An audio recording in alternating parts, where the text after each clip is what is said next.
This now BBC Pidgin, and we dey for the Federal High Court, where Justice Obiora just finished to hear the case of Yoruba Nation activist Sunday Igboho, 8 case where then they try to release them on bail at the Federal High Court premises with this, and the case.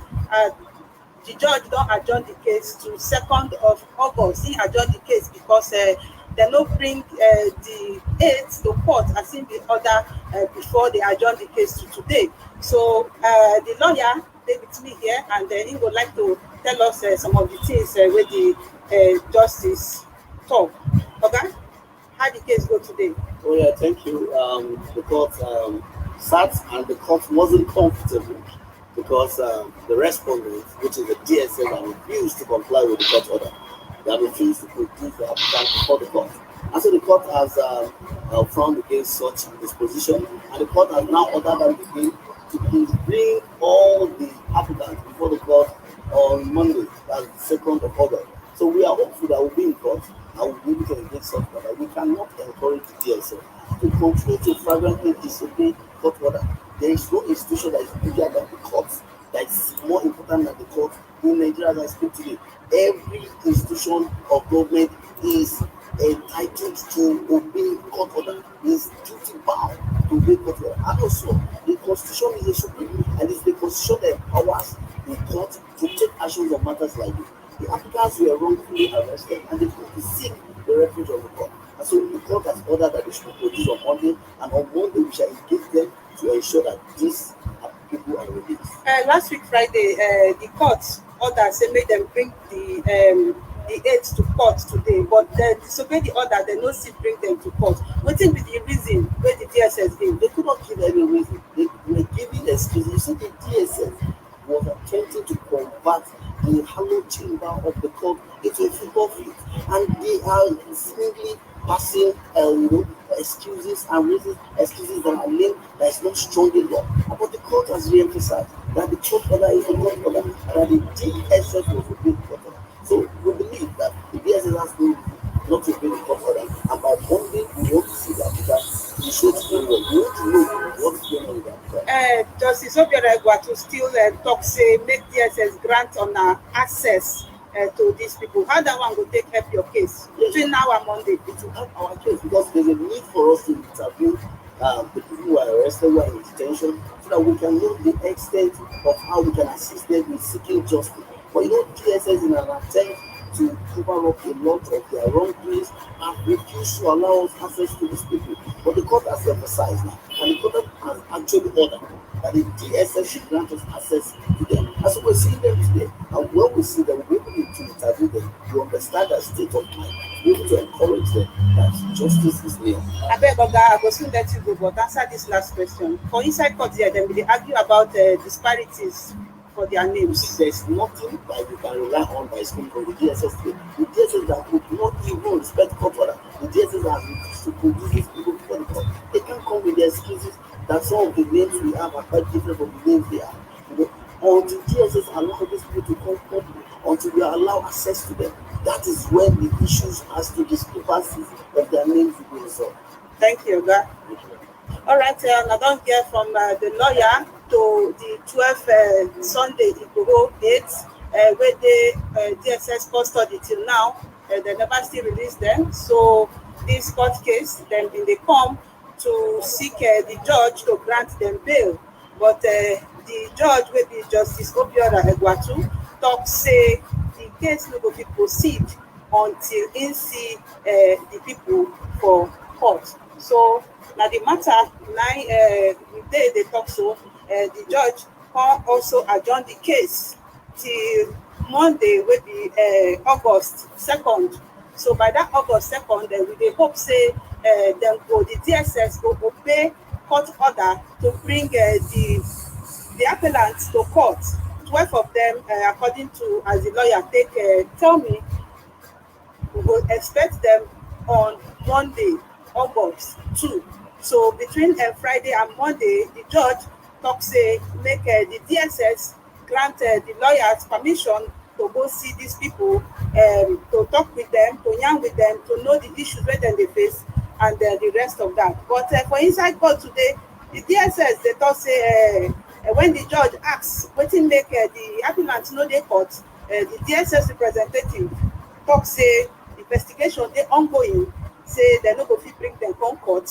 Dem come also talk say their names dey different, the names wey dey their list and the names of the people wey DSS carry, some of the names no correspond.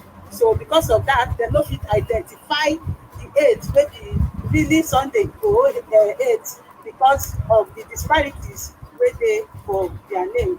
So na so the matter be today.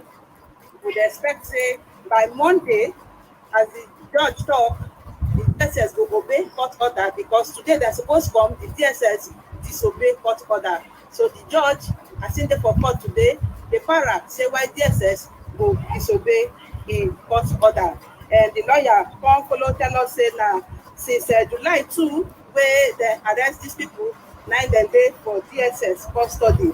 Now remember say dem sama accuse for these people say when dem go Sunday Igboho house, dem see some kind things like gun, some kind things too, wey come join this hate body to Sunday Igboho. As we dey talk now, the matter e get as e be.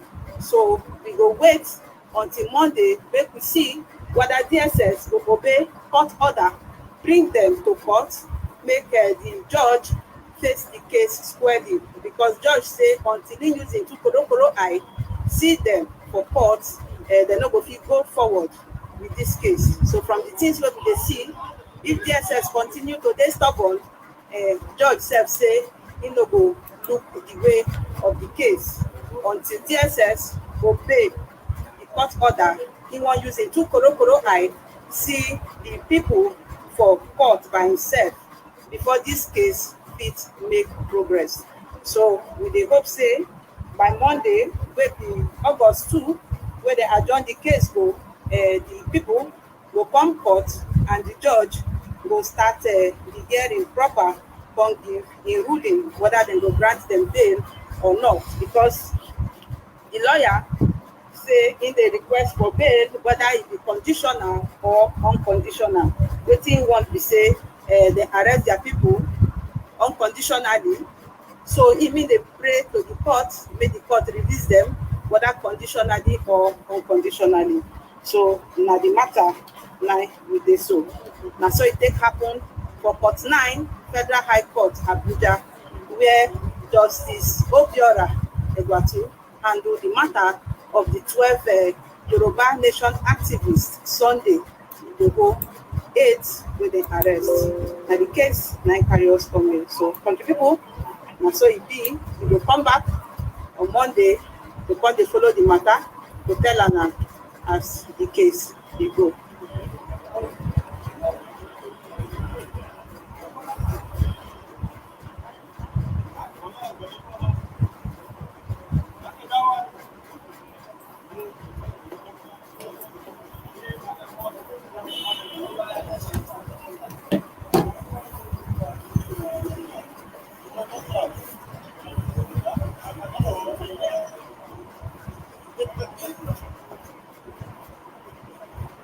In case you just join us, this is BBC Pidgin, and we come to you live from Federal High Court. Then secondly, where Justice there is the irresponsibility of a the case of the 12 Yoruba Nation activists Sunday Igboho 8 wey dey DSS custody since July 2. And the lawyer don say in dey come pray to the judge make dem release them whether conditionally or unconditionally. But last week Friday, wey dem come before they adjourn the case to today, Justice Obiora talk say he wan see the aides for court with him two koro eye. He order say make DSS, make the DG of DSS produce them, making use him two koro eye, see them for court. But the DSS disobey court order because the aides no come court. So the judge come dey para say why DSS go disobey court order. He come adjourn the case to August 2, say until he use him two koro eye see the people wey DSS arrest for court before this case go fit go forward. So the DSS people tell the judge say dem no fit bring dem come court because dem dey undergo investigation. So as dem dey undergo investigation, dem no go fit bring dem come court. Secondly, say the letter wey dem write to dem, the names of the people wey dey their custody no match with the names wey dey for the letter, so dem no fit identify some of dem. Na the judge come say okay, between Friday make dem correct everything wey dem need to correct, but e wan be say e wan see dem for court before this matter go make progress. So as I tell una before, he adjourn the case to August 2. We go come back on Monday, will be August 2, come still follow this matter as e go. This na BBC Pidgin. We will continue to bring an update as things dey happen around the country. In Nigeria, the irresponsibility political elite by cashing in on this poverty. We all know what started Boko Haram. Everybody knows. It was started in Borno by the then Borno governor, Ali Sharif. He's still roaming the streets freely. Yes. When Yusuf was caught alive, who created it? The ECOMOG. Who created the ECOMOG? We have to look at the root cause in order to find a solution. The root cause of that problem, as we know it today, is Ali Sharif. He used them for his own political machinery. He armed them as his political thirds. He even made one of them a commissioner, but they became too powerful.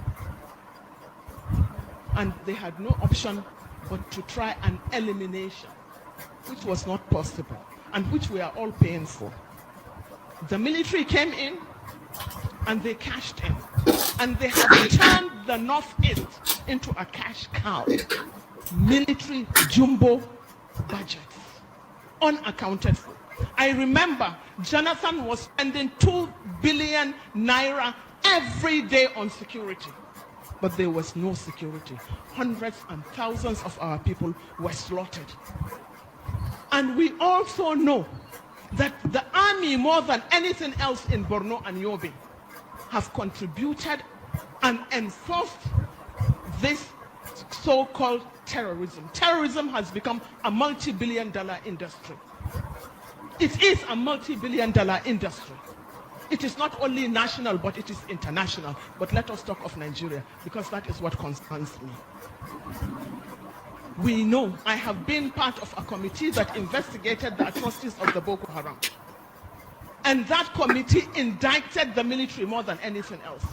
There is no house in Borno that the military has not either killed or raped or plundered. There is no house in Borno. There has been committee after committee set up by the government.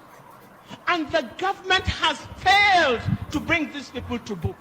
In fact, this current leadership of the military in Nigeria today are an extension of that one.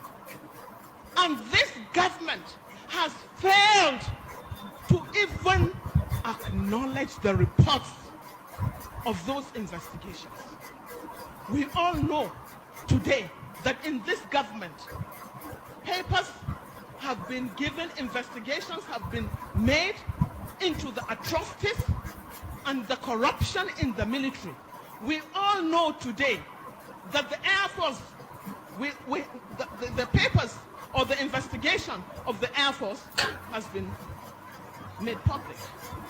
That of the Navy has been made public. That of the Army has been swept under the carpet by this government, because they are not only sustaining it, they are not only retaining those culprits, but they are still serving in various capacities in this government, as a government that is supposed to be fighting corruption more than any other place, or more than any other thing. Now, with this, we should also look at the irresponsibility of the political elite. The political elite in this country have done nothing but to cash in on this poverty, on this ill education of the mass majority of Nigerians.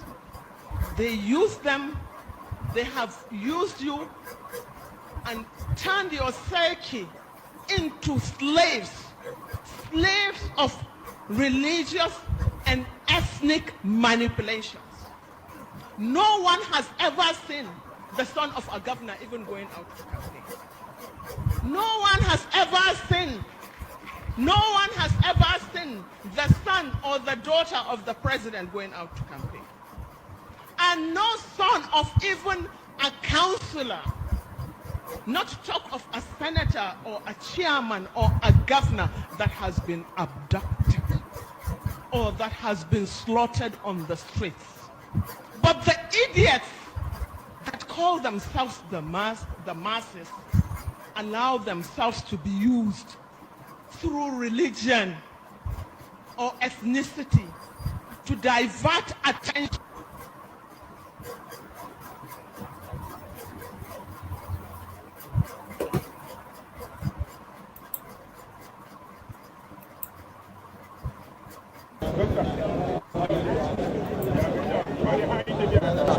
What did I find from the police? It's already headed in Abuja.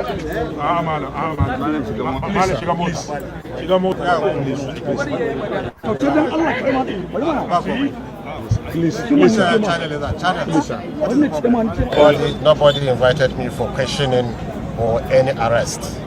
I can categorically say that. But since when I venture into the forest, I go there with full security, with the police, with the knowledge of the SS, with the government officials, with the traditional rulers, and with the Fulani leaders. I never went alone.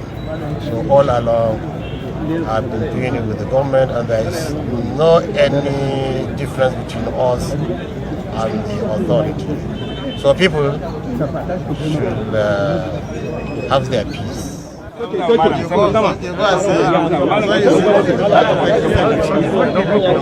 cover the car. Yes. No problem. You know.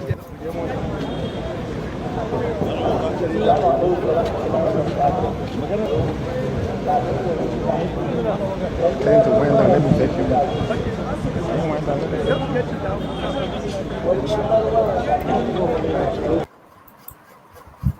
Yes, good morning, sir. Well, very quickly, you have been quoted as saying that the arrest of Chief Sunday Adeyemo is a declaration of war against the Yoruba people. You were also quoted as saying that the Yoruba people all over the world should take to the streets in protest. But the Nigerian government, through the Department of State Services, is saying that Sunday Igboho, as is popularly known, has a case to answer, and that rather than becoming a fugitive from the law, he should present himself before state security services for image. And now we have this situation where he has been arrested in Benin Republic, and in the last few days there's been this issue about whether to extradite him. How is his arrest a declaration of war against the Yoruba people? Thank you very much. The Department of State Security is just behaving like a department under a dictatorship. What is his offense? To put it bluntly, he is causing for secession. No more, no less. He has been holding meetings in Akure, in Osogbo, in other places without any damage done to anybody. What is he saying that is different from Scottish Nationalist Party? a party that is separating, that was separated from Britain. They have been together since 1707. In fact, since 1603, when St. James the First of Scotland became James the First of England, and the union came around 1707. And now there arises a party saying that they want to separate. But Johnson has not arrested the leaders of the party. He has not accused them of treasonable felony or anything of the sort. As a matter of fact, in 1998, under the Scottish Act, they have an agreement that they wanted to separate, and a lot of devolution of powers was given to Scottish Parliament. Democratically in the society, where there is democracy. Now, the one that they did was that they should go to referendum, which they lost narrowly, 55 to 45. They are now still agitating to want to have another referendum. And Boris Johnson is hesitating. It's just argument. They are all saying in the same parliament. What is criminal and what is has done? Except because we are in Nigeria under Buhari dictatorship. So unfortunate. In the First Republic, but they were accusing myself and Shivaola of treasonable felony. We were in Ghana. We stayed there. And there was the meeting of the West African leaders at that time, the OAU, that was held in Ghana. But they were insisted I won't come there because myself and Nikoko and others were in Ghana. Nkrumah did not repatriate us because of that. What did he do? He sent us abroad to Russia and other places. Why that conference will be taking place? He didn't break the relation. He didn't return us because he wanted the conference to be held there. That is what is done in a democracy. And when we accuse this man of being a dictator, people say we are just labeling him. Everything he does, his parliament, his party, is anti-democracy. Look at bill now they are not passing parliament. Inhibiting free election in a democracy. And they are taking pride about that. My dear Abati, it's unfortunate for a person like myself who fought for independence, who struggled under British colonialism. We will resist Fulani domination under any pretense. Why should you be harassing the man? He went to his house midnight. What for? Because he's calling for secession. My dear, it's an unusual pattern. And they are only disgracing this country by this action. Because all the democratic world knows that all these things are things that are done in a democracy. My dear, I know it's a sad thing for me. The passion others may have may be different from my own. Those who are talking about it now, they came in when the military imposed this constitution on us, under which Buhari is doing anything under the earth. He's the most powerful president in the whole world because of an imposed constitution that people say we have no hand in it. But you know that I've been saying this constitution is a fraudulent constitution. And I gave my reason. They have not refuted that. All the thing that is causing dissension, disharmony in the country today is under this constitution imposed by the military in 1966. It was not the agreement we had when we had independence. And what is it asking for? There was discrimination, there was oppression, there was lack of progress, or due to the fact that you concentrated power in the center under this constitution. And we say now, okay, if you now say you are going back to the barracks, send us back to the constitution we had at independence. And I buttress it by the fact that the constitution which we had which Balewa, Saudana, Awolowo, Azikwe signed before we came to independence. They have not refuted that. They have not said this constitution is legitimate. We disputed every line of action of their case. They have not rebutted it, but they are only using power. The man is chasing Balewa, he's chasing we go all around. He's chasing Nnamdi Kanu. But he's negotiating with robbers, with bandits who are terrifying, who are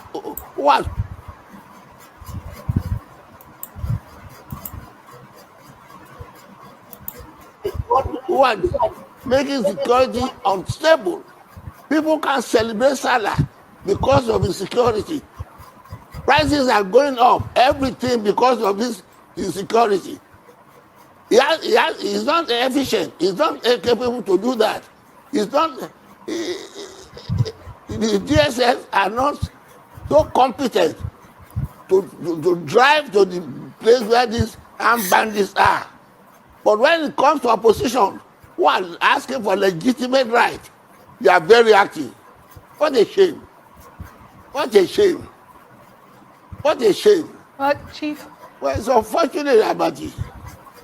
Chief Adebanjo, the secret police in Nigeria. Yes, thank you. Okay, the secret police in Nigeria Beg your pardon? Can you hear me, sir? Wait, come again. Chief Adebanjo, I need you to confirm you can hear me. Yes, I can hear you now. Okay. So I was just asking you that the I can hear you now. Okay. The DSS is accusing Sunday Igboho of stockpiling arms to cause chaos in the region. We also know that Mr. Adeyemo had led several protests calling for a breakaway nation, and he's issued eviction threats to a particular tribe, the Fulani tribe, to leave the southwest, which he calls the Yoruba nation. We've seen reactions and clashes as a result of that. Would you say this is the best way the Yoruba nation, the southwest, can pass across their demands? Is this the way to get their point over? My dear, I hope you are not a stranger in this country. No, I'm not. He asking the Fulani to go. Don't you know the background? It is because of the failure of Buhari to protect life and property in this area. His uncle was murdered. All these people the Fulani people there are raping, kidnapping, depriving the farmers from their land. And they killed his uncle who came all the way from America to establish farmland. They destroyed the farm and killed him. They kidnapped the Yoruba there. They kidnapped the children and they raped the women. And the man rose in retaliation because all those people who did this havoc, neither the federal government or the state government came to their aid either to stop or to arrest those who are the culprits.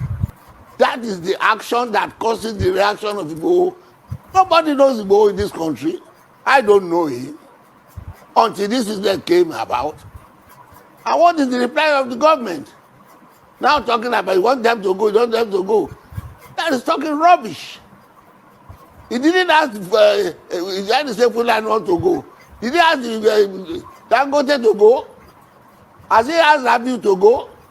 Has he asked the people who are doing legitimate business in Yoruba land to go?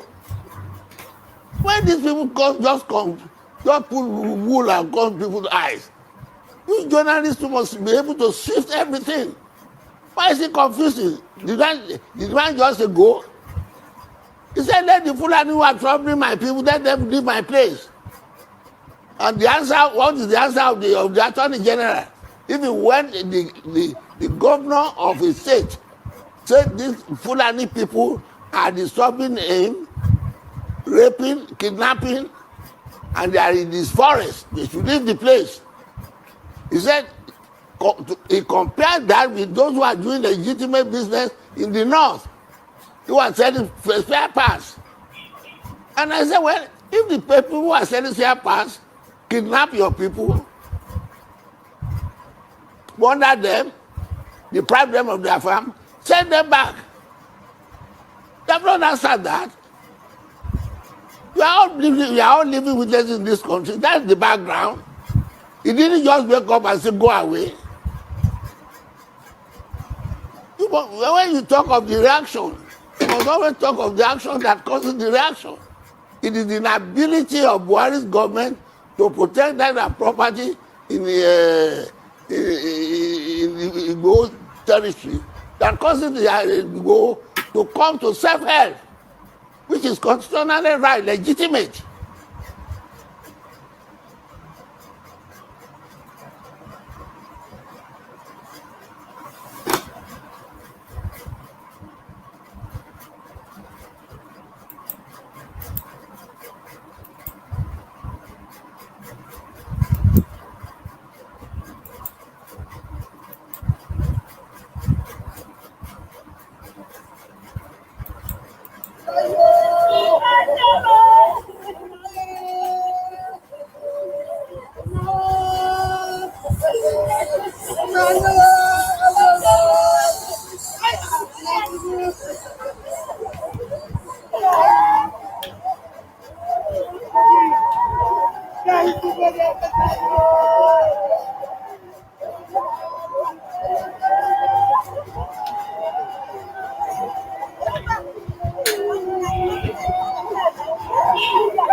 We also believe that it is wrong to do that. However, you know, we are not the only ones that are concerned about the children. There are parents, there are well-wishers, there are friends, there are neighbors, all that are struggling for the children to come out. Therefore, we cannot really restrict people from their action in getting these children out. But as a group, we do not believe in ransom paying, and we believe that children that are taken should be brought back. Well, I cannot answer for those who probably were involved in certain ways, but for us as a group, we did not choose ransom as an option. Okay. Now, you said the governor promised to assist. Yes. Was there any assistance from the government? Well, you see, the governor promised to assist, and he told me some of the things we are putting together for them to assist us. And he also added that in security matters, we cannot divulge all that we are doing. Because if we divulge all that we are doing, we are giving the criminals the opportunity to know how to escape. Therefore, he said there were other things that he was saying that he was not going to tell us. Now, we actually expected that whatever he was doing should have resulted in the release of these children before now. However, we are not released and we kept it agitated. We wanted the promise of the governor to fulfill earlier than the finally got fulfilled. Right now, I cannot say exactly what he has done because he himself was not ready to give us details of what he was doing, but he said he was going to do something. Whatever it is he has done, all we know, God has released them.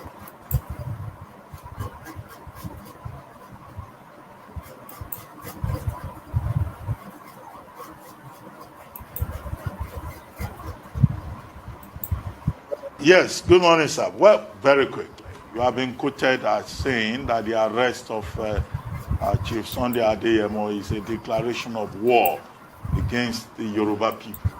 You were also quoted as saying that the Yoruba people all over the world should take to the streets. A rí i pé ìjọba PDP wọ́n lo ọdún mẹ́rìnlá ọdún mẹ́rìndínlógún gbáko.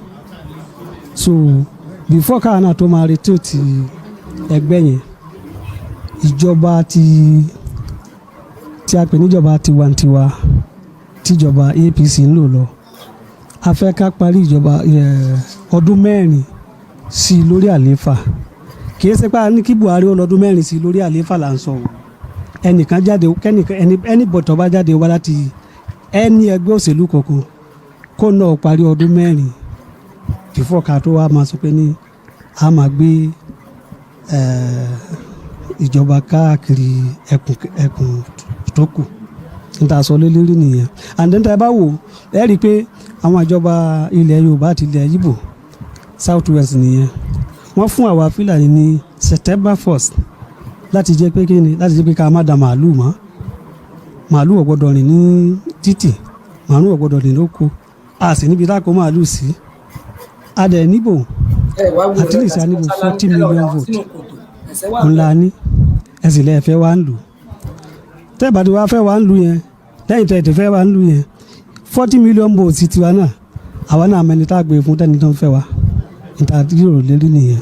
ṣé kò ṣe ìdáyà já ní ìbúni ní kòkò lè ilé. kò yẹ ṣe ẹ̀yin náà gbogbo yín náà lẹ ti gbọ́n tó ń ṣẹlẹ̀ wọ́n ti fún kì í ṣe ohun tó ń ṣẹlẹ̀ ká àfiparọ́ wọ́n ní àwọn fún orílẹ̀-èdè àbí ìjọ àwọn Fúlàní darandaran àwọn fún wọn ní September 1st láti má dára káàkiri inú oko a sọ pé ní ká má dára káàkiri inú oko yẹn àníkọ̀dá but kí wọ́n pètò sílẹ̀ ibi tá a ti dára sí before ká sọ pé ní September 1st ká má dára mọ́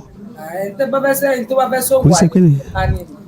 ṣé kò ṣe nítorí pé wọ́n ní kẹ́ má dára mọ́ lẹ̀ ṣe wá pàdé pọ̀ pé àwọn nọ́ọ̀tì o àti others o àwọn náà máa wá ẹni tí ó jù lórí ní 2023.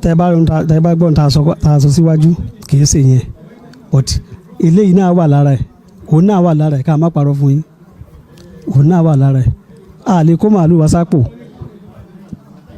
ọrọ̀ ajé wa ní inú ìgbẹ́ ló ń gbé.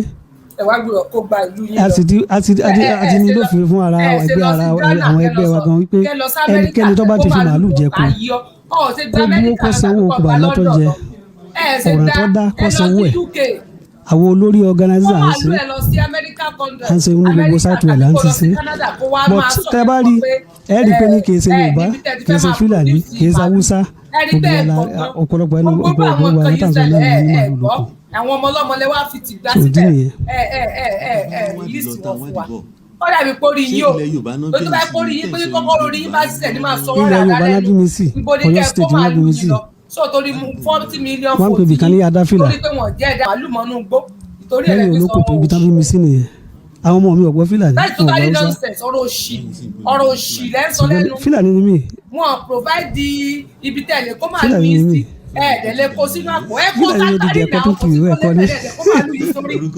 orúkọ mi ni Buba Muhammed Salu vice chairman Gangala Fulani Development Association of Nigeria. ẹ̀ẹ́dẹ̀ kó màálù yín sórí àbọ̀rọ̀ òsì wo nìyẹn ẹ kó màálù yín sórí kò sí tó lẹ́nu ẹ̀ náà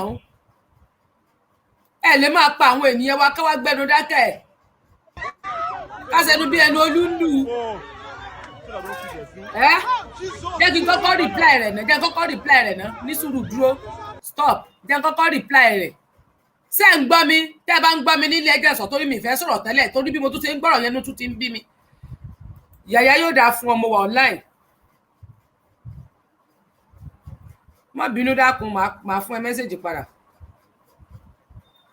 àbẹ́ mọ̀ gbọ́dọ̀ òṣìṣẹ́ ń gbọ́ mi sọ̀rọ̀ mi ń jáde bọ́ọ̀bì bá jáde jẹ́ mọ̀ torí inú tiẹ̀ ń bí mi bí mo ṣe wà yìí yóò dáa fún yín ìfẹ́ sọ̀rọ̀ tẹ́lẹ̀ rárá mo kàn fẹ́ play kínní yẹn lásán kí n dẹ̀ get out ni ṣùgbọ́n fún mo tún ti tún ọ̀rọ̀ yẹn gbọ́ bá inú tún ti bí mi má bínú yàyà mo wọ̀ online jọ má bínú ní sùúrù máa fún ẹ mẹ́sẹ̀jì padà ẹni pó ga abẹ́ mọ̀ gbọ́rọ̀ dìdìrìn lẹ́nu ọ̀yẹ̀mọ̀ kọ́rọ̀ ń bí mi inú báwo lèyàn ṣe máa sọ abẹ́ ṣé ó lè lọ sí Amẹ́ríkà kó lọ sí London kó lọ sí Europe àwọn Europe country pápápọ̀ Europe country torí ara wọn náà ní UK gbogbo ẹ̀ wà kó lọ sí Europe country tàbí kó o sọ fún wa wípé kó ìmọ̀ nǹkan kó má tiẹ̀ jẹ́ bẹ́ẹ̀ ṣó o lè gbé màálù ẹ lọ sí Kenya bẹ́ẹ̀ ni kó o wá gbé lọ sí another country even ní Kútọ̀nù lẹ́lẹ́ńbẹ̀ yẹn kó wá máa dá kiri títì kó wá máa sọ fún wọn wípé ẹ torí pé wọn provide títì fún pé ṣé kẹ́ kó máa lù yín sínú àpò ni bó bá wù yín ẹ kó sínú orí náà kẹ̀dẹ̀ lọ́ máa ẹ̀ẹ́dẹ̀ kó sínú báàgì abẹ́ máa gbó ṣọ̀rọ̀ ṣé kẹ́ kó máa lù yín sínú àpò ni ṣé kẹ́ kó máa lù sínú àpò kó sínú àpò bó bá wù yín kẹ́ kó sínú àpò abẹ́ẹ̀ni pọ́rọ̀ òṣì lẹ́ sọ sáwà là ń bá yín dá màálù ni àbáwà là ń bá yín sinran ẹni tó bá fẹ́ sòwò àlè sí kò ní ka ẹni ni abẹ́ẹ̀ni pọ́rọ̀ òṣì ọ̀rọ̀ kọmukú mẹ́kọ̀ọ́ lélẹ́ ń sọ àwọn àgbààgbà kan dẹ̀ wà wọ́n á ní ká mọ́ sọ̀rọ̀ nípa ká gbẹ́nu kò lórí àwọn àgbààgbà ká gbẹ́nu kò lórí àwọn ọba lọ́ba abẹ́ẹ̀ mọ gbọ́rọ̀ òṣì táwọn eléyìí sọ nígboro ní abúlé táwọn bá wà nígboro táwọn bá wà ọdí pé tí wọ́n provide ibi táwọn màálù yín máa wà fún yín ni wọ́n provide ibi táwọn màálù máa wà fún yín wọ́n fún yín ní wọ́n kéta fáwọn màálù yín wọ́n fún yín ní ibi tó yẹ kán wà wọ́n dẹ̀ ní kẹ́ mọ́ dẹran káàkiri nugbó abẹ́ẹ̀ máa gbọ́rọ̀ òṣì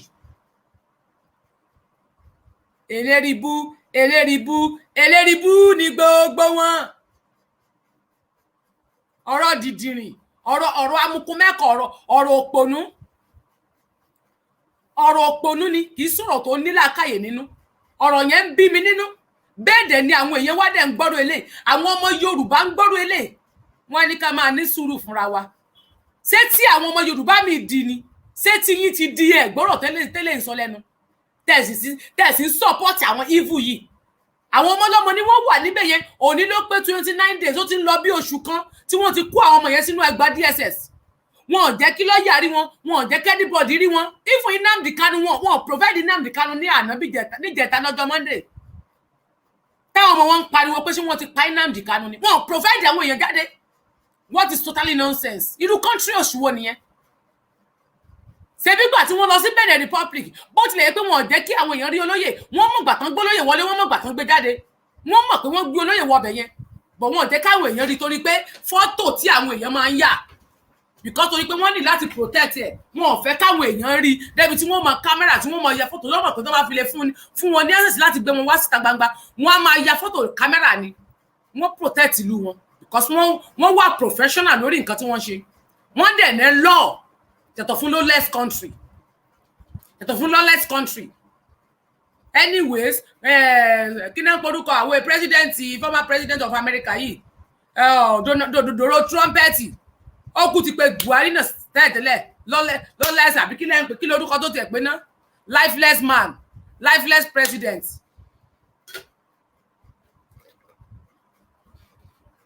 ìgbésí ayé yóò wù mí ṣé kẹ́ produce màálù yín ni ṣé kẹ́yìn kó màálù sínú àpò ni sẹ́ni tí ó bá sòwò àlè ṣé kò ní ká ẹni ni ọ̀fẹ́ ṣe sìná ọ̀rọ̀ ní pọ́ra kọ́ńdọ́ọ̀mù ti mọ̀ wípé o need láti protect ara ẹ̀ tó o bá fẹ́ lóyún o gbọ́dọ̀ mọ gbogbo prevention tó o máa lò o gbọ́dọ̀ ní gbogbo prevention gbogbo tó fi máa protect ara ẹ̀ tó o gbọ́dọ̀ fi lóyún tó o gbọ́dọ̀ fi kó HIV o fẹ́ sòwò àlè o lè ra gbogbo nǹkan tó fi máa protect ara ẹ̀ tó o gbọ́dọ̀ fi kó àrùn kò gbóògùn lára wọn o gbọ́dọ̀ mọ̀ ṣe nǹkan tó gbọ́dọ̀ pé o fi ní ṣe kó wá máa sọ wípé torí pé o ti fẹ́ sòwò àlè yẹn ẹni tó fẹ́ máa bẹ ẹ̀sùn káàkiri o gbọ́dọ̀ máa ra nǹkan fún ẹ àbí irú nonsense wo nìyẹn á tú sí lára kúkúkú ọlọ́fẹ́ sòwò àlè ọ̀ ní protect ara ẹ̀ wọ́n á tú sí fún ẹ wàá kàn déédéé lóyún ni kódà wọ́n á sọ fún ẹ pé káwọn ò tú sí wọ́n á kúrọ́ fún ẹ káwọn ò tú sí wọ́n á dẹ̀ ti dà sínú ẹ̀ tán yányán wọ́n á dẹ̀ bẹ́ẹ̀ kán díndín síta wọ́n á wá ní òrè ọlóyún tí ẹ gbénu ọba àdẹ̀ kó jèríjèrí wọ́n máa sọ̀rọ̀ òṣì lẹ́nu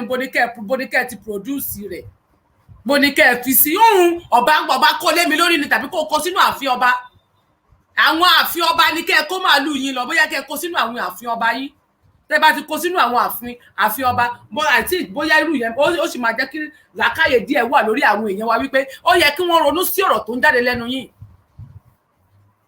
àbẹ́ẹ̀ máa gbọ́rọ̀ tó ń jáde lẹ́nu wọn bó ní káwọn produce béèyàn bá fẹ́ ṣe ìnáwó láyé tó bá fẹ́ ṣe òwò ó gbúdọ̀ mọ̀ wípé dandan ni kó wá káàmpù tó máa tóbi sáwà ní ká máa wá káàmpù àbí tẹ́ bá ta màálù tán ó ní iye èrè tẹ́ gbọ́dọ̀ fún wa ṣé wọ́n ń gba táàsì lọ́wọ́ yín ni tó bá jẹ́ pé another country lẹ́wà wọ́n dìde máa gba tax lórí nǹkan tẹ́ ẹ ṣe because màálù yìí máa yàgbẹ́ sáàrin títì màálù yìí máa yàgbẹ́ sínú iléèwé wọ́n máa kó lọ sórí feed àwọn ọmọ school máa ní kán máa kó gbẹ́ they supposed to pay tax who pay tax for they don't pay tax and you are moving around màálù yìí máa yàgbẹ́ sí títì ṣé ń pay tax ni ṣé ilẹ̀ ń kó ẹlòmíì a máa lọ títì mọ́tò rẹ̀ máa yí ìgbẹ́ màálù irú totally nonsense ṣùgbọ́n irú country wo nìyẹn and they are calling their country giant Africa. Who is giant Africa? Stupid Africa. Stupid giant Africa.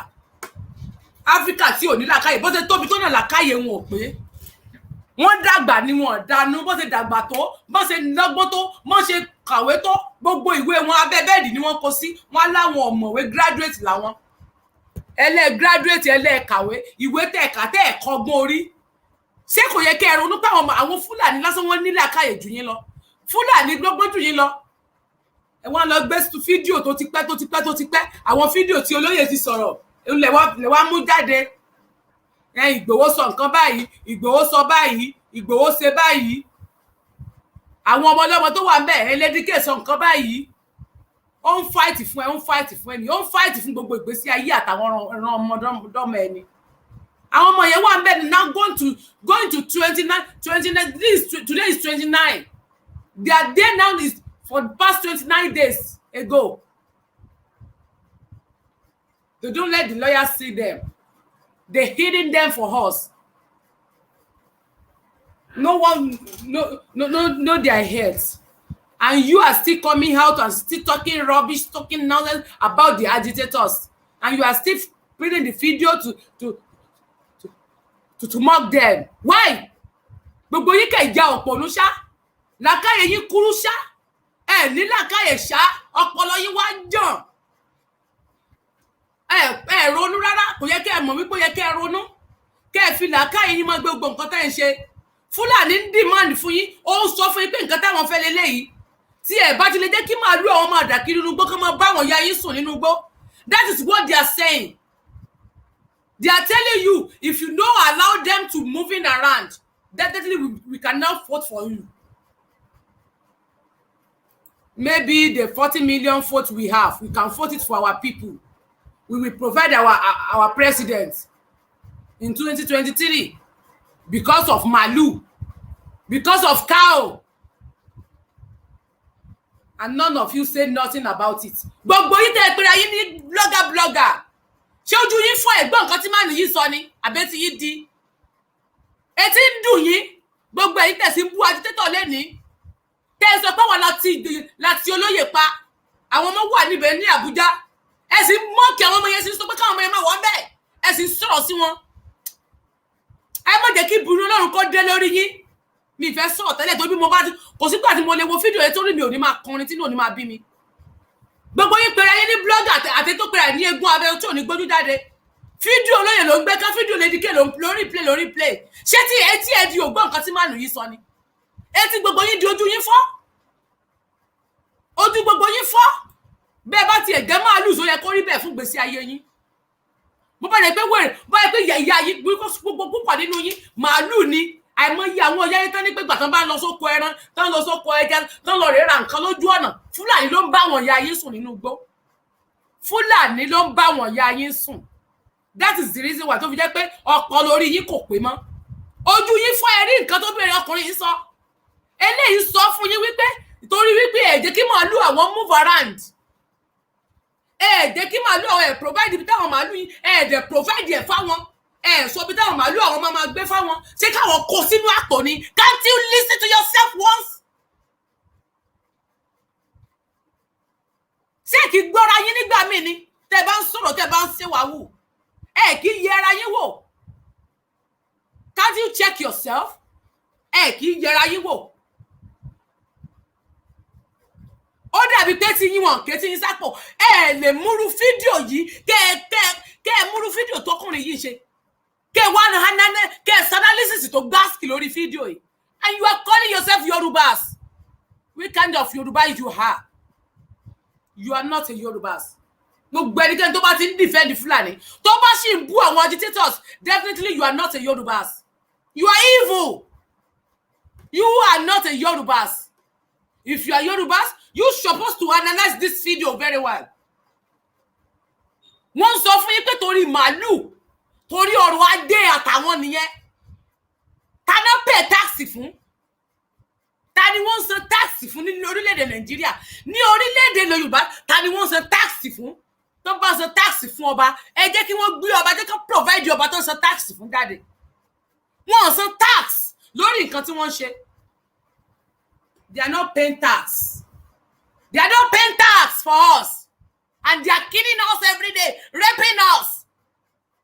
They are raping us, they are killing us, they are kidnapping us, wound us, burn our properties, destroy our properties every day. And you are still staying there and mocking us and talking about rubbish about the agitators.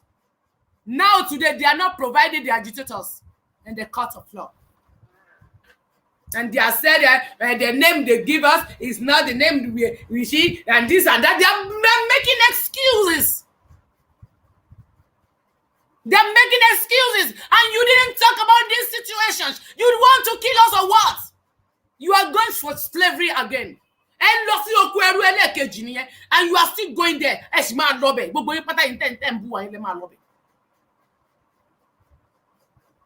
Chief Sunday Igboho is not a criminal. You know that.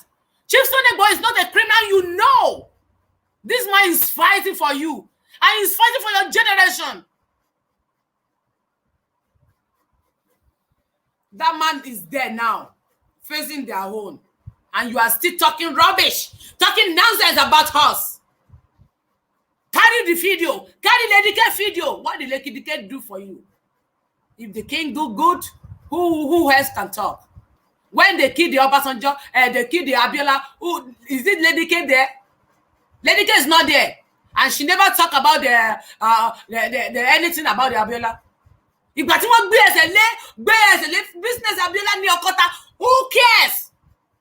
Ṣé Lady K wà bẹ́ẹ̀ ni Abomiyale ló wà bẹ́ẹ̀? Ṣé gbogbo àwọn agitators ló wà bẹ́ẹ̀ ni? Àbí àwọn wọ́n ìgbà tí wọ́n pa wọ́n? Ìgbà tí wọ́n pa Awólọ́wọ̀, who's there? Am I there? Chief Sunday Igboho is there? You don't have sense. Sense yìí ti padà sẹ́yìn. Because ọpọlọ yìí or ẹ̀yìn ló ń gbé. Instead of you to analyze this video very well.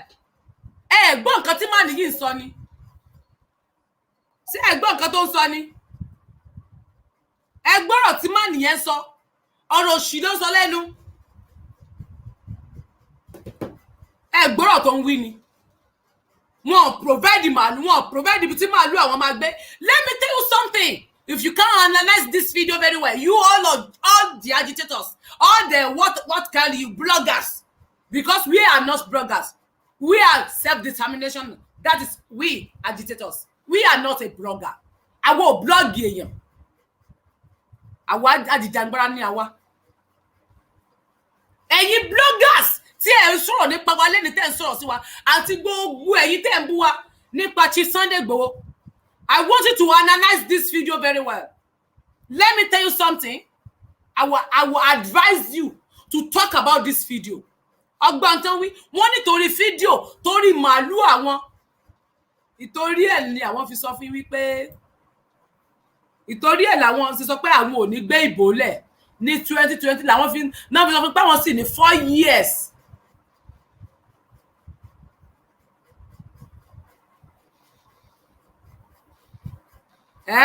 Àwọn sì ní ọdún 4 tí àwọn sì máa lò. Àbí ò gbọ́ jẹ́ kí n tún ṣàlàyé ẹ̀ fún ẹ go deeper. Ó dàn wípé àwọn ní 4 years.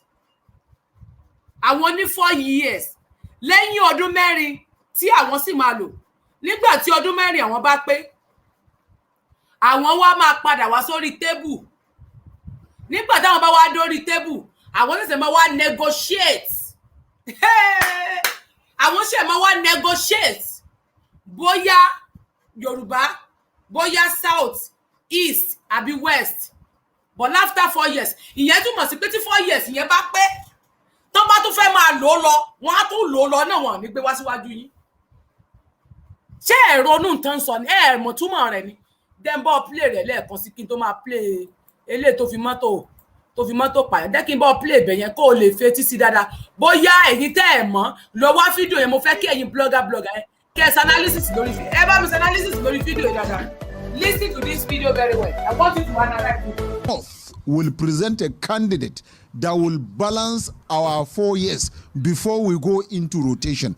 But we are not asking for, like you call it, third time. No, we are not asking for third time. Nobody asks for third time. We will never ask for third time. We are democratic. We believe in democracy, and we are practicing democracy. That was why we said politics is a game of number, and we know we have the numbers. We are 120 million population from the north. Then the Fulanis have 40 million in population, and if you put that together, that will give you 160 million.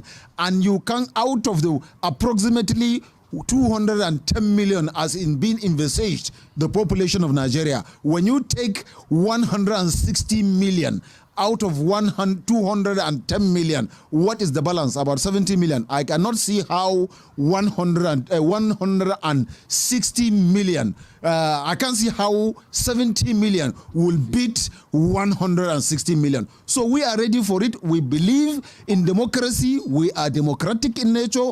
We know politics is a game of number. We know politics, leadership is by ballot box. Leadership is by PVC. Leadership is by election. And that was why we are calling our people to come out en masse and get their PVCs. The 120 million Northerners should get their PVC. The 40 million Fulanis should get their PVC. Put together 160 million. We will elect another president by 29th of May. By February next 2023, we should be going into election to elect a fresh northern president that will balance the remaining 4 years that North has. The Northern Consensus Movement has called on all 120 million Northerners and 40 million Fulanis that are eligible voters to ensure they mobilize towards 2023 general election and jettison on democratic leadership rotations in Nigeria. The group Northern Consensus Movement therefore stated that there is no amount of grandstanding propelled by the threat and intimidations either from the southern governors and some socio-cultural organizations that can change the remaining outstanding balance of 4 years presidency tenure for the North. Southern Nigeria took the mantle of leadership for 14 years. By the time President Muhammadu Buhari will be finishing his 8 years, 2 term of 8 years, North would have served for 10 years, Southern Nigeria would have served for 14 years. If we are talking of equity, fairness, balance, and togetherness, then Northern Nigeria still have 4 more years to go before it will now be equal of 14 years. But nobody can twist us from the north, or intimidate us, or harass us, or coerce us to think that by grandstanding or intimidation we will abandon our 4 years just because some people are threatening the peaceful coexistence of Nigeria. Northern Nigeria has a population of over 120 million people. And by this press conference, we are asking all the 120 million eligible voters from the north to come out en masse and get their PVC, and also begin an aggressive but peaceful mobilization of our people to get ready for 2023 general election. We are also using the medium to call on to our 40 million Fulani brothers that are Nigerians to also reach out to every Fulani man that is eligible to get his PVC, so that he will be the part of deciding who becomes the next Nigeria's president in 2023 as Nigerians that have equal right with any other Nigerian. And like we all know, in the United States of America, the Britain, and other parts of the world, most especially in America, election of who becomes the president is determined by number. In most cases, most of the presidents of America are from North America, because that is where the vote comes from.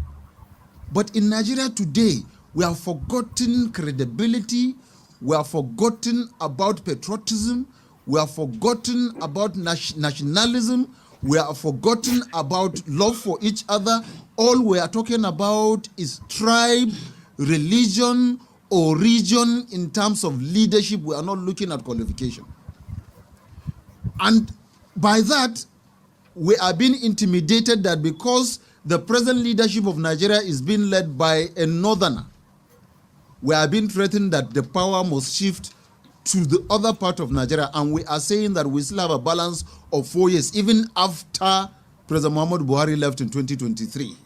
By May 2023, we still have a balance of 4 years, and we cannot be intimidated, we cannot be harassed, we cannot be coerced by either the governors of South or any socio-cultural organization into leaving our mandate or jettison our mandate because of harassment or intimidation. We are saying that we must complete the balance of 4 years to make it 14 years from 1999 till date. Southern part of Nigeria would have ruled for 14 years. The North will complete it 4 years to make it 14 years before the issue of rotational presidency will come.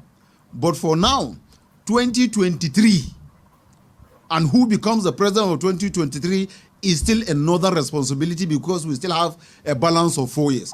And even if the other part of Nigeria filled no, then every part or every political party should field in candidates. There are a lot of political parties in Nigeria. It's not only PDP or APC that are political parties in Nigeria. There are other political parties. Let all political parties field in qualified candidates. Then let Nigerians decide who becomes the next president. Let the ballot box decide who becomes the next president. Let the votes count and let the vote decide who becomes the next Nigeria's president. This is our position. This is the standing of North. And we cannot even be coerced or intimidated, even by our own northern governors cannot decide for us who become or which region will take over the mantle of leadership. Nigerians will decide who becomes the next president. And as far as northern Nigeria is concerned, northerners will field in a candidate from whatever political party. We will field in candidate, and we will vote in a candidate that we feel has the patriotism, a candidate that will feel have nationalistic thinking, a candidate that we think is qualified, a candidate that we think will love northerners, will love southerners, will love every Nigerian, either at home or abroad. But we will, like we said, we will not be intimidated. We refuse to be intimidated. We will not allow anybody to twist us. We have our own people, we have our own vote, and politics is a game of number. So let the numbers play out. Let the numbers decide who becomes the next Nigeria's president. At this juncture, I would also invite the game of number. The president of Arewa Traders Association to make one or two comments. He understands how to speak Fulani. I don't know how to speak Fulani language, but he understands how to. And selling, as far as northern Nigeria is concerned, is here you have the groups of comrades. Apart from the economic bodies that are members of here, you have the educational body, you have environmental body, you have a women body, you have everything that constitutes. You have a woman here who's representing all the northern women that are. So this is a northern structure. We speak for North. We don't just speak for ourselves. We speak for North because we are Northerners and we believe in North. That is number one. Number two, I am not term. We never ask for any top term. We will never ask for any top term. The president of Nigeria has made it his position clear that he is a democratic president and he believes in constitutional democracy. He is a man of rule of law. So he will not breach the rule of law. What we are saying is, can you listen to this man? Only even our governor cannot decide for us. We speak for ourselves. Now, our king wants to speak for us. Our elders, Yoruba elders want to speak for us. Even our governors, they want to speak for us. They don't want us to talk. If we address ourselves, express ourselves, they will say we are bullying them. We are insulting king. We are bullying the king. We are abusing them. we are abusing the elders, we are abusing the king. So that is the reason why they cannot fight for us. That is the reason why they cannot speak now. But those people who are saying this now that their king, they cannot speak for them. Their governor cannot speak for them, but you want to speak for us, and you are not doing anything. How can you let us keep quiet when you are not doing anything? We're supposed to talk. They are those things they in this fundamental human right. This is our constitution. I can express myself as the way I like. What in the fundamental of human right? What in the constitution of Nigeria? Freedom of speech. Freedom of speech. Freedom of liberty. Freedom of liberty. Mi ò lè gbé níbi tó wù mí. Lórílẹ̀-èdè Nigeria. Freedom of speech. Mi ò lè sọ ohun tó wù mí. Ó dẹ̀ wà nínú constitution. But those people are free to talk. Those people are free to move. They have freedom of liberty. They have freedom of speech. They have freedom of expression. Even they have freedom of what called this. All those things fundamental of human rights, but they don't give up. They're free to talk. If you talk too much, you say you are talking too much. You are talking too much. You are talking too much. You are leaking the secret. What kind of secret is that? Before I say anything out, I got my permission before I talk. You okay? I don't want anybody to talk me. I don't want anybody to mock me. I don't want anybody to call me or to send me message. I know most of you, they are sending a voice note on their group. All your messages on your first note are with me. That you are telling me I'm leaking the secret. I got the permission before I share anything out about the Chief Sunday Igboho. Can't you hear that? I got the permission. I cannot talk without any permission, okay? I don't want anybody to call me. If you can't analyze this man, if you cannot talk about those men, and our children, our brothers, our sisters, they are there in the custody of DSS for the past 29 days now. None of you do nothing about this thing. And you are calling me, you are talking rubbish. You are talking nonsense. You will know that you are a slave. You are a slave. And the people they want to take you from slavery. And they are in the custody of police, custody of DSS. They are in Cotonou in the custody. And you are still talking nonsense, talking rubbish with us. You cannot fight it for us. But those people have freedom of speech because they follow their rules. They follow the law. They follow the law. Hausa Fulani follow the law. Fulani follow the law, the constitution law. They have freedom of speech. Hausa have freedom of liberty. They have freedom of expression. They have freedom of movement. Now you want to ban their movements. That now they are fighting for you because you want to ban their movement. Just only one thing you want to ban in the constitution. But constitution no favor one. Can you imagine? But constitution no favor our people. But only one thing you want to ban is in the fundamental of human rights, in the constitution of Nigeria, because you want to ban the movement only. You want to ban the movement, even not them, the cow. You want to ban the movement of cow. Now the problem started. Those bloggers are not hear that. You blogger, you are not hear that. The bloggers are. I want to read this. The blogger are the one that is in. Get out. Come back. As in the right position for this, but instead looking for the agitator's mistake. You see? You hear me?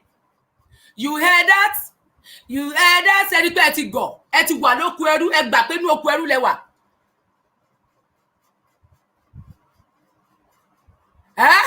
Fulani sọ fún ẹ. They are letting you know that they have freedom of speech. They have freedom of liberty. They have freedom of movement. They have freedom of expression. Because all those things are in the constitution of Nigeria, Nigerian constitution. But you guys don't know that those people are carrying you. You are slave under those people. You are gods. You are gullible. You are gogolugo. You are gorgeous. You are too gorgeous. You are golly. You are golly. Ẹ̀yà mi lè bo ti sá lọ. Ṣé rí pó tán fún yín báyìí? Ṣé rí pó tán fún yín? Ṣé rí pó tán? Oh, yeah, blogger. I want you to, as the way you say you can analyze. You can analyze Lady K, right? Video of Lady K. You are doing an analysis, good analysis on Lady K. And the Chief Sunday, but even me telling you, I want you to analyze this man. I want you to do your what? Your analysis on this man. I want you to do it. Do it on this man. Ọkùnrin yìí ń jẹ́ kó yí ọ wípé àwọn ní freedom of liberty. They have freedom of movement. They have freedom of speech. Even their governor cannot speak for them. Abi, you don't listen. Aboya, maybe you want me to repeat it for you. Maybe I should repeat it. Who is that? Me. Ọ̀fẹ́ kan repeat ẹ̀ fún ẹ. Ìdí nìyẹn tí wàá fi ronú láyé ẹ wípé abẹ́ oko ẹrú ló wà.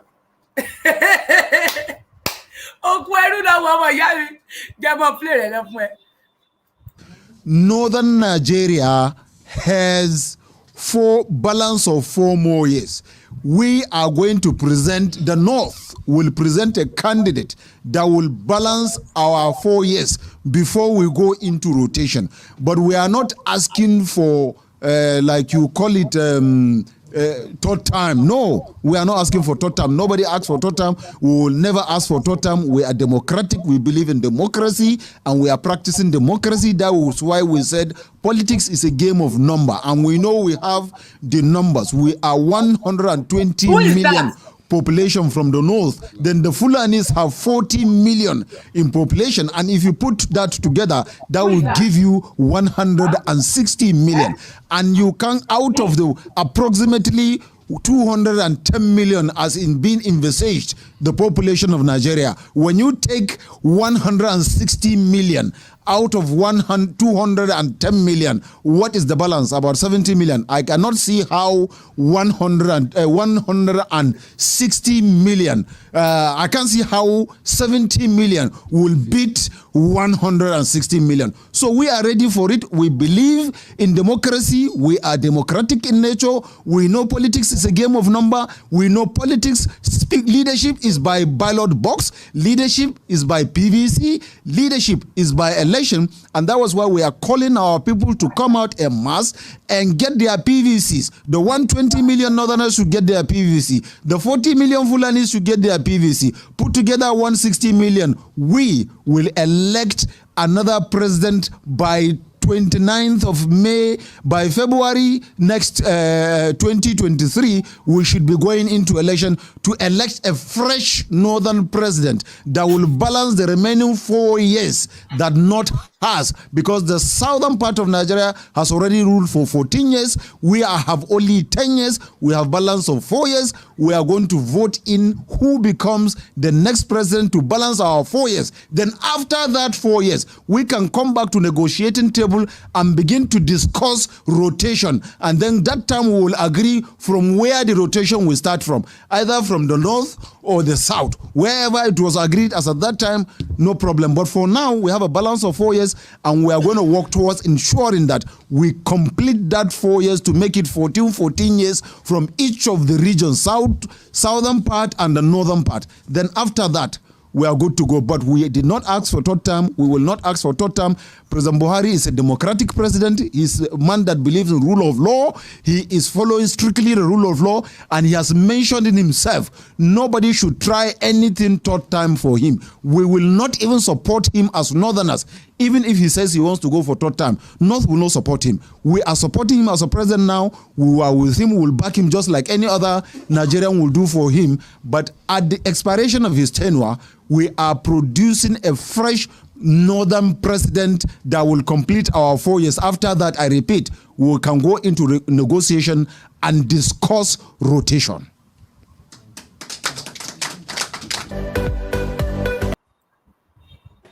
It is a serious. Ó dàbí pé ó yẹ kí ẹ̀yin èèyàn wá ronú pé n tó lè pè yín jẹ́ kí n sáré ṣàlàyé kan fún ẹ. Tó o bá fẹ́, tó o bá dìbò fún wọn, jẹ́ kí n ṣàlàyé. Let me explain for you. Tó o bá dìbò fún wọn ní 2023, can you hear me? If you heard me, say yes, yes, yes. Yes, okay. If you heard me, say yes. If you can't hear me, let me know. Say no. I want you to know. I want to hear maybe you. I want to know maybe you heard me. So trust him for victory of all. Yeah, thank you, my mom, my sister. Tẹ́ bá ń gbọ́ mi jẹ́ kí n mọ̀. Yes, yes, yes.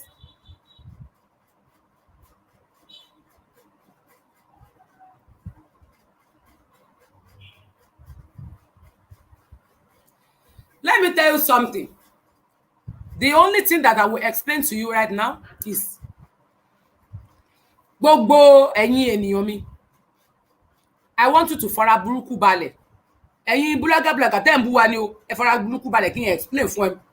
Even all the governors, senators, all the Yoruba politicians, kings, I want you to listen to me very well. And kẹ́ ẹ fara burúkú yín balẹ̀.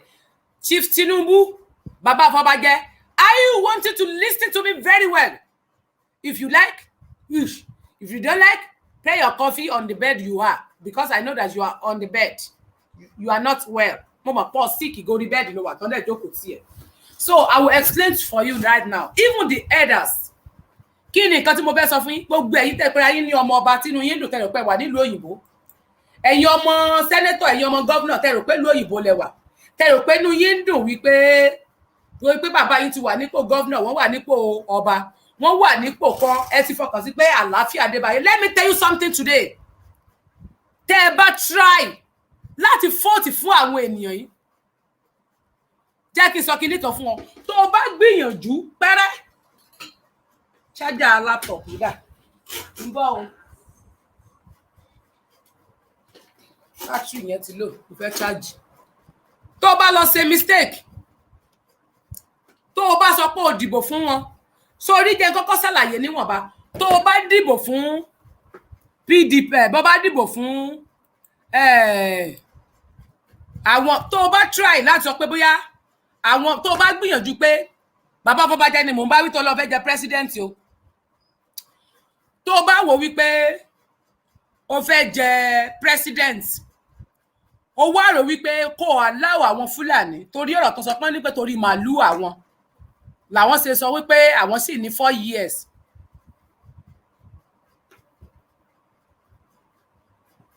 Ọmọọba no. I'm online. I'm sorry people. Ara ọmọọba ẹ má worry. Ẹ filẹ̀. Mo wọ online, màá bá yín sọ̀rọ̀ later. So, tí o bá sì ń ronú, bàbá, ìyẹn bàbá Afọbajẹ ni mò ń sọ o, bàbá Afọbajẹ. Bàbá tó wà ń body lọ́mù yẹn. Bàbá Afọbajẹ, n tó lè pí ẹ ni kó padà wálé. Tó bá ronú owó tó ti ná sórí ẹ̀mí ẹ. So ti bá mi share ètò síta bó ń wò mí. So bá mi like rẹ̀ bó like rẹ̀. So bá like rẹ̀ torí mo wò pé ìní ṣètò ni. Kí nǹkan bá ń plane tó ń lọ kí n dẹ̀ get out. Ṣùgbọ́n mo ti sọ báyìí so wà like rẹ̀ bó like rẹ̀. So ti follow, so ti subscribe sórí YouTube mi. So ti like rẹ̀ bó like rẹ̀. Ó dá bá mi sọ. Mo fẹ́ rí subscribe bí 3. Cause bá ń follow page. Cause bá ń share rẹ̀. Share ni o share. Kó bá ń share rẹ̀, kó bá ń table rẹ̀ ta. Ó bá ń share gbogbo ètò, ó bá ń table wọn. Bàbá Afọbajẹ tó bá ronú pé torí owó tó ti ná. Wí pé torí ẹ ló ṣe fẹ́ kí Fúlàní kán lè gbé ìjọba lẹ̀ fún ẹ pé kán free láti máa rìn kiri ìgboro. One, tí Fúlàní bá ṣe mistake gba 2023 tó ń bọ̀ tó rántí fún yín wọ́n ti sọ àsìkò tán máa jẹ́ president wọn. Wọ́n ti sọ àjọ tó máa ṣẹlẹ̀ tí wọ́n máa jẹ́ president mi. Kódà wọ́n ń sọ fún wọn pé their elders, their kings, their governors, they are not speak for them. They cannot speak for them. They have right to decide themselves. Wọ́n ní right láti decide fún ara wọn. Not you can speak for them. But you people who want to decide for us, wọ́n mọ ọjọ́ iwájú wọn pé èwe làwọn youth làwọn àwọn lè decide fún ara wọn ẹ̀yin kọ́ lẹ máa decide fún àwọn because ẹ ti wọ́n mọ̀ pé àwọn elders wọn ti lo ọjọ́ ayé wọn wọ́n wá láwọn làwọn fẹ́ lò pé ọdún 4 yẹn o àwọn máa gbé tó bá wá ṣe mistake tó bá lọ gbélẹ̀ tó bá dìbò fún wọn ẹ kọ́kọ́ ti gbà pé ẹ ti wọnú oko ẹrú ẹ tí ìdìbò fún wọn báyìí nìsín láàrin ọdún tẹ́ wà láàrin 2020 yẹn títí di àsìkò tẹ́ wà ẹ wo iye òkú tó ti sùn nínú ọdún yìí lásán láti January títí di ọdún yìí ẹ wo iye ẹ̀mí ènìyàn tó ti sùn ẹ wo iye ẹ̀mí tó ti sùn ẹ wo iye òkú tó ti sùn ẹ wo iye àwọn tó ti kú ẹ wo iye àwọn tó ti kú ẹ wo iye àwọn tó ti rùn nínú ọdún yìí lásán ni mò ń sọ fún yín yẹn o nínú ọdún yìí lásán ẹ wo iye àwọn tó ti kú tó o bá try láti sọ pé bóyá o dìbò fún wọn pípa yín yóò lágbára gan o yóò lágbára gan o yóò ní agbára púpọ̀ tí ìdìbò fún wọn wọ́n sì wà lórí ẹ̀ lọ́wọ́ but inú ilé gbóná janjan kò sí oúnjẹ ní ìgboro kò sí oúnjẹ nílùú bẹ́ẹ̀ dẹ̀ ni wọ́n á tún fẹ́ kí màálù wọn máa dà káàkiri tẹ́ bá dìbò fún wọn tó bá yẹ pé ẹ jẹ́ kí wọ́n wá ríbi wọlé tẹ́ ẹ̀ pín Yorùbá tó ọ̀pín kó tó di 2023 kẹ́ ẹ̀ pín kẹ́ dá dúró tí Fúlàní bá ṣe mistake tún wọlé open grace wọn tán náà báyìí wọ́n máa padà máa open ẹ̀ wọ́n máa padà máa ṣe káàkiri bẹ́ẹ̀ dẹ̀ ni pípa kò ní jẹ́ yíyan tẹ́ bá tún wá wò pé torí pé kí wọ́n lè dìbò fún yín pé torí kí wọ́n lè gbéjọba lẹ̀ fún yín kẹ́ wá lè free wọn pé kó máa dìbò káàkiri pípa yín pípọ̀ náà ni o wọ́n sì máa pa yín lọ wọ́n máa bá ìyá yín sùn wọ́n máa bá wọn bàbá yín sùn wọ́n máa jó gbogbo properties yín wọ́n á máa kó àwọn ènìyàn wọlé torí wọn ò lè ẹ́ bàgbà láyé wọ́n fẹ́ jẹ́ pé àwọn náà fẹ́ jórí so wá rí i pé iwájú yín ò ṣe lọ ẹ̀yìn yín ò ṣe padà sí ohun tó lè pè yín ni pé no election 2023 torí tó bá ṣe mistake pé election wà bọ́ ọ bá dìbò fún wọn ọ̀daràn bọ́ ọ dìbò fún wọn ọ̀tìrógo ohun tó lè pè yín nísìn ni pé kẹ́ ẹ pín so ẹ̀yin tẹ́ ẹ sọ nonsense mo fẹ́ kẹ́ ẹ lọ sí analysis ìwọ tó bá lọ sọ̀rọ̀ nípa Chief Sunday Igboho tó o bá sọ̀rọ̀ nípa Yorùbá nation kódà tó o bá jẹ́ pastor tó o bá lọ ń gbàdúrà òun rí náà sí Chief Sunday Igboho tó o lè sọ nípa Yorùbá nation you are saying rubbish quote me I said it tẹ́ni ọmọ ológun ló sọ bẹ́ẹ̀ you are saying nonsense because of money you are saying rubbish because of money òsìlẹ̀ sọ ẹ ọ̀ ṣe pastor tó o lè sọ nípa ìjàngbara tó o lè sọ nípa àwọn ọmọ tí wọ́n mú sínú ọgbà DSS tí o lè sọ̀rọ̀ nípa bí ìyà ṣe ń jẹ ọmọ Yorùbá dúpẹ́ cha chu cha cho cha cho cha cho nínú mọ́tò lọ àdúrà lẹ́ẹ̀ máa sọ pé ń gbà nínú mọ́tò bọ̀t olóorí dẹ̀ sí fi ṣe Igboho torí pé o ti mọ̀ pé dandan ni kò ṣẹlẹ̀ ẹ lu opportunity tó ń ṣẹlẹ̀ ẹ fi sọ pé ẹ rí náà sí fi Sunday Igboho ẹ ní kán máa lọ gbàgbẹ́ kán máa lọ gbàdúrà ṣé wọn gbàwẹ̀ wọn gbàdúrà tẹ́lẹ̀ gbogbo àwọn ọmọ olóyè pátá tí wọ́n lọ sí Bẹ̀nẹ̀ tó yẹ pé wọ́n wà níbi tí wọ́n ti fẹ́ ṣe court níjọ́ yẹn inú àwẹ̀ ni gbogbo àwọn ọmọ yẹn wà pátá kò sí kankan nu wọn tó jẹun bẹ́ẹ̀ ni mo sọ gbogbo àwọn ọmọ tó wà nínú ilé wọn àwínú àwẹ̀ ni gbogbo àwọn ọmọ yẹn wà ní ọjọ́ náà pẹ̀lú olóyè fúnra wọn tó sẹ́yìn lè fẹ́ sọ fún wọn pé kán ṣe nǹkan kan tó ṣe kẹ́yìn tó sọ̀rọ̀ gan àwọn fúnra wọn mọ̀ pé káwọn ṣe nǹkan gbogbo yín kàn lu opportunity nǹkan ẹ fi ń sọ pé ẹ sọ nípa Yorùbá nation ẹ sọ nípa àwọn ọmọ tí wọ́n kọ́ ẹ sọ nípa ìyà tó ń jẹ àwọn èèyàn ẹ wá lè rí náà sí fún Chief Sunday Igboho torí pé kẹ́lẹ́ máa fi kó èrò sórí péjì yín òótọ́ ọ̀rọ̀ kòròdó I don't want you to like me is that you like me or love me I don't care tẹ bá ń sọ tínú ẹ ò bá dùn sí apẹ kó pẹkù ẹ I don't care love rẹ kò bu oúnjẹ sórí tébù mi mo mọ àwọn tó nífẹ̀ẹ́ mi dénú àwọn kan ti fẹ́ẹ̀ sunkún pa láàárọ̀ ìpín tennis kí ló ṣẹlẹ̀ tí mi ò wá sí online mo ní kò sí wọ́n ń ké àwọn èèyàn ń ké lórí fóònù pé kí ló ṣẹlẹ̀ mo ní kò mà sí nǹkan kan wọ́n láwọn ò rí mi sọ ọjọ́ kan péré tí mi fi jáde ọjọ́ kan péré wọ́n láwọn fẹ́ máa gbọ́ tẹ́ni àwọn mọ̀ pé òótọ́ ọ̀rọ̀ ń bẹ lẹ́nu àwọn mọ̀ pẹ́nu làwọn ti lè gbọ́ òótọ́ ọ̀rọ̀ àwọn mọ̀ pé òótọ́ ọ̀rọ̀ wà lẹ̀ torí kò sí ọ̀rọ̀ tó sọ tí ò wá sí ìmúṣẹ kò sí ọ̀rọ̀ tí ó sọ tí kò sí ìtọ́ tí ò wá sí ìmúṣẹ rí ọba làlá ni tó o bá rí náà ni tó o bá sọ̀rọ̀ ni gbogbo ẹ̀ máa come to pass and yes because I meditate before I go live If I see anything, I will pray and I meditate. I Google. Very well. I shut my research. Mo máa ń gbá research mi gan. Màá dẹ̀ ṣe investigation me thoroughly before I came out. That is the reason why my word will come past. Ọ̀rọ̀ wo ni mo sọ tí ò come past. Even lórí olóyè wo ni mo sọ tí ò wá sí past. Lórí ilẹ̀ Yorùbá èwo ni mo ti sọ tí ò ti máa wá sí past. You know, but ẹ kì í fẹ́ gbọ́ tọ̀rọ̀. Ẹnu ẹni tó bá wà ẹ fẹ́ gbọ́ pé ẹnu lágbájá báyìí ló ti jáde ẹ kanlẹ̀ kórìíra ẹ̀, and I don't care. Dangote ẹ wo iye tó ń ta cement ní Nàìjíríà, ẹ wo iye tó ń ta ní Africa country tó kù, ẹ wo iye tí Dangote ń ta oúnjẹ rice basmati rice, ẹ wo iye tí Dangote ń ta níta, ẹ wo iye tí Dangote ń ta gbogbo àwọn nǹkan sugar, ẹ wo tó ń ta fún yín ní Nàìjíríà, ẹ wo iye tó ń ta níta. WhatsApp mi ò connect o, bóyá network mi ni o, I don't know, mi ò mọ̀ tó ṣe mọ́ o, kò connect o. Ẹ má pè mí lórí WhatsApp, ẹ pè mí lórí Telegram àbórí imo. So ti wá tán báyìí nísìn, ṣé ti wá rí nísìn wípé ẹ ní láti ronú. Dangote ló ń fi mọ́tò pa àwọn ọmọ yín, jẹ́ ń pọ̀ play rẹ̀. Incident which left the student of Adekunle Ajayi in pains and agony. We have been suffering for the past 4 days now over the incidents that happened in Adekunle Ajayi University that many lives were lost. More than 50 students died through this incident. And this is not the first time Dangote has been killing our students. They have been killing our students, and when this happens, he won't do anything. The boss will be there, the trainer will be there, and nothing to come and compensate our students. Now, we are giving Dangote, the richest man in Africa, we are giving Dangote an ultimatum. If Dangote is using our blood for something else, we are telling him now that his boss must not be seen in Adekunle Ajayi University again. He must not pass through our main road. If Dangote trust does not desist from this act, we are coming in mass. Dangote must compensate all the family of the affected students heavily. I mean, all the students that died in this accident must be heavily compensated. All the students that are wounded and that are still in the hospital must be heavily compensated. And all their hospital bills must be paid by Dangote. Secondly, Dangote must order all his truck to desist from plying through Akumba Ikare Road.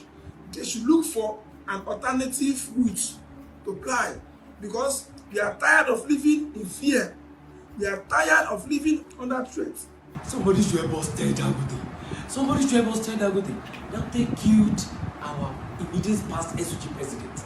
Our immediate past SUG president. A 500 level student of law. A lot of students died in that accident. Dangote has been killing us on January 1st, January 2nd, January 3rd, January 4th, January 5th, January 6th.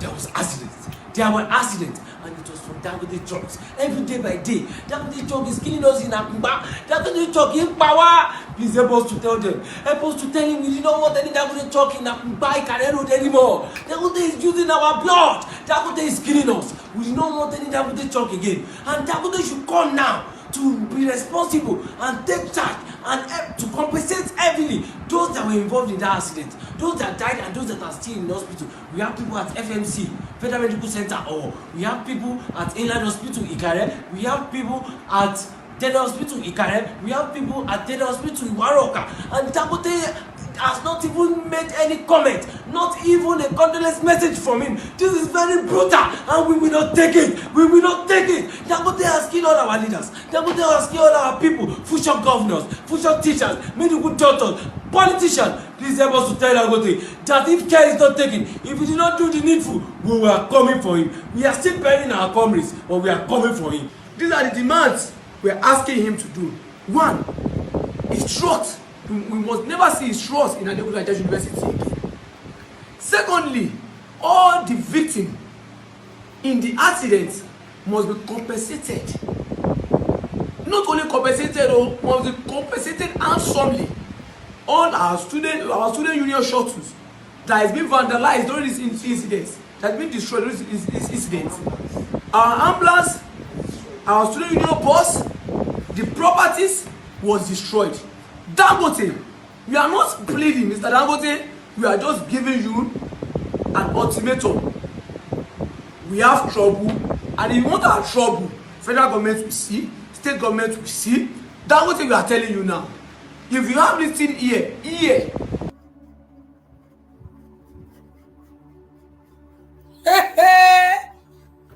mo ń ka news kan ní bíbá ẹ nísìn wípé wọ́n ní we have only 3 Sunday Igbòhos associates with us, not 12. Àwọn DSS sọ pé àwọn 3 péré làwọn ní lọ́dọ̀. Ẹ dákun ṣé wọ́n ti release àwọn tó kù ni, because àwa ò mọ̀ o. Wọ́n léèyàn 3 péré ló wà ní lọ́dọ̀ àwọn DSS, because I don't understand. Ohun tí mò ń kà bí nísìn nìyẹn o, bí ó ní bó tọ́ ni mi tí mò ń kà báyìí lórí news kan bí níbi báyìí sìn. Mò ń kà lọ́wọ́lọ́wọ́ báyìí níbi news kan sìn tó ń sọ wípé n táwọn rí ní the Department of the State Service DSS has said it only 3 associates of the Yoruba nation advocate Sunday Igboho aka Sunday Adeyemo aka Sunday Igboho in its custody. DSS lawyer I was told a federal high court in Abuja on Thursday that as against the claim by lawyer to the associates that 12 of them were behind her. It has 3, Amoda Tunde, Babatunde ìyẹn Lady K, and aka Lady K, Diekola Adeyemo Ademola, Diekola Adeyemo Ademola, and Babatunde Sunday in his custody. Ẹ gbà mí o, South Bono káwọn ọmọ wa sí wọn mà tún ti dínkù. Ẹ gbà mí, ẹ wá rà mí kalẹ̀, ń wò mà sí lé mọ́. Yomi, stop calling me right now. Stop calling me. I'm busy right now, please. Can you stop calling me? Ẹ wá gbà mí. A máa ṣe nǹkan o. Awo added the DSS also at Abdul Lateef Ofeyagbe, the first applicant in its custody, until July 27 when he was released. Ẹ dákun ta ló tún release? Ofeyagbe, Abdul Lateef, wọ́n ní Lateef. Awarded the DSS also had the first applicant in the custody until July 27 when he was released. The DSS lawyer spoke at the resumed hearing in the fundamental rights enforcement suit by 12 associates of Igboho who claim to have been arrested since the DSS raised Igboho Ibadan residents on July 1st. Lawyer to applicant Pelumi Olajengbesi faltered Awo claim and insisted that all his clients were behind by the DSS. Meanwhile, the DSS failed to produce the applicants on Thursday as against the order for their production made last week. Although Awo tried to explain why his clients could not comply with the court order. Don't call me. Get out. Wait. Get out. Don't call me for now. Justice Obiara Enguwato orúkọ Yíbò ìhànlẹ́yìn kò ṣeé pè restricted the order for the applicants produced on the next adjourned. That Justice Nguku kinikan Enguwatu Jesu Okoile also ordered the DSS to allow the applicants' lawyer access to them between today and the Monday. He adjourned till August 2 for the DSS to produce them in the court and further hearing in the case. Details. Ṣé ti wá rí pé nǹkan míì ti ń ṣẹlẹ̀ báyìí o. Wọ́n mọ̀ ní àwọn ọmọ wọn ò sí gbọ́ pé ọmọ 3 ló máa kù nínú ọgbà wọn. It is true. Ṣé lóòótọ́ ni ẹ wá gbà mí nítorí Ọlọ́run.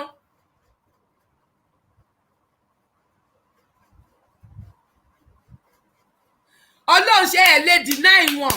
Bẹ́ẹ̀ ni Alimi, thank you Ọlánìkẹ́, thank you. Ẹ ti already parade wọn, ẹ ti fi hàn wá lójú gbangba, ẹ ti jẹ́ ká mọ̀ páwọn ọmọ wa wà, ẹ̀yin lẹ show wọn fún wa. So bẹ́ẹ̀ tí wọ́n fẹ́ sọ fún wa ní ìsìnkú ọmọ mẹ́ta ló kù fún yín, mi ò tí gbàgbọ́, èmi sì rí yín pẹ́ ń ṣeré lọ́wọ́, mi ò tí lè sọ̀rọ̀ nípa yín. Mi ò tí lè sọ̀rọ̀ nípa yín, mo sì rí pẹ́ ń ṣe fíìmù lọ́wọ́, àfíìmù lẹ́ ń ṣe lọ́wọ́, ẹ̀ ń ṣe drama yín tẹ̀ ń ṣe lọ́wọ́ yẹn mo like ó gbásíkì gan. Drama tẹ̀ ń ṣe yẹn ó gbásíkì gan, but mi tí lè sọ̀rọ̀. I think it is a fake news. Mi ò lè try, èmi don't believe pé fake news ló gbọ́dọ̀ jẹ́. Hello? Báwo ni? Bá mi lo nǹkan tó ń gbọ́n bẹ̀ yẹn mo ń gbọ́. Mo ti rí. Ó ní mo ṣe ka tó ń sìn. But I think it's a fake news. Mi ìròbó òótọ́ ni. Fake news ni wọ́n ti parade, àwọn ọmọ tó ti parade fún wa níta. Tán ti fi hàn wá níta, gbọ́dọ̀ àwọn gangan fúnra wa ti rí. So bẹ́ẹ̀ tí wọ́n fẹ́ sọ fún wa pé ẹ ti release wọn. Wọ́n tún sọ fún wa pé wọ́n ti release Abdulateef lọ́ndì 27. Bẹ́ẹ̀ sì máa pẹ́ release wọn láìsọ pé bóyá rí wọn. Ẹ gbọ́dọ̀ produce letter tẹ́ fi release wọn. Àwọn tẹ́ release wọn fún agbọ́dọ̀ rí. Letter tẹ́ fi gba bail wọn, a fẹ́ rí bail bond wọn. Kí ló ṣẹlẹ̀ kí ni ìwà tẹ́ ń wí? Ṣé gbogbo àwọn èèyàn kì í rí àwọn nǹkan bí báyìí ni? Okay, mo ti gbàgbọ́ pé fake news ni. We believe it is a fake news. Fake news ló gbọ́dọ̀ jẹ́. Kò gbọ́dọ̀ jẹ́ news gidi. Fake ni. How come? All right, dear. Lẹ́yìn ìgbà tí ẹ ti parade wọn fún wa, bẹ́ẹ̀ tí wọ́n ṣe wá fẹ́ sọ fún wa pé fake news yẹn, mo ń wò. Èmi ń wò, mo ń dúró báyìí. Kódà mo gẹ̀gùn. Mo gẹ̀gùn. Ọlọ́run mo gẹ̀gùn. Ara mi dẹ̀ bù máa sọ wàyí. They better don't joke with our children. Yes, Olórí Tina. Bẹ́ẹ̀ ni wọ́n gbọ́dọ̀ bá wa ṣeré gbogbo eré ìwòrè eré ìdìdìrìn tán bá wa ṣe. Nífẹ̀ẹ́ tẹ́ Ọlọ́run. Nígbà tẹ́ nífẹ̀ẹ́ fi pákó rorin. Nífẹ̀ẹ́ fata gígùn mu gàrí. Ó fi wá wọ̀n pé àwọn mẹ́rẹ̀ẹ̀ta tẹ́ detain yẹn. Ni àwọn agitator tẹ́ ń sọ fún wa, àwọn tẹ́ ń produce fún wa sí ni àwọn adìjàngbara tó wà láàrin wọn. Àwọn tí ò kìí ṣe agitators láàrin wọn, àwọn lẹ́ ń claim fún wa pé ẹ ti release wọn, but àwọn tó jí agitator ìyẹn Lady K àti Omíyalé ìyẹn Ìṣọ̀kan Oòduà àti Táíwò, mo rí pé bóyá àwọn lẹ́ ń claim fún wa nísì pé wọ́n sì wà ní custody yìí, páwọn tó kù ẹ ti release wọn. Ó dẹ̀ pé ẹ ń ṣeré nífẹ̀ẹ́ mú mi. So ohun tẹ́ ẹ sọ fún wa nísì ni pé kí gbogbo agitators tó kù kan má mú mi. Ẹ ń ṣeré ni, bẹ́ẹ̀ ni mo ti gbọ́dọ̀ wọ́n ń ṣe fíìmù ni. Bẹ́ẹ̀ ni. Okay, bẹ́ẹ̀ ni. Mo rí pé ẹ ń ṣe fíìmù ni. Ẹ ń ṣe fíìmù ni. Drama lẹ ń ṣe. Fíìmù ni. Fíìmù yìí dùn gan o. Mo like fíìmù yìí bàjẹ́. Láwọn ọmọ tẹ́ parade lọ́fíìsì yín abẹ́ ti gbàgbé ni. Láwọn ọmọ tẹ́ yí kiri níwájú yín tó yẹ pé fúnra yín lẹ show wọn fún wa. Fúnra yín lẹ fi àwọn ọmọ yẹn hàn wá. Tẹ́ ń fi wọ́n hàn báyìí. Làwọn ọmọ tẹ́ fi hàn wá, ẹ̀yin lẹ jẹ́ ká mọ̀ bí wọ́n ṣe ń tiro. Ẹbẹ́ ti gbàgbé pọ́n tiro, wọ́n ṣe tiro gómìnà gánà tán tiro ẹsẹ̀ tán tiro. Rí pé àwọn Lady K ń tiro ni. Bẹ́ẹ̀ tí wọ́n fẹ́ sọ fún wa pé ẹ fi wọ́n lẹ̀ ní òye mi. Ó dá ń gbà náà lórí. Ẹ fi wọ́n sílẹ̀ dákun. Ẹ fi wọ́n sílẹ̀ dákun. Ìjọba Nàìjíríà. Ìjọba Nàìjíríà. Àwọn Yorùbá agitators. Yorùbá agitators. Tẹ̀mú nílé Sunday Igboho. Tẹ̀mú nílé Sunday Igboho. Wọ́n kì máa yí ṣọ́ dáràn. Wọ́n kì máa yí ṣọ́ dáràn. Freedom fighters ni wọ́n. Freedom fighters ni wọ́n. Òmìnira náà ń pè fún. Òmìnira náà ń pè fún. Ẹ má ṣe fara ni wọ́n. Ẹ má ṣe fara ni wọ́n. Ẹ má fi àjà láìṣẹ́. Ẹ má fi àjà láìṣẹ́. Orí bólódòdó bá lọ kú. Bólódòdó bá lọ kú. Sípò ìkà ó léwu. Sípò ìkà ó léwu. Ẹ fún wọn sílẹ̀ nínú àhámọ́. Àwọn tẹ̀mú lóru lọ́nà ìtọ́. Nílé Adéyẹmọ Sunday Igboho. Ìjọba Nàìjà má ní wọn lára. Ẹ fún wọn sílẹ̀ nínú àhámọ́. Àwọn tẹ̀mú lóru lọ́nà ìtọ́. Nílé Adéyẹmọ Sunday Igboho. Ìjọba Nàìjà má ní wọn lára. Ayé lọ́jà mo máa tún ti dé. Ọ̀jọ̀gbọ́n olóye akọrin ni. Màjèsí kọ́ ó ti pẹ́ gan ọmọ tí ò gara òṣónú ilé ó gbà lọ rárá mi ò ní ṣàlọ́fẹ́ mi ò fẹ́ràn mi ó kọrin bólóye Sunday Igboho àwọn kan yí mi àwọn kan kú mi àwọn kan dákẹ́ rárá àwọn sọ̀rọ̀ sẹ́ni yìí ní pọ̀jẹ́ ní bùnmi lọ fẹ́ni bèmí ò tó kí ni kì í ṣiṣẹ́ ẹ ṣé mo dúpẹ́ ẹ kú ìfẹ́ mi kí má ṣàlàyé káwọn ẹlẹ́gàn mi ẹ kú àtótónu ewu oṣù. ẹ tún wá sí ilé nínú àhámọ́ àwọn tó mú lẹ́rù lọ́nà ìtọ́ ilé adé ọmọ Sunday Igboho ìjọba Nàìjíríà má ní wọn lára. agbára ń bẹ mo tí mo ti pẹ́ yálà agbára ń bẹ mo ti pẹ́ ọ̀nà pẹ́ kò sẹ́ni tí ó mú jọba ṣùgbọ́n tíjọba bá jẹ́ dáyé lọ dájú ṣáká wọn ò jọ lọ́hùn lọ láfi ń sọ fáwọn ìjọba wa kí wọ́n rọra kán má ṣàgbára lò nàmúrúsù tó ṣàgbára lò eṣinṣin lásán lọ lọ́hùn rán sí ó kò sí ní mú nídààmú débà ìrìn ọ̀nà tó ṣàgbára lò ó máa padà tẹ̀rìn sókun pupa ọlọ́run ìgbà yẹn ló ń bẹ nípò kò sì sẹ́ni tí ó gbà kú ọlọ́run ìjọba Nàìjíríà báwo ló ṣe jẹ́ ẹ fi ń tẹ̀tọ́ ọmọ èèyàn mọ́lẹ̀ freedom of speech ìyẹn ò máa sí orílẹ̀-èdè Nàìjíríà tẹ́ ń darí ìgbáyé gbádùn ó nira kókó ẹ̀ ń kọ́ daràn mọ́ra bí ọmọ ẹ wá ń tẹ aláìṣẹ̀ mọ́ gbàgà ìlú títàjẹ̀ sílẹ̀ aláìṣẹ̀ tó bá pọ̀ lápọ̀jù ẹ wá ń dunnú lọ́lọ́dọ̀dọ̀ ń kú sí ipò ìkà ìbínú Ọlọ́run tí ń kanlẹ̀kùn. ẹ tún wá sí ilé nínú àhámọ́ àwọn tó mú lóru lọ́nà ìtọ́ ní ilé adé ọmọ Sunday Igboho ìjọba Nàìjíríà má ní wọn lára. tọ̀sẹ̀ ló lọ́yọ̀ ni mo máa ń gbọ́ ohun gbogbo lẹ́tọ̀ọ́ ni ọba tó dá wa ò gbóhùn lẹ́nu wa ó ṣe wá jẹ́ tó fi já wa ara wa gangan la tún wá ń fara nira wa ṣèjọba àwa ara wa là ń ṣe gbogbo wa la lẹ́tọ̀ọ́ lábẹ́ òfin láti ṣẹ̀dùn ọkàn wa fúnjọba ohun tí a fẹ́ àtẹ ìta ò fẹ́ kíjọba gbọ́ kí wọ́n ṣàtúnṣe sí èmi ò pé kẹ́ má fòfin dánìkan ṣùgbọ́n kíjọba tọ̀ lọ́nà tó tọ́ gbogbo ẹ̀ṣọ́ aláàbò pátá ẹ̀sìn mi kíkà ní mọ́lẹ́ lóru mo mọ̀ pé ṣe ara yín kọlẹ̀ ń jẹ́ ohun tó fọn fún fèrè ló ń fọn àmẹ́nita kọ́ ní kà tó ṣe kà dájúdájú ìka tí ń ṣe nì ẹ tún wọ́n sí ilẹ̀ nínú ìgbèkùn ńjà ńlá ẹ tún wọ́n sí ilẹ̀ nínú ìgbèkùn àwọn tí ẹ mú nílé Ìgbòho ẹ má fìyà jẹ wọ́n mọ́ ẹ dákun tàbá fagbùrù àfagbó wọn lọ́kọ wọn láya lọ mọ̀lẹ́bí ẹ̀gbọ́n wọn ẹ ti fi dùn wọn láì jalè láì pààyàn rárá lásọsọ pé wọ́n ń jà fómìnira wọ́n ń wí fúnjọba pẹ̀lú òtò ṣòun lẹ̀ ń torí ẹ̀jẹ̀ wọn níyà.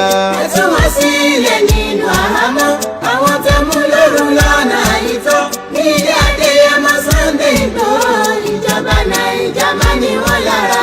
ẹ fi Táíwò sílẹ̀ ẹ dákun ńlá ẹ fi Táíwò sílẹ̀ ẹ dákun Táíwò Ọpẹ́yẹmí tó ń bẹ̀rẹ̀ àmọ́ ti Nàìjíríà Federal Government lábẹ́ DSS nílùú Àbújá ọmọ Ìkìrun Àgùnbẹ́sọ̀hún ni ó Ọpẹ́yẹmí ọmọ Ìkìrun Àgùnbẹ́sọ̀hún ni onílé òbí nípínlẹ̀ Ọ̀ṣun Àkànbí ọ̀wọ́n máa.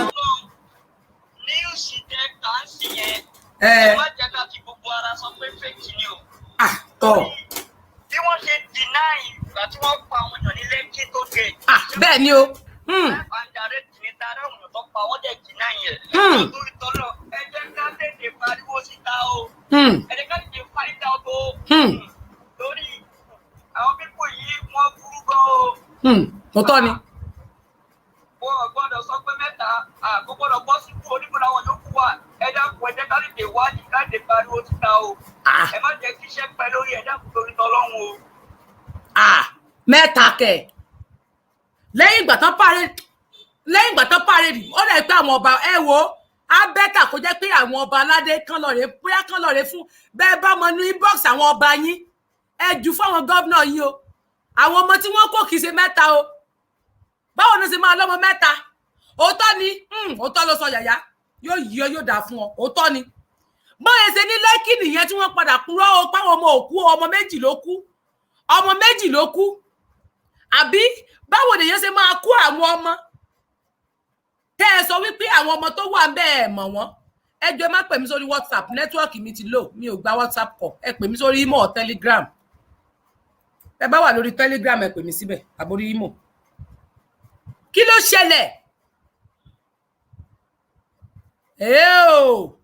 ṣé ẹ rí wípé ọ̀rọ̀ yìí ẹ rò pé ó máa ẹ mọ̀ pé Nàìjíríà ń pogun ẹ kó àwọn ọmọ 13 obìnrin kan lẹ kó nínú ilé wọn ń bẹ̀ yẹn ẹ wá ń sọ fún wa nísìsiyìí pé ọmọ 3 ló kù bóyá èmi ń sọ fún pé fake news ni torí fíìmù eléyìí kò gbúdọ̀ jẹ́ real but now I need that tó ní gbogbo nǹkan kọ́ la gbúdọ̀ pé ní fake bọ́n ṣe fáwọn ọmọ Lẹ́kì nù ní ọ̀rọ̀ tọmọ yìí sọ nísìn nígbà tẹ wà ní Lẹ́kì tó gate tẹ lọ́mọ kankan òkú ẹni fọ́tò ṣọ́ọ̀bù ni wọ́n mọ̀ gbàgbé rẹ̀ dé ní so àwọn tán pa yẹn àròkù wọn níbi tó ti wá ọ̀rọ̀ tí mo tún wá gbọ́ lénìí tí bá sọ fún pé àáfàá tí wọ́n pa wọ́n ní dírẹ́fà àáfàá wọ́n ló wà nínú àwọn ọmọ tí wọ́n kó lọ yẹn sílé ọmọ àáfàá ó wà nínú àwọn ọmọ tí wọ́n kó lọ yẹn o àáfàá tí wọ́n pa nínú ilé olóyè ọmọ tó gbé àáfàá wá ọmọ wọn tó gbé wọn wá síbẹ̀ yẹn wọ́n pa wọ́n gbọ́mọ yẹn dà wọ́n gbọ́mọ yẹn mọ́ àwọn tó kó lọ ọmọ yẹn wà lára àwọn tó kó lọ ẹ pa bàbá ẹ tún wọ òkú bàbá ẹ lọ ẹ tún mú ọmọ ẹ tún jù sínú ọgbà ẹ̀wọ̀n tó yẹ kó rí bẹ́ẹ̀ lórílẹ̀-èdè ẹ̀yin kan sì pera yín ní Àjìjàgbara ẹ̀yin kan sì pera yín ní ọmọ Yorùbá ẹ̀yin ọba aládédè dákẹ́ ẹ sọ̀rọ̀ nípa àwọn ọmọ tó wà nínú ọgbà ní custody DSS and they are telling us they are 3 they are just only 3 it is 3 you paraded 30 for us not 3 and you need to provide us for us you need to provide them we need them don't joke with our children. Don't joke with our people. We need our people. Allow their lawyer to see them. If you don't want to see another things, say on party by mu lele by nisin. An ba yin se lero. Báwo lẹ ṣe máa kó ọmọ 13 tẹ́ máa ní 3 pé ló kù nu wọn. Kí lẹ fa wọn mọ́kànlá ṣe. Kí lẹ fa wọn 10 tó kù ṣe. Èyàn 10 mà ní. Wọ́n ní ọmọ àfáà wà lára àwọn ọmọ tán kó lọ o. Àfáà tí wọ́n pa sínú ilé olóyè. Àwọn méjì ni wọ́n pa sínú ilé olóyè Chief Sunday Igboho àwọn méjì tí wọ́n pa bẹ́ẹ̀ wọ́n pa àdògán wọ́n pa àfà wọ́n tó gbé ọmọ tó gbé àfà wá síbẹ̀ ọmọ wọn dírẹ́fà wọn bí ọmọ wọn ló ṣe jẹ́ wọ́n ní wọ́n gbọ́ ẹ pa bàbá èèyàn ẹ tún gbé ọmọ lẹ tún wọ òkú bàbá lọ ẹ yọ lórí burúkú ni ẹ wo èmi sọ fún pé àwọn tẹ́ẹ̀kọ́ tí pọ̀ tó lè mi ò bá yín mú léré èmi ò bá yín ṣeré ń tẹ̀mí ẹni tó bá fẹ́ kó máa sọ̀rọ̀ abẹ́lẹ̀ ẹni tó bá fẹ́ kó máa yín ọ̀rọ̀ jẹ fún yín ẹni tó bá fẹ́ kó máa dákẹ́ kó máa sọ pé òun pé ọ̀rọ̀ sọ kó má sọ̀rọ̀ sókè ikú tó ń pa ojúgbẹ́ ẹni definitely òwe ló ń pa fún ni that is the proverb ikú tó ń pa ojúgbẹ́ ẹni òwe ló ń pa fún ni ẹ̀yin tó kù kẹ́ má sàsùn para gbogbo ẹ̀yin títọ̀ tẹ wà ní Nàìjíríà tẹ bá lè sọ̀rọ̀ ẹ dákẹ́ báyìí nísìn tí ẹ bá lè pariwo wọ́n ń bọ̀ wá báyìí lẹ́yọ kọ̀ọ̀kan eléyò kìí ṣeré wọ́n fi hàn yìí pé àwọn agitator tó yẹ pé àwọn rí ojú wọn tó ń jàjàngbara ń ta ìyẹn pé Lady K tó ń sọ̀rọ̀ Omíyalé tó ń sọ̀rọ̀ àti Táíwò tó ń sọ̀rọ̀ Táíwò tó wà lójú screen yìí tí wọ́n ń jàjàngbara àwọn yẹn náà ń sọ fún pé wà lọ́dọ̀ àwọn 10 tó kù tí wọn kì í ṣe agitators wọ́n ń sọ fún pé àwọn ti release wọn ẹ dákun ìwé tó fi release wọn dà ta ni wọ́n release wọn fún wọn ò jẹ́ kí lọ́ọ̀yà rí àwọn ọmọ yẹn látijọ́ tí wọ́n ti wà níbẹ̀ yẹn wọn ò jẹ́ kí lọ́ọ̀yà bá àwọn ọmọ yẹn sọ̀rọ̀ látijọ́ tí wọ́n ti wà níbẹ̀ yẹn and you are telling us ẹni tó ń pè mí sí orí Telegram yìí ẹ pè mí sórí Telegram +8 ní kẹ́ pè mí sí ẹ má pè mí sórí bíbá eléyìí tó ní +8 ní kẹ́ fi pè mí tẹ́ bá fẹ́ pè mí orí Telegram tó ní +8 tàbí imo tó ní +8 ní kẹ́ fi pè mí ẹ má pè mí sórí ibi tẹ́ pè mí sí yẹn orí +8 ní kẹ́ pè mí sí Telegram tí +8 wà ńbẹ̀ àti imo tó ní +8 ní kẹ́ pè mí ṣé ẹ rí pé àwọn people ń jókì ó dàgbà náà ní ká gbà pé fake news ni tó rà ní kò máa lọ jẹ́ kí n fọ́ mi owó tí mi mo ti bọ́ sọ báyìí mo ti bọ́ sọ ọmọ mẹ́ta bá kú ọmọ mẹ́ta bá kú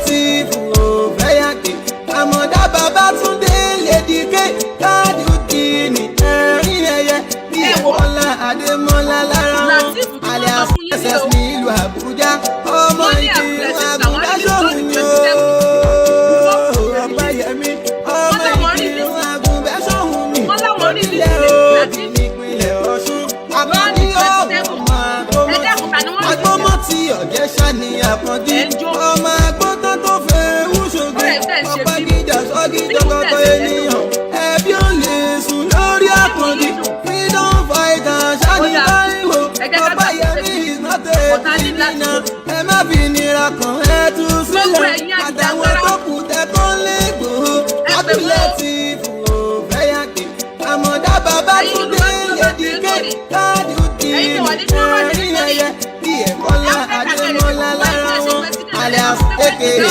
omíyalé Abidi ìṣìjà mi lọ́wọ́ Ayọ̀bámi Donald lára wọn àtàwọn mẹ́ta tó kù ìjọba o ẹ tú wọn sílẹ̀ wọn ò ṣe sófin. ẹ tú wọn sílẹ̀ nínú àhámọ́ àwọn tó mú lóru lọ́nà àìtọ́ nílé Adéyẹmọ Sunday Igboho ìjọba Naija má ní wọn lára. mo lọ́rọ̀ fáwọn lọ́balọ́ba. kábíyèsí fáwọn ọba. tó ń bẹ nílẹ̀ Yorùbá wa. kádé ọpẹ́ lórí ọba.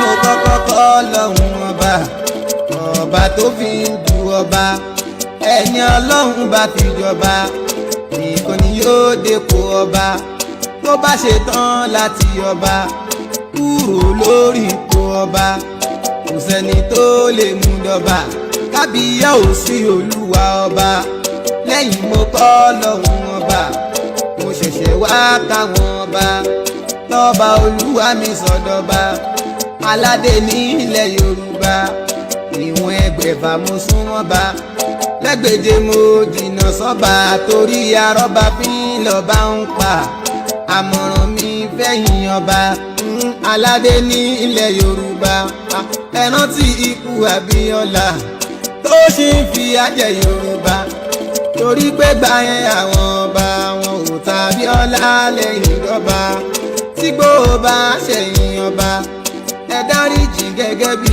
ọba àbí ká pè gẹ́gẹ́ bí bàbá ẹ ti gbòó lẹ́yìn ọba. ìyá máa lájẹ Yorùbá mo lọ́rọ̀ fáwọn lọ́balọ́ba. kábíyèsí fáwọn ọba. ó ń bẹ nílẹ̀ Yorùbá wa. kádé ọpẹ́ lórí ọba.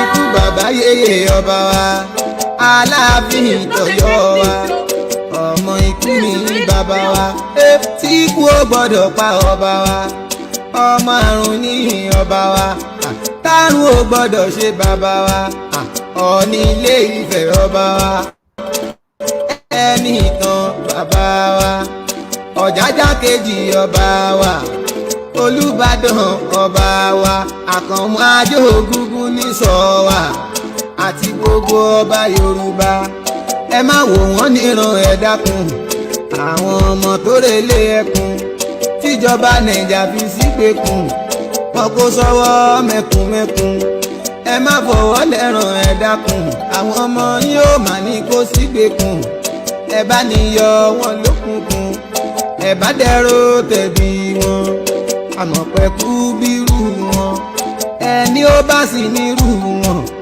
kò ní fẹ́ fojú sunkún wọn. àpèjọba wa ká tú wọn sílẹ̀ nínú àhámọ́. mo lọ́rọ̀ fáwọn lọ́balọ́ba. kábíyèsí fáwọn ọba. ó ń bẹ nílẹ̀ Yorùbá wa. kádé ọpẹ́ lórí ọba.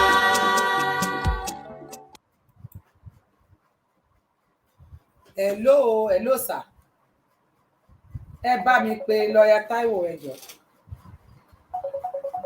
àní ẹ má pè mí sórí WhatsApp mo sọ fún pé kẹ́ ẹ má pè WhatsApp for now mi ìmọ̀ tó nẹ́tíwọ́ọ̀kì yẹn ti lò gbogbo WhatsApp mi ìmọ̀ tó ṣe ẹ pè mí sórí imo tàbí Telegram mi ìgbé WhatsApp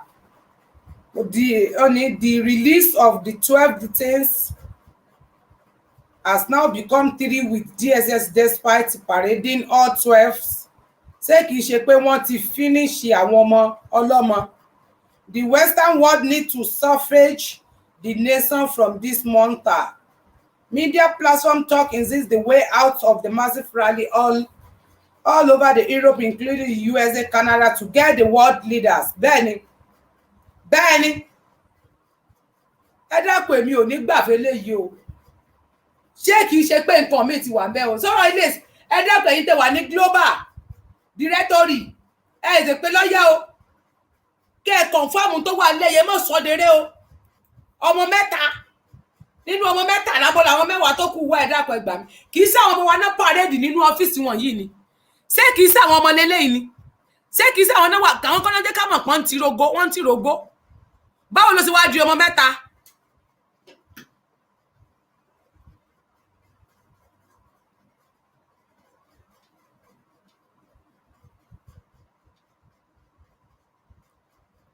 Eléyìí ga o.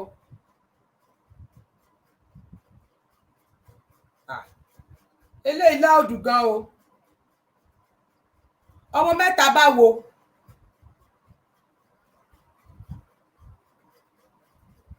Ọmọ mẹ́ta báwo?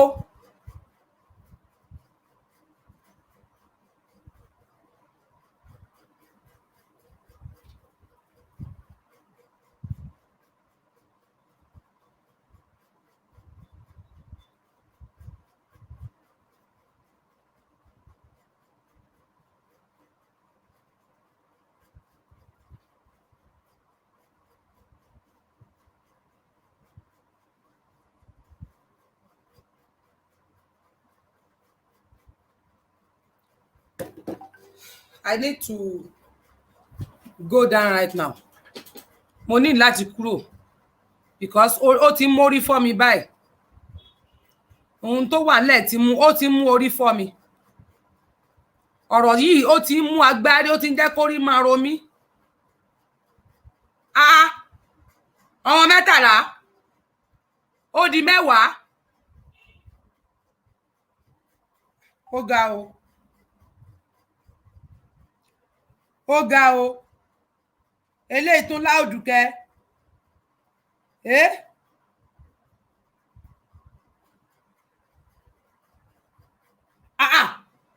Ọmọ mẹ́tàlá.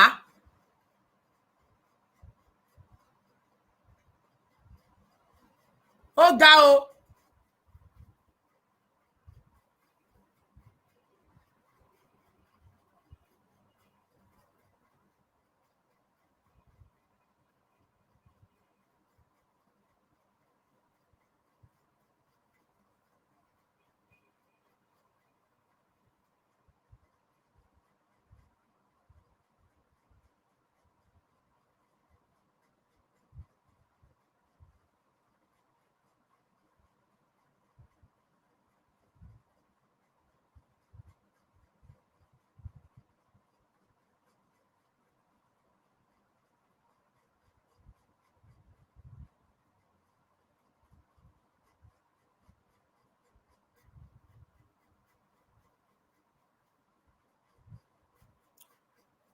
Eléyìí tí wá ó wá jẹ́ kí kò jẹ́ kọ́kàn mi lélẹ̀ mọ́. Ara mi ò wálẹ̀ mọ́, honestly ara mi ò balẹ̀ mọ́ fún nǹkan tí mo gbọ́ yìí. Ara mi ò balẹ̀ mọ́ o. Kódà ara mi ò balẹ̀ mọ́.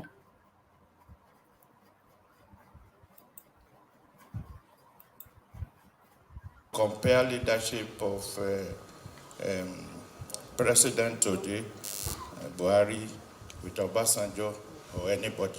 But I want to talk about leadership generally. Yoruba say, "Tegbe ba ma dara latodo olori egbe yin."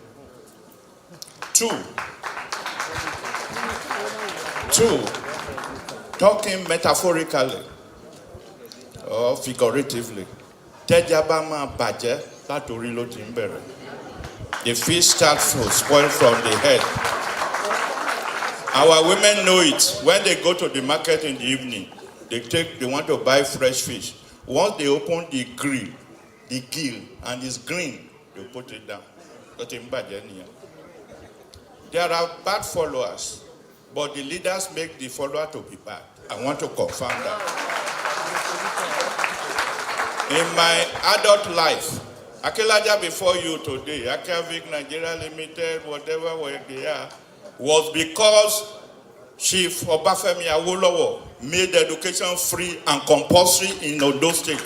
That was how they went into the bush, where my father was a talking drummer percussionist, and say anybody that does not bring the child to school in January in 1955 will be arrested. And quickly, my father, although people don't like police, my father brought me to Ondo and I started school. And we are having Akilaja before you today. That is leadership. That is policy. It is because the leaders corrupted the leadership, the followership. The followership lost confidence in the leadership and they become corrupt. Yoruba people say bribery, owoeni. It's a shame, so they call it owoeni. They call it. Better, ẹ jẹ́ kí n kọ́kọ́ lọ sára mi papọ̀. Kí n padà wá ní alẹ́. Ká padà wá lálẹ́. Ká wá ṣe ọ̀rọ̀ lérí ọ̀rọ̀ yìí dáadáa. Kì í ṣe nǹkan tá a lè fi ṣeré. Kò í ṣe ọ̀rọ̀ tá a lè mú léré.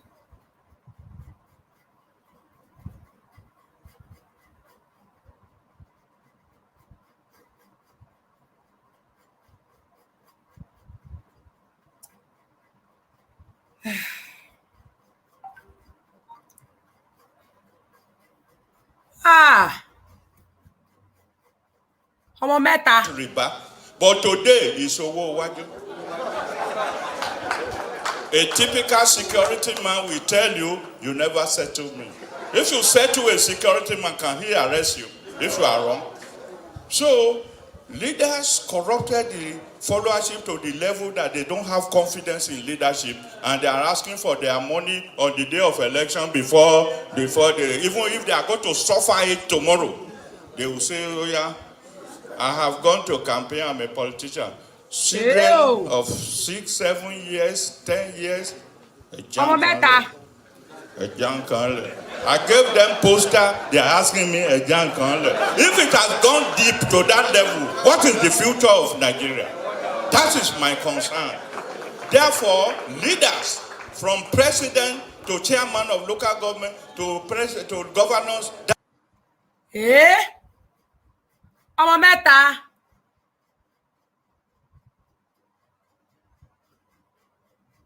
Abẹ́ ẹ̀gbọ́n tán sọ ni. Ọmọ mẹ́ta.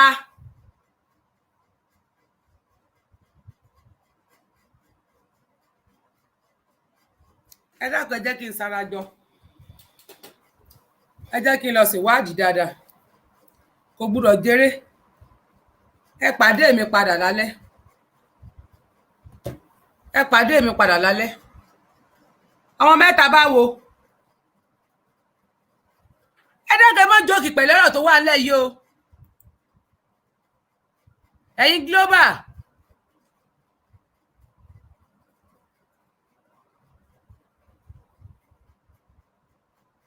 Ẹ má jókì pẹ̀lú ọ̀rọ̀ tó wà nílẹ̀ yìí o. Ẹ má ṣe fíìmù pẹ̀lú àwọn ọmọ yìí o. Eléyìí ò kì í ṣeré o. Eléyìí ò kì í ṣe fíìmù o. Eléyìí ò kì í ṣe fíìmù o. Kì í ṣeré rárá o. News ti ń gbé káàkiri o. Pé wọ́n láwọn ọmọ mẹ́ta ló wà lọ́dọ̀ àwọn. Tí DSS parade Catherine. Nigeria government ẹ̀ẹ́dì fẹ́ ya wèrè. Wà lẹ́ẹ̀ní bá ní kí n mọ́ sọ̀rọ̀ nípa àwọn ọba lọ́tẹ̀ á sórí burúkú wọ sínágọ́gù. Ó dẹ̀ ní pé tí ọba ò di báyìí. Ẹ̀yin ọmọ aládé ó rẹ̀ pé ń gbọ́ ọ̀rọ̀ tó wà nílẹ̀ báyìí. Torí ó rẹ̀ pé gbogbo yín ya etí báyìí o. Ẹ mọ̀ wọ́ bọ́lá o. Ẹ wò tẹ́ ń pé mo ti dákẹ́ báyìí àti dákẹ́ fún yín. Ọlọ́run ọmọ mẹ́ta ló kù lọ́gbà wọn. Ẹ tí wọ́n bá release àwọn ọmọ fún kan sọ fún wa. Ẹni tí wọ́n bá release àwọn ọmọ mẹ́ta fún kan jẹ́ ká mọ̀. Àwọn tí wọ́n bá release fún. Ara mi ń bù máa sọ o. Ara mi ń bù máa sọ o. Ara mi ń bù máa sọ o. Mi ò wá òkè o. Yeah. Hello. Hello. Mo dá yín lóhùn. bẹ́ẹ̀ ni wọ́n ní èèyàn mẹ́ta péré ló kú náà kù lọ́dọ̀ wọn Lady K Omíyalé àti Babátúndé kinní kan ṣá bẹ́ẹ̀ ni wọ́n rí wọn mọ́ àmọ́ bí tán kó wọn jọ sí àmọ́ bí tán fi wọ́n sí àmọ́ bí wọ́n ti fi wọ́n ta káàdì àmọ́ wọ́n láwọn ti rìlíìsì wọn tàná rìlíìsì ẹ̀ fún àwọn ọmọ tẹ́ ẹ̀ jẹ́ kí lọ́ọ̀yà rí lẹ́lẹ́ rìlíìsì fún ta ni bó lẹ rìlíìsì wọn sí bó lẹ kó wọn sí ìyẹn túmọ̀ sí pé àwọn ọmọ tó jẹ́ agitator láàrin wọn mẹ́rẹ̀ẹ̀ta nìkan náà wà lọ́dọ̀ àwọn tí wọ́n agitate tí wọ́n mọ̀ wọn sáwọn ọmọ tó ń parẹ́dì fún wa níta gbangba àwọn òde ìpẹ́ ìgbádùn ṣá ẹ dákun sáwọn èèyàn fẹ́ máa ṣe fíìmù ni news ti ń gbé káàkiri o gbogbo news ti ń gbé o pé òótọ́ ni o gbogbo news ti ń gbé o news ti ń gbé yá àwọn ìwé ìròyìn ti ń gbé káàkiri bọ́lá àwọn ọmọ mẹ́ta ló wà ní ọ̀dọ̀ àwọn mẹ́ta bá wo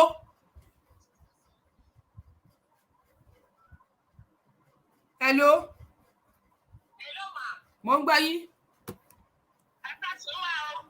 ẹjọ́ mà ẹ jẹ́ ká pariwo síta o mo fẹ́ wá wà ní bí mo ṣe gbọ́ tẹ ṣe pé tí mò ń gbọ́ lórí lánàá àyàkára bíbẹ̀ sí ní gbọ̀ngàn ẹ jẹ́ ká pariwo síta o. wàlẹ́ ara mi ò tí ì balẹ̀. ẹ jẹ́ ká pariwo ìjọba Nàìjíríà kọjọ kọ́ bá wa gbọ́ kọ́ bá wa tí mo sí dá ìjọba bùjẹ̀bùjẹ̀ jọ o eré ìjẹta dẹ́kẹ́ máa wà jọ máa wọ ní kí n gbọ́ fún yín máa o. Ew.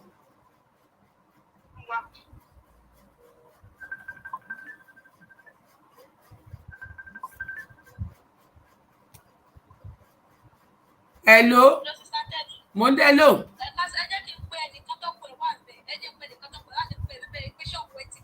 Ó yá pé ń sìn. Ok, pé ń sìn, mo ń gbọ́, mo ń dúró. Ah. Ah. Ah. Ah ah.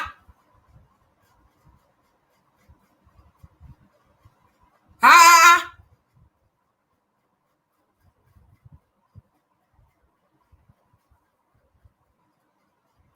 Wọ́n tẹ́yìn máa ń sọ̀rọ̀ báyìí. Wọ́n ń divert attention. Tán bá ti wá divert attention. Fine, wọ́n divert attention wa pé wọ́n ọ̀rọ̀ ọmọ mẹ́wàá. Ẹ wá ní wọ́n divert attention wa. Wọ́n divert ẹ o, wọ́n divert ẹ o, wọ́n fi jẹ́ kí ọ̀rọ̀ wa máa pariwo sí ni. Báwo ni ṣe máa láwọn ọ̀rọ̀ ọmọ mẹ́wàá? Ẹ má gbàgbé pé bóyá ṣe ní Lẹ́kì tó gèètì ni o. Tán láwọn kankan kú. Hello, nọ́mbà àwọn fámìlì àwọn mélòó tó wà nù wọn ò lẹ́ni lọ́wọ́ tó wà ń bẹ̀. Ṣé ẹ ní nọ́mbà wọn dúdú? Ṣé ẹ mọ dúdú? Ṣé ẹ mọ nọ́mbà wọn? Ó yá, ẹ̀yin ẹ pè wọ́n, ẹ pè dúdú. Àwọn wo lẹ mọ nọ́mbà wọn nínú wọn?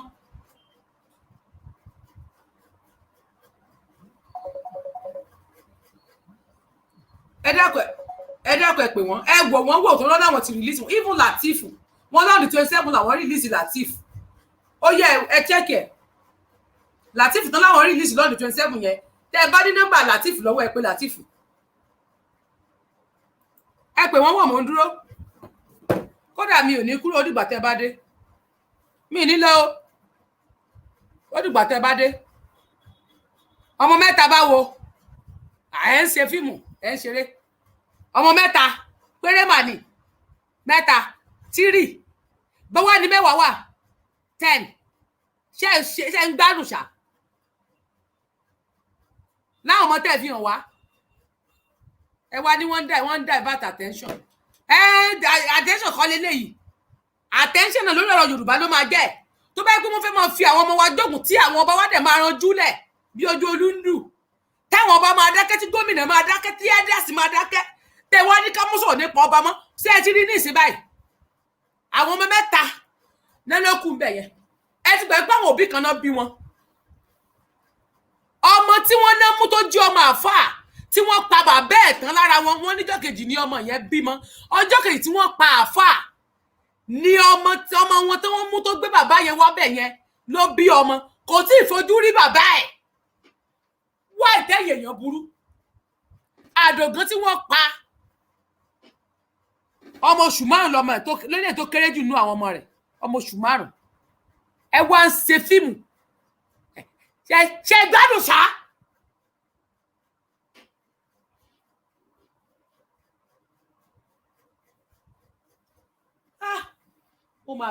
mo mà sí àwọn orílẹ̀ mo mà sí owó lórí yàn láyé mi olúwa torí mo mọ̀ pé mi ò sí orílẹ̀-èdè yà olórí ni mo sì yàn irú àwọn ẹ̀dá wo lẹ̀dá téèyàn níyì o irú àwọn wo lèyí tẹ irú àwọn ẹbí wo fámìlì wo ni irú àwọn orílẹ̀-èdè wo leléyìí ọlọ́run tí wọ́n ńlá ní àwọn ọmọ wọn tí fúlàní dé wà nínú igbó tó ń pa èèyàn tí wọ́n ń sọ wípé wọ́n rìpẹ́ǹtì repentant Boko Haram ọmọ mẹ́wàá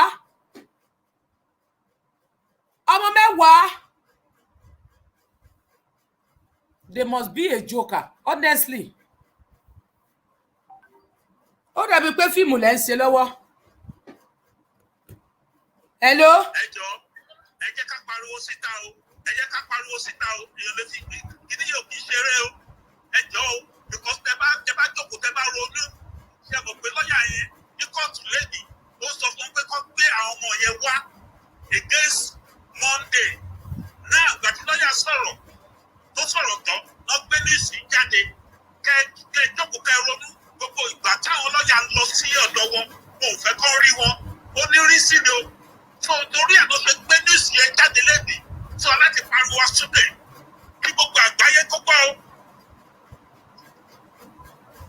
Abẹ́tò lọ. Ọmọ 13.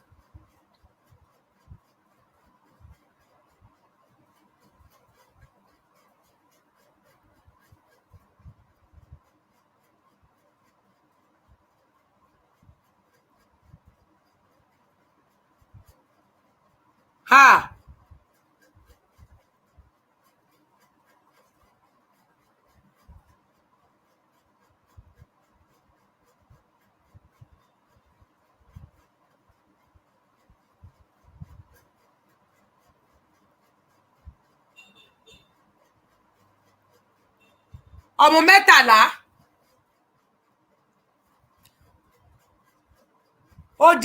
ó kù 3.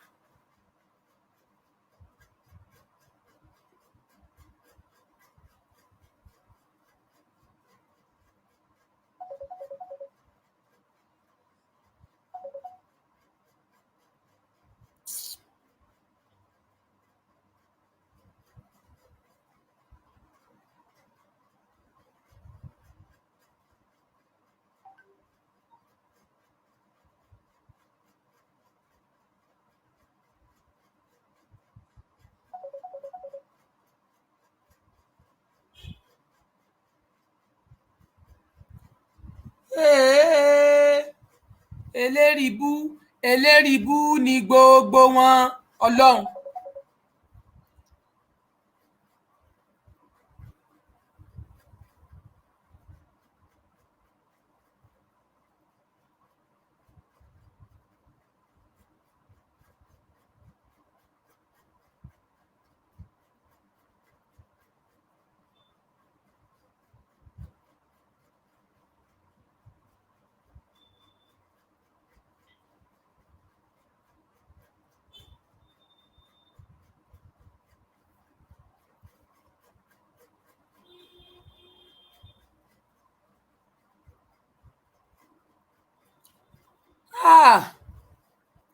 Ara mi dẹ̀bù má sọ.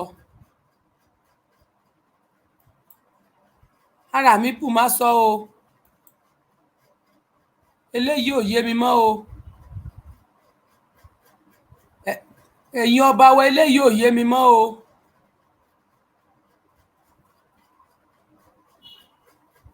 Ẹ mọ́ gbàgbé o. Àwọn ọmọ 13 náà wà ń bẹ̀ o. Ọmọ 13 ló ti di ọmọ 10 yìí o. Ọmọ 13 ló ti di ọmọ 3 o.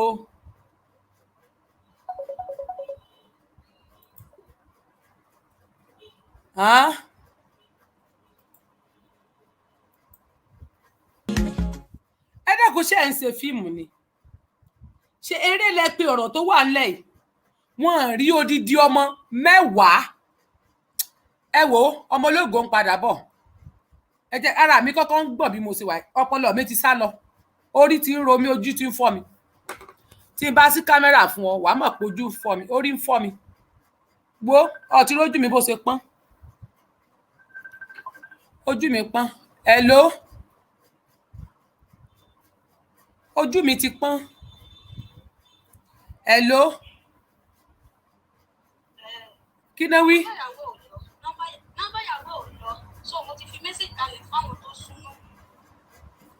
ok ó dáa ó dáa.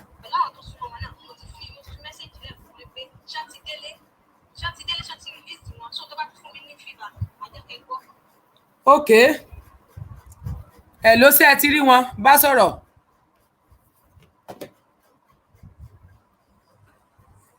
kò sí nọ́mbà kankan tó lọ àwọn ìyàwó wọn ń kọ́.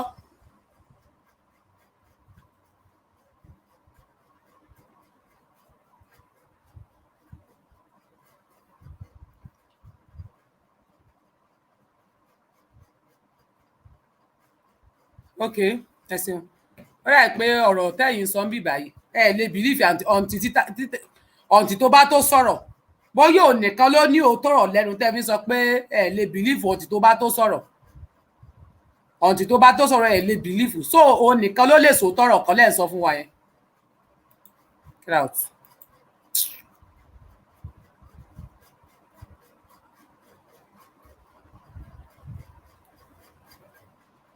kò lè gbóòtọ́ ó dìgbà tí lágbájá bá tó sọ ọ̀gbọ́rọ̀ dìdì ìrọ̀rùn ponú lẹ́nu. ẹ má pè mí lórí WhatsApp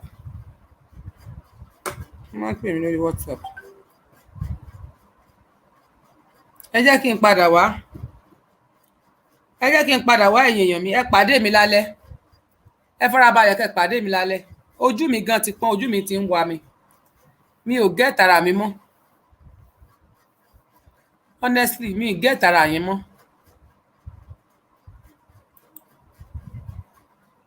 mi ì gẹ́ tara mi mọ́ ẹ rojú mi bó ṣe pọ́n.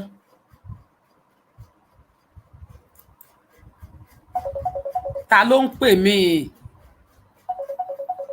àní ẹ má kọ̀ mí níbí mọ́ ẹ ní sùúrù téèyàn bá ti sọ̀rọ̀ fún yín ẹ máa gbọ́ ẹ má jẹ́ ká máa tún pariwo mọ́ra wa ká máa búra wa ìnífẹ́ ká máa búra wa má jà máa búra wa náà wọn mẹ́ta báwo wọn mẹ́ta báwo.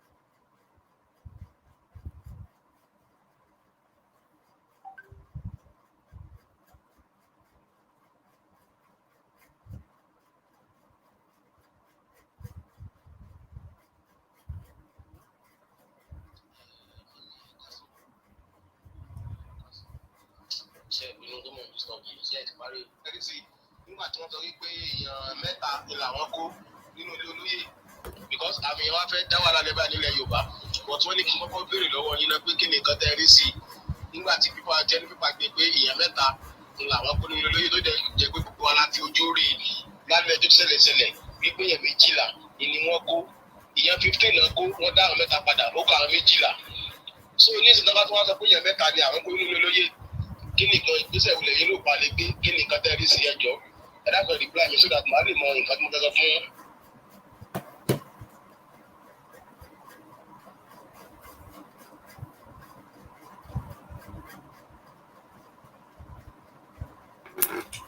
jẹ́ kí n pe àwọn nọ́mbà yìí wò wọ́n fún mi láwọn nọ́mbà àwọn kan sí mo fẹ́ pe nọ́mbà yẹn wò.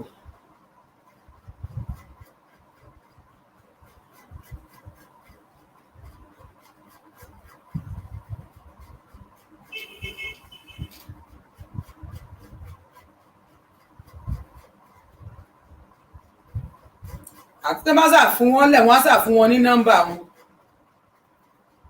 wọ́n á fún wọn ní nọ́mbà àbí wọ́n á fún wọn ní fóònù jàre.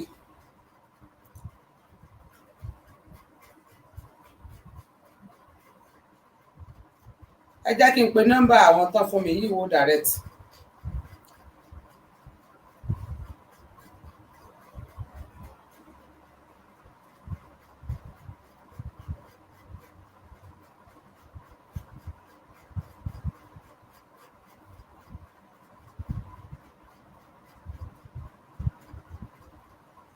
081 23 43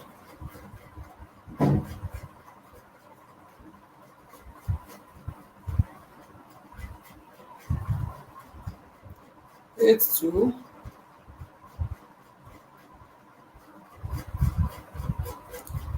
mo fẹ́ pe nọ́mbà yìí wò ẹ jẹ́ kí n pe nọ́mbà wọn wò ẹ ní sùúrù o ká jọ gbọ́ tí a bá máa rí wọn ẹ jọ̀ọ́ ẹ má ti pè mí ẹ jẹ́ kí n dá nọ́mbà yìí wò ẹ dákun ẹ má ti pè mí mo fẹ́ pe nọ́mbà wọn mo fẹ́ pe nọ́mbà tẹ́mí àwòrán yóò máa lọ.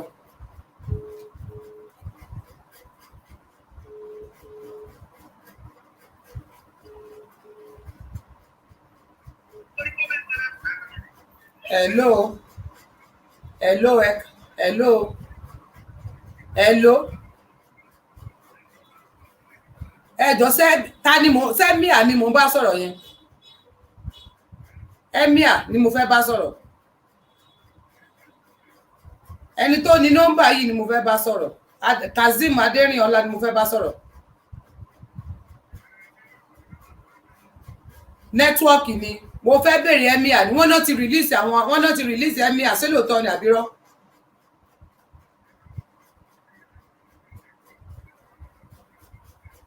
Ẹgbà tí wọ́n dé kóòtù lónìí ìgbà tí wọ́n dé kóòtù lónìí ni wọ́n sọ wípé àwọn 3 péré ni wọ́n wà ń bẹ̀. Bẹ́ẹ̀ ni wọ́n náà ti release gbogbo àwọn tó kù wọ́n ti lẹ́yìn àwọn Démọ́lá Lady K àti Táíwò nìkan ló kù bẹ́ẹ̀ wọ́n láwọn tó kù wọ́n ti release wọn la fi ní ká pa àwọn family wọn o.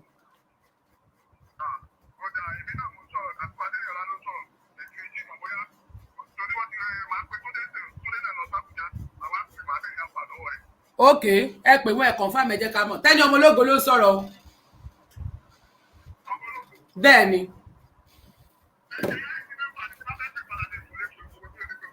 Tẹ́ ẹ bá sọ mí tẹ́ ẹ bá ti sọ ẹ fún mi ní mẹ́sẹ̀gì lórí WhatsApp tẹ́bẹ̀ mọ WhatsApp number mi. Ṣé nọ́mbà WhatsApp yín lélẹ̀ ṣé WhatsApp yín lélẹ̀. Ẹ má wọrí màá pè yín padà títí ìrọ̀lẹ́. Ṣé bí ìsìnlẹ̀ máa pè ṣé ìsìnlẹ̀ máa pè wọ́n. Ẹ pè wọ́n sì máa tún pè yín padà màá pè yín padà.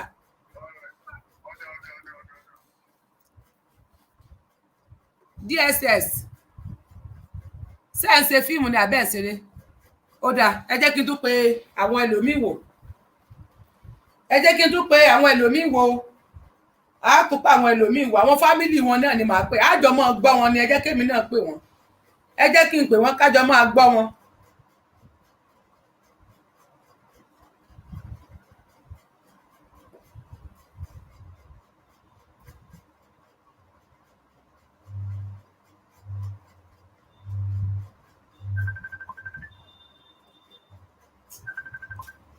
Hello. Ó ti pè wọ́n àbí?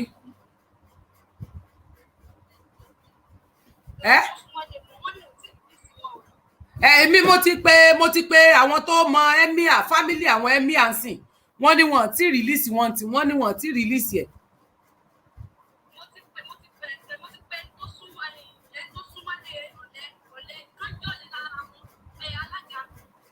Alága yẹn náà mo fẹ́ pọ́n gan ni mò ń dá nọ́mbà wọn sìn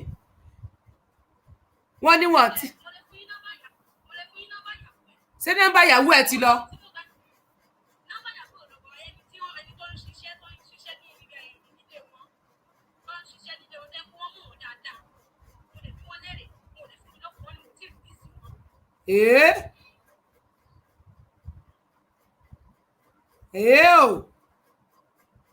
O ọ̀rọ̀ yìí ò ṣe fi owó eré mú o. Ó dáa. Hello. Mo ń gbọ́ yín o.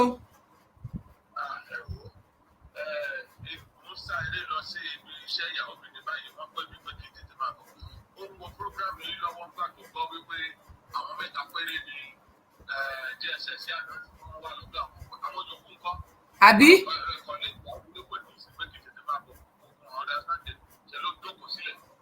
Bẹ́ẹ̀ ni ń taari náà nìyẹn wọ́n láwọn 3 ló kù lọ́hùn.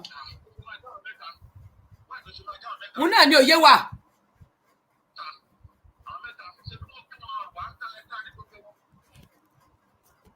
àbí.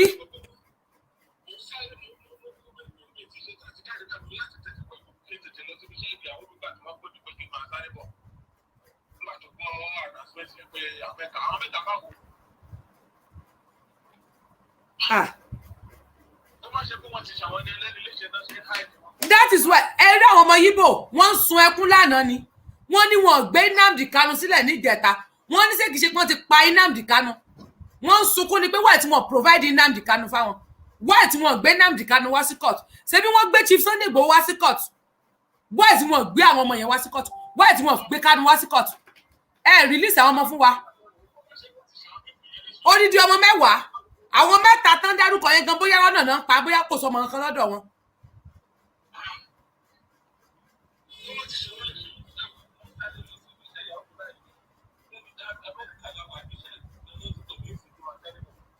ó dáa ẹ ṣe.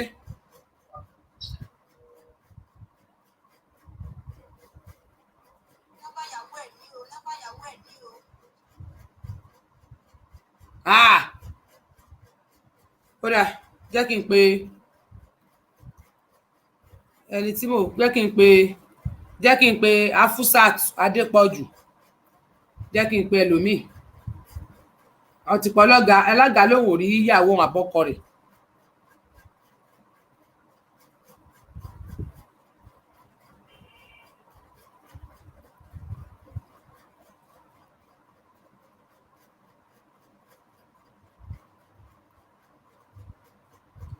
ẹ jẹ́ kí n pe ẹlòmíì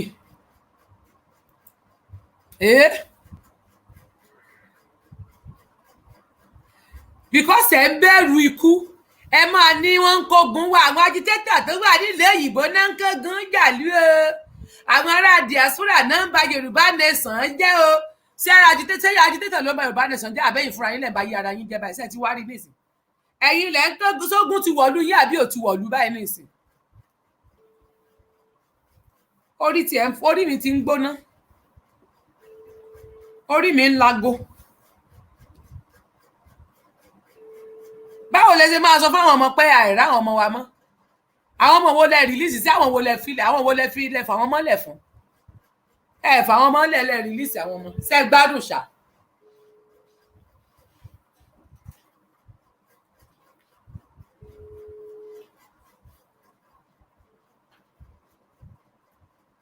eré lẹ ń ṣe o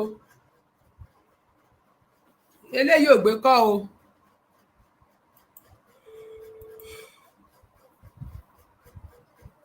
eléyìí ò kì í ṣeré o ẹ jẹ́ kí n padà ẹ jẹ́ n bomi sí orí yẹn ń fọ́ mi ẹ jẹ́ kí n bomi sí ẹ jẹ́ kí n bomi ságbárí. hello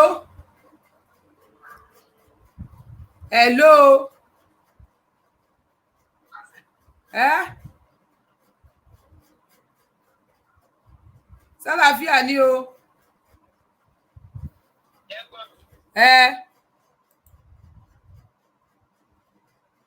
hello mò ń gbọ́ yín o bẹ́ẹ̀ ni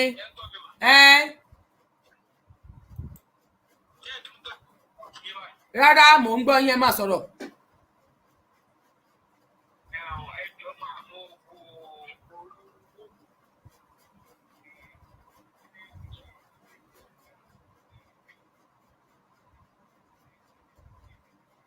òun náà lóyún náà là ń sọ lọ́wọ́ online báyìí.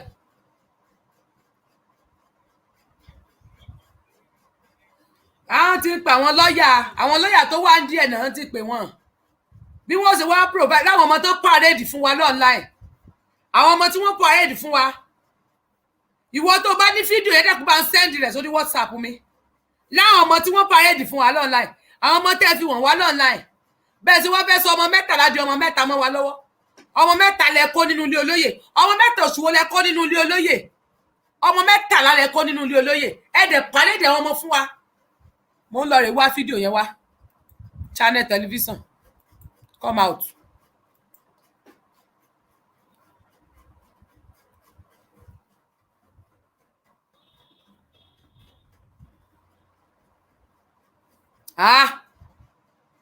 ọmọ mẹ́ta báwo ọmọ mẹ́ta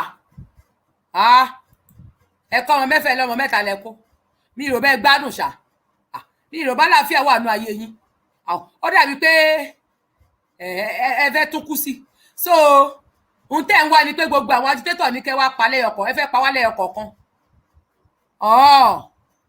ẹ fẹ́ mú wa lẹ́yọkọ̀ kan so ni mo fi sọ bẹ́yìn tẹ́ wà ní Nàìjíríà tẹ́ ẹ dé Yorùbá agitator ṣé ẹ ti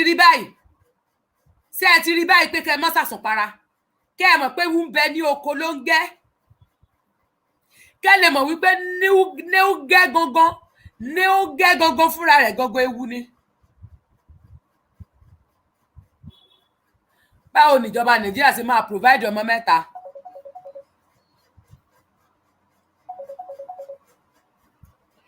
bàbá hello a ní wọ́n sọ pé àwọn ọmọ mẹ́ta ló wà ní ọ̀dọ̀ àwọn DSS ṣé Túndé ti dé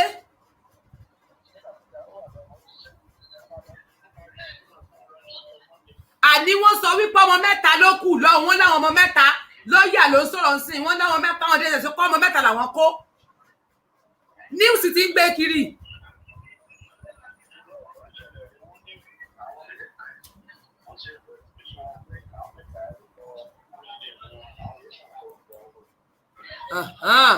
ṣé nǹkan tí wọ́n ń sọ nìyẹn.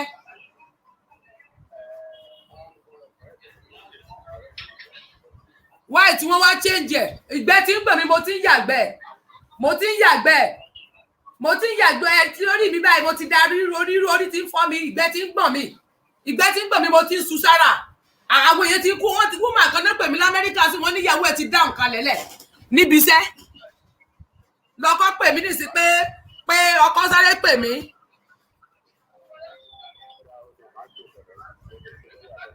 ẹ dẹ́kun ẹ pé lọ́ọ̀yà níyàwó rẹ̀ bàbá bá ń pè dákọ̀ ní sórí ibú dákun jákọ̀ ẹ má jẹ́ ká ṣeré ẹ má jà ṣeré ẹ má máa ó yá ẹ pè mí padà yóò dáa fún yín.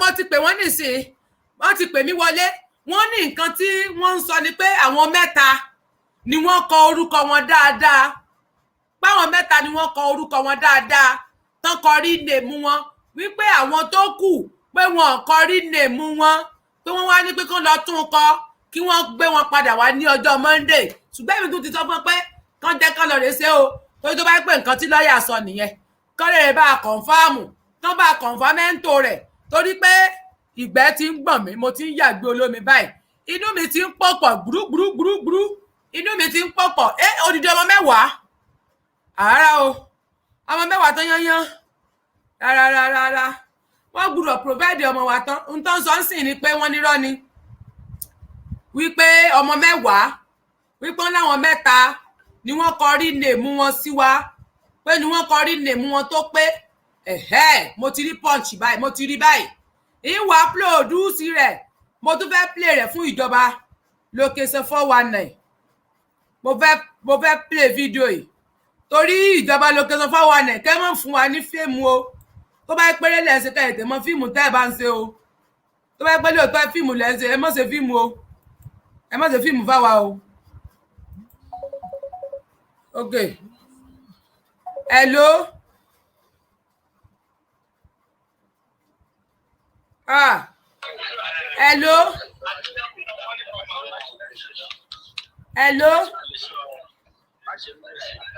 hello ẹ má sọ ẹ dá mi lóhùn mo wà online.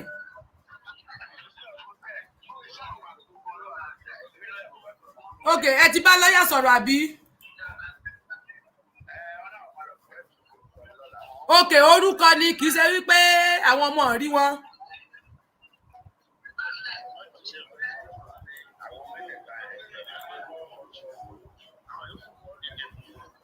ok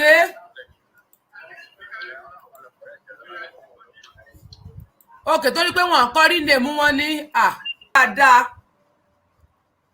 ìdí tí wọn fi lè provide ẹ̀ fún wa ní court nìyẹn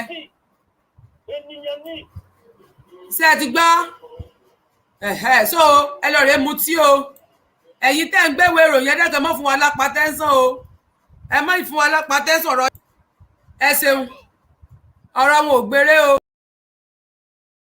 ọ̀rọ̀ wọn ò gbére o ó yá mò ń gbọ́ yín ẹgbẹ́ òsókè. ọmọ odidi èèyàn mẹ́wàá tó láì jẹran wà láì ọkọ lórí orí tẹ̀ fọ́ mi lórí tẹ̀ sọ mi. bàbá wa Ọbásanjọ́ nínú ẹni tó wà influential nínú gbogbo ọmọ Nàìjíríà bàbá wa Ọbásanjọ́ ó wà influential nílẹ̀ ìṣẹ̀lẹ̀ ìṣọ̀ púpọ̀ ni wọ́n ní segment tó pọ̀ mi dáadáa ẹ ti dé ẹran lẹ Yorùbá lọ́dún lọ́rọ̀ kan lè kó ẹ má jẹ́ kó bá báyìí lọ ilé ìtìkọjá ọ̀rọ̀ ògùn kọ́ lélẹ́yìí mo ti sọ ti pẹ́ fún ẹ Yorùbá ẹgbẹ́ mi yín kò lórí ọ̀rọ̀ ògùn yàtọ̀ àti máa ń jí fún un كم كسال خدمته أتت البر ومما فيه خسران أقبل على نفسي واستكمل فضائلها وأنت بالنفس لا بالجسم إنساني أفاني بو يا خادم الجسم mo pèrè tó ń tó bọ́ ti ṣe ní gbogbo ọjọ́ ayé ó ń ṣàyẹ̀ká ó ń ṣe ayé ọ̀fà ó ń ṣe gbogbo ògùn káàkiri ayé bí àkájì máa ń jí fún ó ń túbọ̀ jù rẹ̀ ṣe pé kọ́ má bàa bàjẹ́ kàmùtẹ̀sẹ̀ àárẹ̀ kejì mọ́ sí ìgbà wo lọ fẹ́ ṣe wàhálà dàbí ní kọ́ ń tọ́jú skin. àtẹ́tùlùmọ̀ rúbù wa ní máa fi èkó sọ̀rọ̀ kí ló dé tó ń rò pé òde gé níbi tó jẹ́ pẹ́ nìkan òṣèré kọ́mọ́ sọ́ọ̀tì mọ́ mi.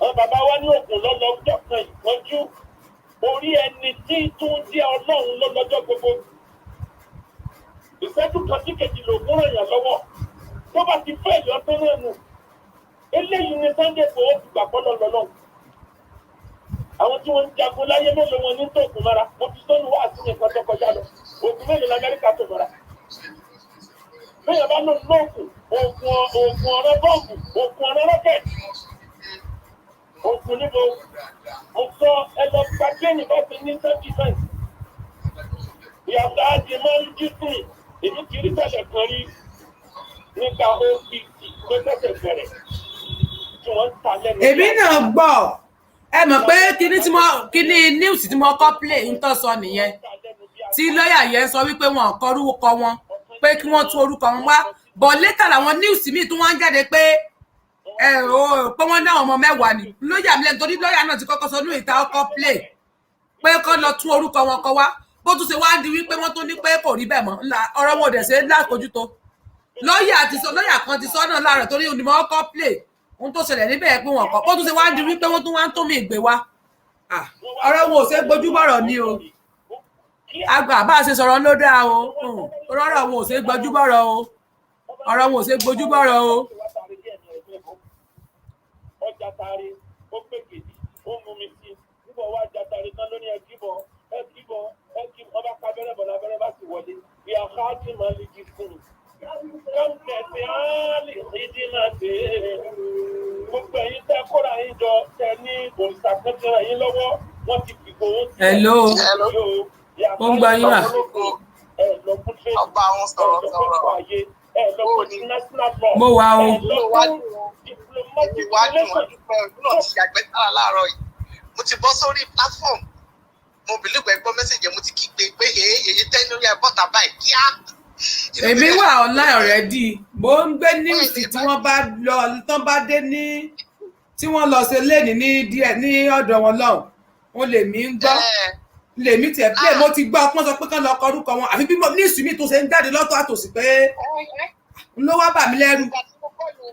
mo ní olúwa mo ní èyí tẹ́ ti dá mo sáré lọ sọ́dún platform mo lẹ́yìn èèyàn ẹ̀dídé wọn ò gbọ́dọ̀ pa owó yọ wá o torí àtúrọ̀sì àwọn pípù yìí ẹ̀jẹ̀ wọn ṣe ń bẹ̀jẹ̀ bí ẹni mo bẹ̀rẹ̀ tí olúmílù bẹ̀ ṣe kígbe síta àlìsí iṣẹ́ kí iṣẹ́ tó bá fẹ́ ṣe àwa Yorùbá ò ní gbà kọ́ ní àwọn ọba wọ́n jẹ́ kọ́ mọ́ ọlọ́dọ̀ wọn láyọ̀ because àwọn ẹ̀sìn mojú ẹ̀ tẹ́wọ́n ẹ̀rọ mi ṣe ti gbìkìgbìkì wọ́n ní ìrìnàjò àdáda wò ní wọ́n ní ọmọ mẹ́ta àti ìdìbò lọ́ṣọ̀ ẹ̀rí látìlá wọ́n lọ́ kú lọ ṣùgbọ́n adúgbò lọ́wọ́ lórí for clarification. bẹ́ẹ̀ ni a ti dúpẹ́ o. ẹ̀jẹ̀ wọn máa ń mú níbi ẹni mọ̀ mi ẹran orí èèyàn 17 tó pa wọ́n. ṣé ẹ rí i pé àwọn tí wọ́n ń gbé fake news yìí wọ́n lè pààyàn kí ló dé tẹ́ fẹ́ pa mí. olórí burúkú ni wọn àwọn tó fẹ́ pápọ̀ ọmọ kò ṣáà. kílé tẹ fẹ́ pa mí kílé tẹ fẹ́ fún mi lápá kílé tẹ fẹ́ pàyà yín kílé tẹ fẹ́ pàyà yín kílé tẹ fẹ́ pàyà yín kílé tẹ fẹ́ pàyà yín. nígbà tó rẹ̀ ẹ̀kọ́ ṣẹlẹ̀ ìgbà méjì ni mo lò ní tí mo lè lọ bí iṣẹ́ tí mo bá fọ̀ ṣe ọ̀tá mi tọ́jà mi jókòó lé gbogbo ẹ̀kọ́ pọ̀. ẹlẹ́gbẹ̀ẹ́ bá bí wọ́n kílé tán fẹ́ pàyà wọn ẹ jẹ́ ká tún news yẹn gbọ́ torí news tá a gbọ́ lénìí n tá a gbọ́ ní lóòótọ́ ni pé wọ́n ní pé wọ́n máa pé wọ́n kọrúkọ wọn dáadáa. Jésù ṣe. wọ́n ní tèmi náà wọ́n kọ́ gbọ́ láàárọ̀ ẹ̀ pé wọ́n ní wọ́n kọrúkọ wọn dáadáa àfi bí. nǹkan tó ní gbọ́ lórí kan láàárọ̀ ìṣe bọ́ sórí platform sọ pé láyé kò jẹ́ síbẹ̀ mẹ́ta bá wò. They don't bring the aides to court as in the order before they adjourn the case to today. So the lawyer stay with me here, and he would like to tell us some of the things where the justice talk. Okay, how the case go today? Oh yeah, thank you. The court sat, and the court wasn't comfortable because the respondent, which is the DSS, refused to comply with the court order. They have refused to produce the applicant before the court. And so the court has found against such disposition, and the court has now ordered them to bring all the applicants before the court on Monday, that's the 2nd of August. So we are hopeful that we'll be in court and we'll be able to engage such that we cannot encourage the DSS to continue to flagrantly disobey court order. There is no institution that is bigger than the court, that is more important than the court in Nigeria as I speak today.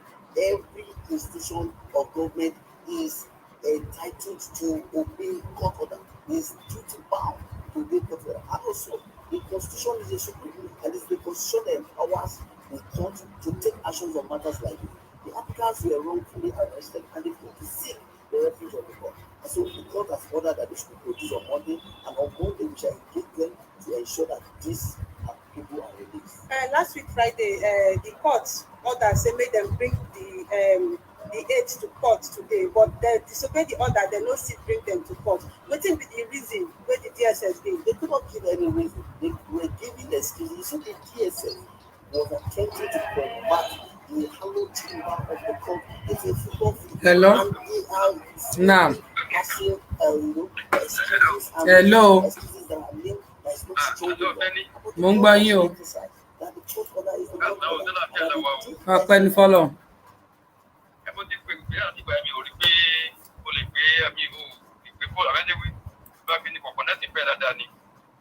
Then àárọ̀ yìí tí a tún gbọ́ pé àwọn ará bí òtún wọn tún kọ́ fẹ́rẹ̀ ní láti Àbújá. Ilé ìdìbò àti pẹ̀lú àwọn ará bí báyìí ti lọ lọ. Wọ́n ní kán lọ kọrúkọ wọn wá ní pé fake news ni pé wọ́n wà ń bẹ̀. Wọ́n láwọn mẹ́ta ni wọ́n kọ rí nèmú wọn, páwọn tó kù rí nèmú wọn kọ́ ni wọ́n kọ. Mi ìmọ̀ tó kàn wọ́n pẹ̀lú orúkọ. Mi ìmọ̀ tó fẹ́ forúkọ sí. Ṣé fẹ́ fi orúkọ jóògùn ni? Àbólórí burúkú ni wọ́n. Àbọ̀dọ́gbọ́n fẹ́ máa pa àwọn èèyàn. Kí ló kàn pẹ̀lú orúkọ? Ẹ má ti provide orúkọ kan. Sórúkọ ní kinní ni. Èmi náà lọ kódà pàtí mo pè é lẹ́ẹ̀kan tí mo sì rí ẹgbọ́ bá sọ̀rọ̀ mọ́ pé heritage. Mo náà sọ pé tí ó ní á ní ká lọ forúkọ wá ní orúkọ wọn náà ní abẹ́ta àríkẹ́lẹ́ rí ní wà ní ọ̀dọ̀ wọn. Abẹ́ta báwọn ló ti pàdọ̀ wọn. Ìyẹn báwọn lọ́ọ̀ kó so. Torí pé èyí tẹ́ wà ní social media ẹ ní àǹfààní bí ọ̀tá kan ìdáwà pé àkàmùkì ọlọ́run afẹ́lọ́ pẹ̀lú ọ̀rọ̀ wẹ̀ náà ni. Ẹ láǹfààní pé àwọn tí ẹ mọ ogun ẹ mọ̀ wọn àti ọmọ ìná jẹ́ra lẹ̀. Ṣé irú nǹkan tó ṣẹlẹ̀ wọ̀nyí sì báyìí lẹ́nu ọdún kù sí ààrẹ tó lè jẹ́ pé ó jẹ́ alágbára kan tó dẹ̀ lè gbé dà o. Láti èdè ìdúgbò tó fi ó jẹ kó rí. Èmi ò dáhùn tó ráwọn lágbára ń gbọ́. Wọ́n dẹ̀ lágbára oògùn wà gbogbo ẹ̀nà ló wà àdẹ̀rí kankan tó tẹ̀lé bá wa lọ sán àrà pa wọ́n bí tán dúró sí. Gbogbo oògùn tó wà iná gbogbo ìṣẹ̀ṣe iná yẹ kan tẹ̀ tí bá mi rán àrà sí wọn nínú ilé yẹn. Kí inú ilé wọn ti máa gbóná láti tọ́rọ̀ ti ṣẹlẹ̀. Òní ló pé 29 days ó yẹ kí oògùn yẹn kó ti máa gbóná mọ́ wọn bí tán wà yẹn. Before all this is most gbà tí wọ́n kọ́ lọ dá lóyè lórí náà ní nǹkan bíi February ọdún tí a wà yìí mo pe kó ìgbà ẹ̀ mo ní kó ìkíni ìgbà mo ní tó àbẹ̀ ni pé èsì mo ní kò ní ti fẹ́ máa ṣe àìbùsùn tó sì ní ìmọ̀sí yìí o ẹ tó bá ló tó bá bẹ̀ ogun yẹn ẹ lọ lù kó jẹ kó lù báyìí kó ìkíni tó wá gbà pé rílè náà kò tí wàhálà mọ̀ pé tó kàn náà nìyẹn tó wà kan náà wà nù ẹ wù bẹ́ẹ̀ lọ sí ilé orí ìlàwọ̀ kọ́ ìwọ́dà ìkejì náà ti báyìí ìyẹn kan sọ lọ́hùn pípọ̀ sorry ìyẹn kan sọ lọ́hùn kan sọ ọmọ ológun mo wọ́ọ̀ṣì program ẹ̀kẹ́ gbàgbà ìbáratì program yẹn I don't know how far it's true ẹnìkan wà fẹ́ tó fojú ọ̀dọ́fojú tó sọ pé òun ní àwọn ogun tó 30,000 àbí nǹkan ti sọjọ́ náà lọ díẹ̀ gbèmí wọ́ọ̀ṣì program ẹ̀ ní pé irú ẹ̀ tó ń sọ ọdún yẹn fún yín bó ṣe pẹ́ pé jẹ́ ó ti jẹ́ ojú lóòótọ́ ó láwọn lọ́mọ ogun. Kò lọ gèsè olóòótọ́ onírọ́ ni. Irọ́ ló ń pa gèsè olóòótọ́ òkúrò ayé ni ó lè 419 ni. 419 ni. Gbẹ́dú ẹ̀. Ó lè. Ọlọ́run kí láwọn ṣe bẹ̀rẹ̀ láwọn ọmọ yìí. Wàá fẹ́ kú lọ́wọ́ mi. Tó o bá lọ fa ààrẹ lẹ̀ fún DSS wàá fẹ́ kú lọ́wọ́ mi 419 ni ó lè gbájú ẹ̀ nírọ́ ló ń pa.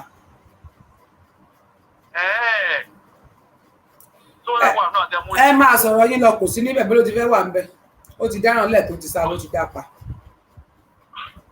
so ìyẹn ni máa rò pé báyìí nílùú ìwé wà tó wà nírò yìí ò kan ọlọ́run kò sọ because ìtọ́sọ lẹ́yìn pé ẹ̀yìn rí na ẹ̀dẹ̀ mọ̀ wọn gbogbo ẹ̀ náà gbogbo ẹ̀ lẹ́nu lọ́bẹ̀ wípé program yìí for extent blood the world bẹ́ẹ̀ tó lóyìnbó náà ni then rúdò lóyìn ní báyìí lóyìn tó fẹ́ fún ní french charges sí ìyẹn because ẹ̀ńtà sọ̀rọ̀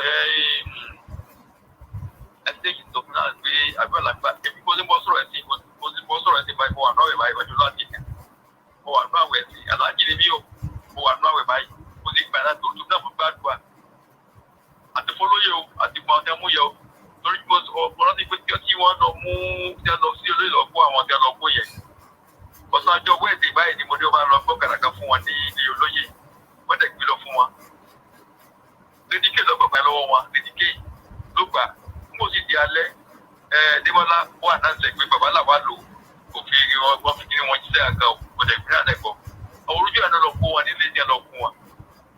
so títí mo á sọ bẹ́ẹ̀ ni pé bá pé tí ìbá ní jẹ́ nǹkan bí ìbá ní wà bẹ́ẹ̀ irú pírẹ́sà ti tẹ́fẹ́ fún olóyè nìyẹn ìrẹ́gẹ́ nìkan ọmọ ológun tí ò rò pé ọlọ́mọdé kí ìgbẹ́ ọ̀tẹ̀ ìwò lẹ́nu báyìí àbí òye because tí mo sọ bẹ́ẹ̀ ni pé àkọ́ tẹ́kọ̀ fún ọjà ìtẹ́kọ̀ fún lórí ọkùnrin làwọn ọ̀gbọ́n ti wọ́n ní kò rẹ́líbáǹtì ọ̀kẹ́rẹ́ tó mọ̀ wọ́n ti fẹ́ pé lọ mú fresh charges ti wà ní ìsìn tó ẹ̀gbọ́n ti lọ́wọ́ kọ ìyónú ó lọ́wọ́ kọ àwọn Nàìjíríà gọọmẹ̀ntì ẹnu yẹn nípa ìbẹ̀rù kí ní ìbànúkàjẹ́ kódà ó fún mi ìjàyà. Bóyá nǹkan tó dẹ̀ fẹ́ ṣe fún wọn ni pé tó bá produce rename wọn á ti lọ forúkọ yẹn sínú ìwé ìrìnnà wọn ní lè jẹ́ kán travel wọn ní lè jẹ́ kán kúrò lórílẹ̀‐èdè Nàìjíríà bóyá nǹkan tó fẹ́ ṣe nìyẹn wọn á lè lọ forúkọ wọn sínú kọ̀ǹpútà so that wọn ní lè travel lọ bí kankan tó bá ti jẹ́ rename wọn ló wà ń bẹ̀ wọn ní lè fly wọn out bóyá nǹkan tí wọ́n ń ṣe nìyẹn bóyá géèmù tí wọ́n ń gbá nìyẹn in case wọ́n bá tẹ̀ wá kúrò lọ́nà wọn ní lè jẹ́ kán lọ síbi ó yà pé bóyá géèmù wọn tán play nìyẹn bóyá fẹ́ torí pé mi ò mọ tó wà nínú orúkọ tó ń wá káàkiri bóyá ojú oúnjẹ.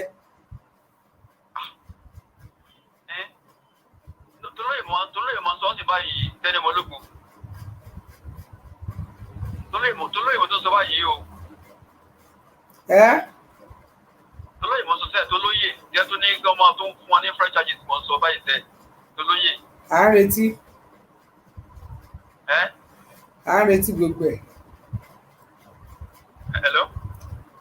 Mo láàárín tí gbogbo ẹ̀. Ó mọ̀ jẹ́ pé àwọn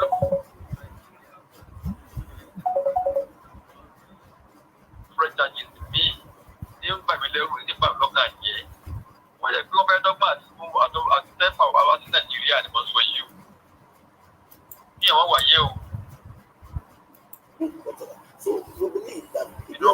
Abi. Yẹn ló fún mi ní.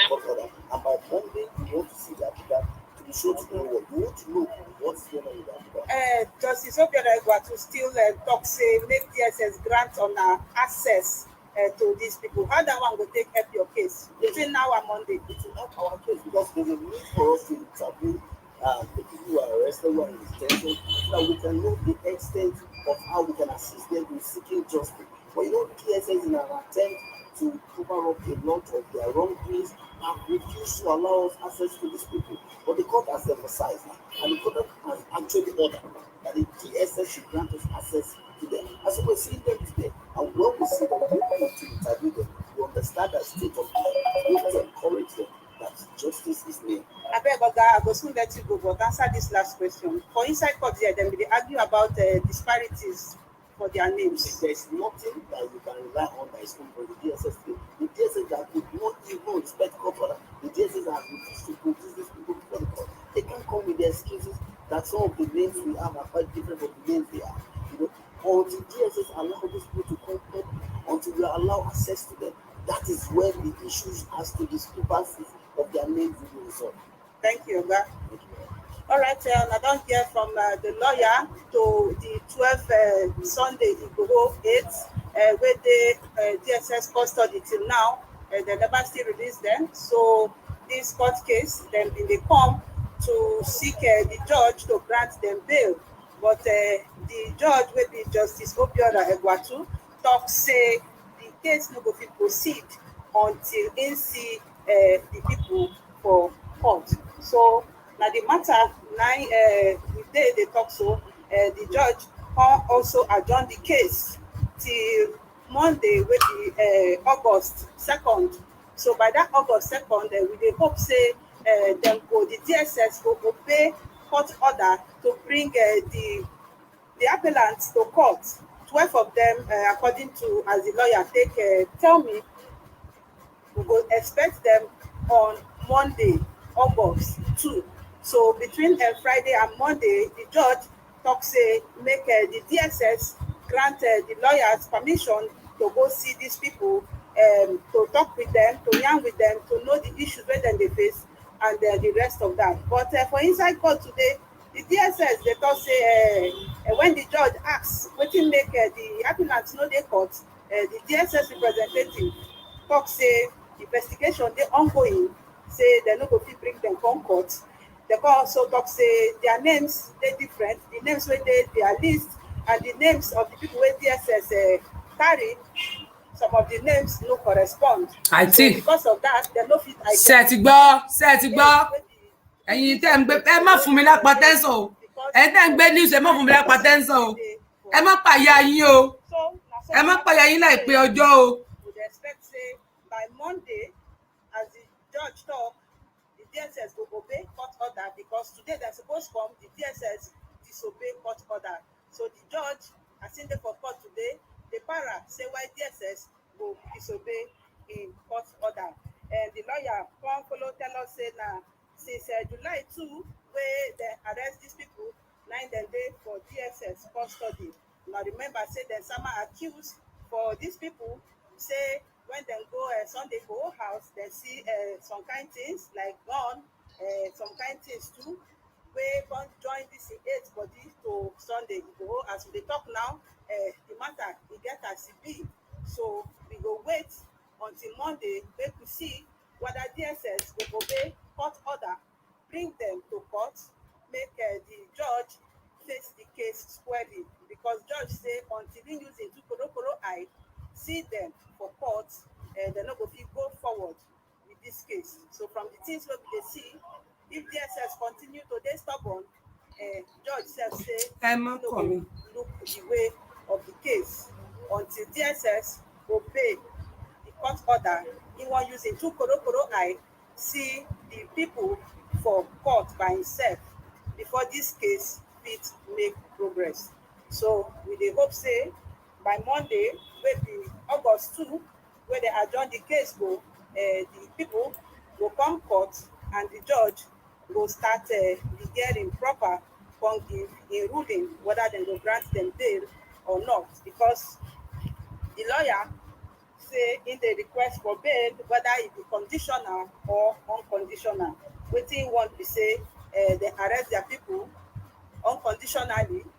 So e mean dey pray to the court make.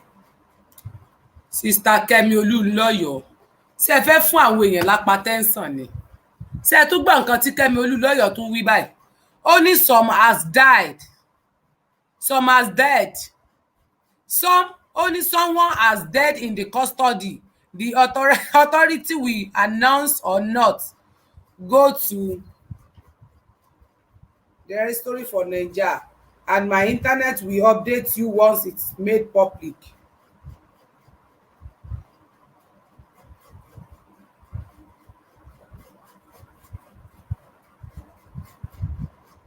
Hello.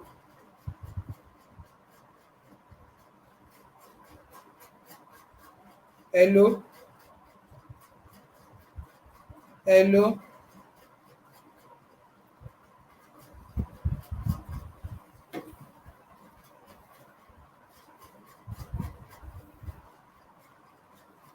Ẹ fàǹtí Kẹ́mi lẹ̀lẹ̀ ọ̀ lè fún mi lápá tẹ́ńsàn jẹ́ kọ́kọ́ lọ rí tọ́jú ara mi pẹ̀lú eléyìí tí mo kọ́kọ́ gbọ́ iná kí n kọ́kọ́ lọ tọ́jú ara mi torí ara mi ò balẹ̀ mọ́ ara mi ò lélẹ̀ mọ́ ara mi ń gbọ̀n ara mi ò balẹ̀ mọ́ o ó ń gbọ̀n tẹ̀tẹ̀tẹ̀. God release them whether conditionally or unconditionally. So na the matter na we dey so.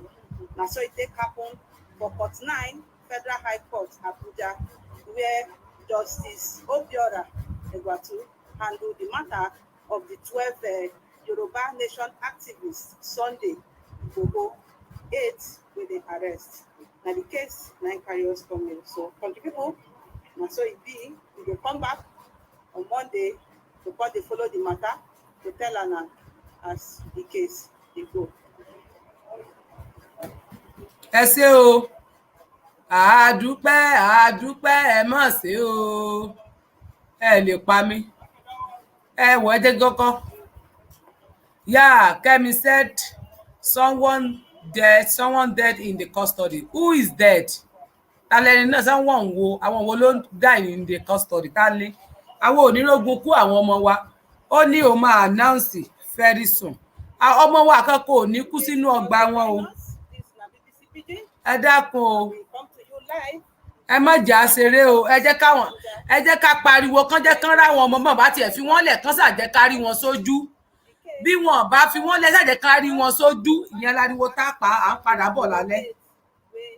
DSS custody since July 2 and the lawyer don say in dey come pray to the judge make dem release them whether conditionally or unconditionally but last week Friday wey dem come before dem adjourn the case to today Justice Obiora talk say he wan see the aides for court with him 2 korokoro eye in order say make DSS make the DG of DSS produce them making use him 2 korokoro eye see them for court but the DSS disobey court order because the aides no come court so the judge come dey para say why DSS go disobey court order.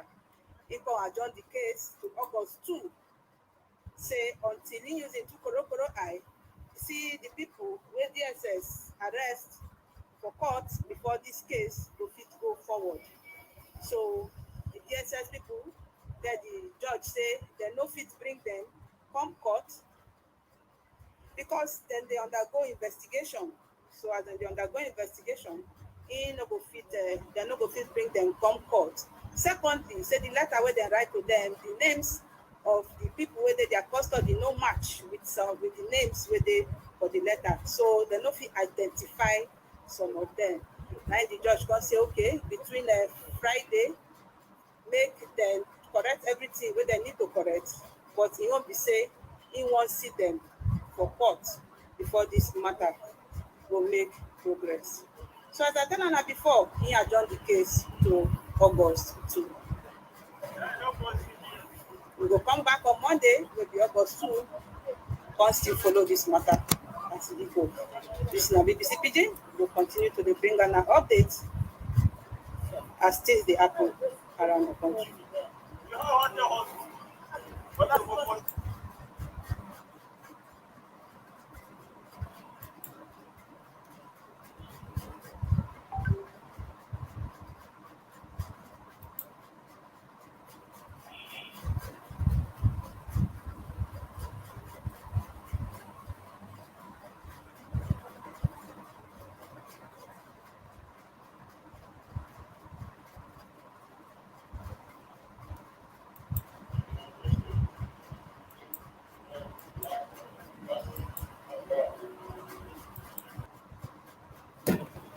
ó dáa ẹ jẹ́ ìfínlẹ̀.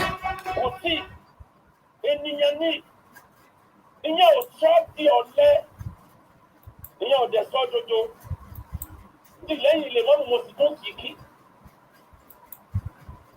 ẹ dàrú bọ̀ ni ọgbọ́n ní òbéèrè gbogbo bí ẹ ti tó ń dàrú lómi tó ń yọ bẹ́ẹ̀ yẹn bá jẹ́ ordinary báírò pé wọn bá ní kọ́lá pa ọkà ẹ̀sùn wà láì wọ́n lè ka ẹ̀sùn 50 lé orí báírò ẹyọ kan báírò tó gbé ó lè ní kí n ṣe property there báírò tó gbé òfin dàlúrú orí báwọn kan ti bára wọn jà báírò tó gbé owó ẹnìkan ni ó ti náà rẹ̀ báírò tó gbé ẹnìkan ló fẹ́ lo mọ́mẹ́ǹtì yẹn ó jẹ́ kó lò báírò tí wọ́n bá kà sílẹ̀ báyìí ẹni ó gbé báírò kan kọ̀ọ̀kan já. dákun mo fẹ́ jẹ́ o jáde ra mo bẹ̀ ọlọ́run ẹgbẹ́ lọ́hùn kó má jẹ́ ẹ̀yìn 2023 ní ó tó gé ní freedom ibi tá a gbọ́dọ̀ fẹ́ lọ́hùn sí nìyẹn ẹsẹ̀ wọn ariwo ọ̀ràn mo ti sọ ẹgbẹ́ àwọn tí wọn nípọn tí wọn lé kánná àwọn ọba ilẹ̀ Yorùbá bí wọn bá lè jáde sọ̀rọ̀ wọ́n lè tòwé lábẹ́nú wọn mẹni tí wọ́n lọ bá ẹni tí ọba tanra ìjẹ yóò lọ bá sanjọ́ jẹ́ nǹkan kan ní Nàìjíríà tó ní káwọn bàbá àjọba wo jẹ́ kí ọtí jẹ́ ń dàrú bọ̀ yìí ọgbọ́n ní òbéèrè gbogbo bí ọtí jẹ́ ń dàrú èèyàn tí ó béèrè ẹ̀ ó múra ẹ̀jẹ̀ abẹ bàbá Ọbásanjọ́ dáadáa ẹ̀bẹ̀ bàbá Tinubu ẹ wá fún bàbá Pọfẹsọ Banji Akíntóyè ẹ fún ní millions of kudos ọmọ ló mọ iye àwọn ọmọ ẹ̀ tí wọ́n ti máa tilẹ̀ fún pé bàbá ń tẹ́ gbé dání yìí kí ló dé pẹ̀lọ́jọ́ orí nǹkan yìí ó dẹ̀ dúró bàbá Pọfẹsọ Banji Akíntóyè ó yẹ kí ìran Yorùbá kí wọ́n fi kún ọ̀pọ̀ orúkọ Yorùbá ní ìjẹ́ títí déwájú Ọlọ́run bàbá tún dìde lọ́jọ́ gbèǹde kìyàmọ̀ ìran Yorùbá lọ́wọ́ kàwé kan máa ti wá náà wá sọ yìí pé ìran kan no ọmọ mẹ́ta òkìran wọn ṣeré ẹ lọ wádìí dáadáa ọmọ Nàìjíríà òkìran wọn ṣeré ẹ lọ wádìí gbogbo tó bá tiẹ̀ jẹ́ mọ́rọ̀ ọ̀nà lárúbáwò ti ṣeré nítorí náà níparí wọn máa ń sọ̀tàn àwọn ẹ̀kọ́ tó wà níbi ń tọ́sẹ̀lẹ̀ yìí àkọ́kọ́ ìwọ̀nba ni ẹja gbogbo gbọmọ ẹlẹ́ẹ̀kejì ẹja trust èèyàn mọ níwọ̀n ènìyàn ṣòro ènìyàn burú ẹlẹ́ẹ̀kẹta ẹ jẹ́ ká máa ìjọ tí mo bá ń bí wa ẹ jẹ́ ká sọ ní táwọn sọ a lè padà nídìí ẹlòmíì lọ́jọ́ ọ̀la o gbogbo àwọn ọba alẹ́ Yorùbá mọ̀fọ́ba tó ní níbẹ̀ bàbá Ọbásanjọ́ bàbá àgbà nínú òṣèlú lásìkò yìí bàbá wa Tinubu ẹ dákun ẹ mọ̀ wòran mọ̀fọ́ba tó ní níbẹ̀ ẹ jẹ́ gbàrán Yorùbá sílẹ̀ ẹ ṣe lè fúnran Yorùbá ọmọ ìwò pé tó bá jáde tó lè ṣe ìjọba òun náà ti kẹ́kọ̀ọ́ gbogbo wa láàjọ wa gbé ilẹ̀ Yorùbá nílẹ̀ lérí ilẹ̀ Yorùbá ìgbà tí ọ̀nà láti máa wò yọ ọ̀nà ń gbọ̀ báyà kò sí nǹkan ní bọ́tílẹ̀ torí nǹkan ò lè kọ́ntínú báyìí kò pọ́síbù nítorí náà níparí ọmọ sọ̀tàn kan nílẹ̀ Yorùbá wọ́n pe ẹyẹ kan ní ẹyẹ tútù fúnra ìyẹn ni mo fẹ́ fi parí ẹ̀ ẹyẹ yìí ọdẹ kan ló lọ sínú oko ó wá mú orí ẹyẹ kan fẹ́ pa ẹyẹ yìí ní má pa àwọn tó bá pa àwọn wọn sọ ẹdọ lówó kí ló ṣe fún mi ó ní màá máa yí ẹyin bóòtù fún ẹ lójoojúmọ́ máa lọ ta òdò lówó àwọn gbọ́dọ̀ máa ti nǹkan báyìí fóun láràárọ̀ ó lóun ti gbọ́ bàbá bá jẹ lówó ọ̀pá sí ọdẹ ọwọ́ àtijọ́ kan ẹyẹ yìí wà sọ fún ní àmọ́ pé ẹyẹ ìtura yẹn ń pè wọ́n tó o bá ti fara mọ́ bàbá ìbá lọ rìn àjò ó fi ẹyẹ sọ ìyàwó ọjọ́ méje lòun ó di tó ń bá dé òun ọba ìdìbò méje kò gbọ́dọ̀ dé o torí gbogbo owó tí bẹ́ẹ̀ lé òun kó lọ níjọ́ tó ti lọ ẹyẹ dúdú fún àwọn òye ẹyọ kan ó dé lọ́ba bí ìyàwó ní kò yé ó ní kò fẹ́ ìrírí ìrọ̀lọ́pàá ibi ó ti wájú lọ́ba yọ àdá ọba gbẹ́yàwó ẹ̀ lórí ọba mo déwájú ọba ní wọn gbẹ́yẹ náà wá ọba gbẹ́yẹ dé kí ló dé ọba àròjọ ó ní máa ń ṣùgọ́ọ̀lù ọba ní sọ fún kó ṣùgọ́ọ̀lù ẹyẹ bá kọ̀ kù ṣùgọ́ọ̀lù ọ̀ràn dé ọba bá dájọ́ fún ẹ lọ bẹ́ orí tiẹ̀ náà dànù wọ́n ti mú wọ́n ti dé wọ́n ti fìyà jẹ́ ẹyẹ bá sọ̀rọ̀ bí ènìyàn ó ní lóòótọ́ ni òun sùn ìjẹ góòlù gbogbo èèyàn bá káwọ́rọ́ kí ló dé tó sọ̀rọ̀ ó ní bẹ́ẹ̀ ni ó rí góòlù ojoojúmọ́ kó fẹ́ ló pé òun náà fẹ́ sọ́fà yóò jìyà ní kó lè máa rí góòlù yẹn lò lọ́jọ́ alẹ́.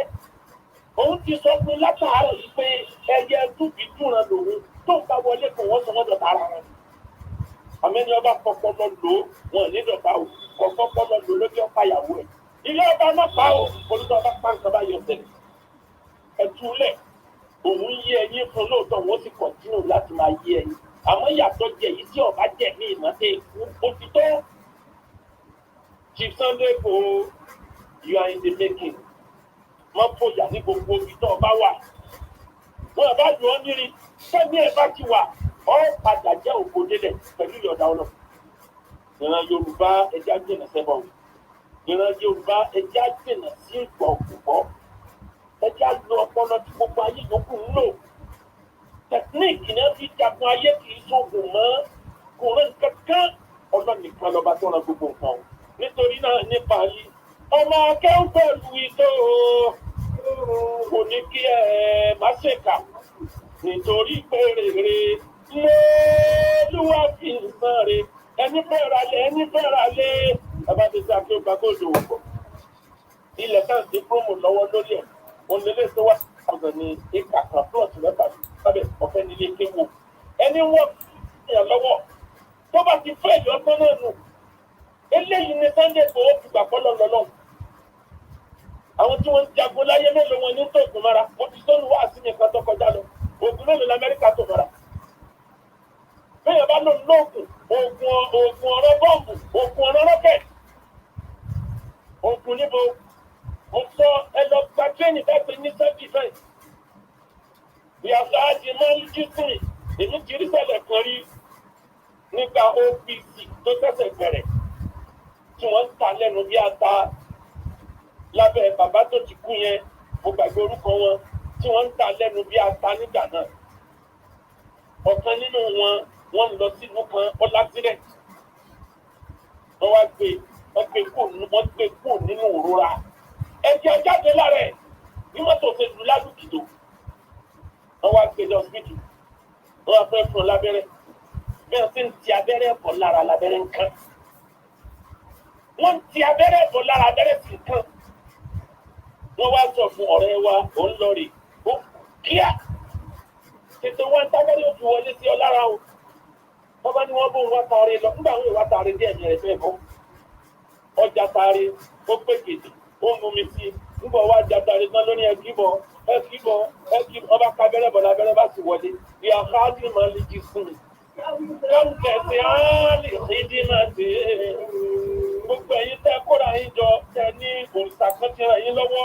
wọ́n ti fìbò owó sílẹ̀ olùyó ìyá káàdì máa lè jí fún mi ẹ lọ fún training ẹ lọ fẹ́ kó ayé ẹ lọ fún international law ẹ lọ fún diplomatic relation bóun ni wọ́n fẹ́ rìn ẹ lọ gbogbo yẹn òkun lẹ́lọ́ pariwo yàtàgì màlìjì fún kàmtẹ̀sán àlẹ́ ìdí mọ́tì gbogbo yẹn lọ́pọ̀lọpọ̀ ẹnjẹ́ ọba jagun nù yẹn kọ́lọ̀ fìfì kọ́lọ̀ tírénì ni lọ́ọ̀sẹ̀ kan bẹ́ẹ̀ ìwọ̀nba dògún àmọ́ wọ́n láì ìwọ̀nba dògún ọkùnrin ní Sunday Igboho ọkùnrin tán ọlọ́mọ̀ká Sunday Igboho báyìí bí ẹ fẹ́ sọ wọ́n dòrìṣà láyé jọ̀wọ́ òjò báyìí lọ. Ó ti ẹ̀jẹ̀ pọ́rìṣà ò níyì mọ́ láyé òde òní ọlọ́run ló níyì. Ní ìfipó àwọn tí wọ́n ń ṣe òrìṣà kò sí yìí ń bẹ̀ mọ́. Ọlọ́run nìkan lọ́ba adẹ́gà tó níyì. Níbi tí Igboho wà láyé àdúrà ní ọmọ ṣe. Kì í sóògùn ní ọmọ pè mọ́. Kì í ṣègede ní ọmọ pè. Àdúrà ló kù sí ọmọ ṣe. Wọ́n ní gbà wọ́n mú Abíọ́lá. Wọ́n lọ parí Kùránì níbi wọ́n ti mọ́ tó parí Bíbélì. Tí ń kà lójoojúmọ́ bọ́ bá parí ọ̀sán yóò tó bọ́ ó dùn ọ̀kan bọ́ bá parí ọ̀kan orí kankan náà fọlọ́ kọ́ńtẹ̀sẹ̀ á lè kéde máa ti akẹ́tẹ́ lóko rí bu àmì mọ́ kí ikú ti rọnu àfìlí àlànà sí ẹ̀mí rẹ̀ ni ọlọ́tún ṣe àfìlí àlànà sí lọ́tún ẹ̀mí rẹ̀ ṣe wọ́n náà bẹ́ẹ̀ ni ìrẹ́ ó ṣe lọ́lá tẹ́mi ìrẹ́ ó súnmọ́ lọ́hùn. Wọ́n tàbí nọ́ọ̀sì láti jísìmì ìǹtàn ẹ̀mí ní ń gé nìyàn kì í ṣe bọ́ọ̀dì níjọ́ tọ́lọ̀ ń dá wa sínú ta níjọ́ tọ́lọ̀ ń dá wa wá sáyé bọ́ọ̀dì wa ọlọ́run ti pamọ́ sínú ẹ̀fẹ̀ ẹ̀mí wa ọlọ́run mú wa látòkè sánmọ̀ ọ̀tọ̀ọ̀tọ̀ ní bí wọ́n ṣe láyè bóòlù ènìyàn tọ́lọ̀ ń bá sọ fún mi ní akọlákínà fún wa bí àná ẹ̀dùnkùn inú èrùpẹ̀ mo ti dá yín ibẹ̀ ni màá dá yín padà sí kò yí ẹ jẹ́ ṣàlàyé fún ẹ. Iṣu, ẹ̀wà, àgbàdo, oúnjẹ tá à ń jẹ inú èrùpẹ̀ ló ti jáde. Ọjọ́ tí wọ́n ti gbin oúnjẹ sínú èrùpẹ̀ ó ti jẹrà ó ti rotting away. Example là ń fọ́lọ̀ ìpinnu tí mo fẹ́ kó wù níbí báyìí. Èrùpẹ̀ ló kóra ìjọ padà òun ló dìgbàdo ló kóra ìjọ òun ló di ìrẹsì ló kóra ìjẹ òun ló di ẹ̀wà èrùpẹ̀ ní. Èrùpẹ̀ yìí ni bàbá jẹ sínú. Èyí tó dáa jù ń bẹ̀ ọlọ́tọ̀ sínú scrotum. Èrùpẹ̀ yìí nìyá jẹ sínú èyí tó dáa jù níbẹ̀ ọlọ́tọ̀ síbi ófìrì méjèèjì ọ̀pọ̀ ọmọ ẹ̀ èrùpẹ̀ ní. Èrùpẹ̀ yìí ńlọ́wọ́ wà nínú ìyá ẹnjọ́ tí bàbá fi spam ránṣẹ́ sábẹ́ ìyá èrùpẹ̀ ló fi ránṣẹ́.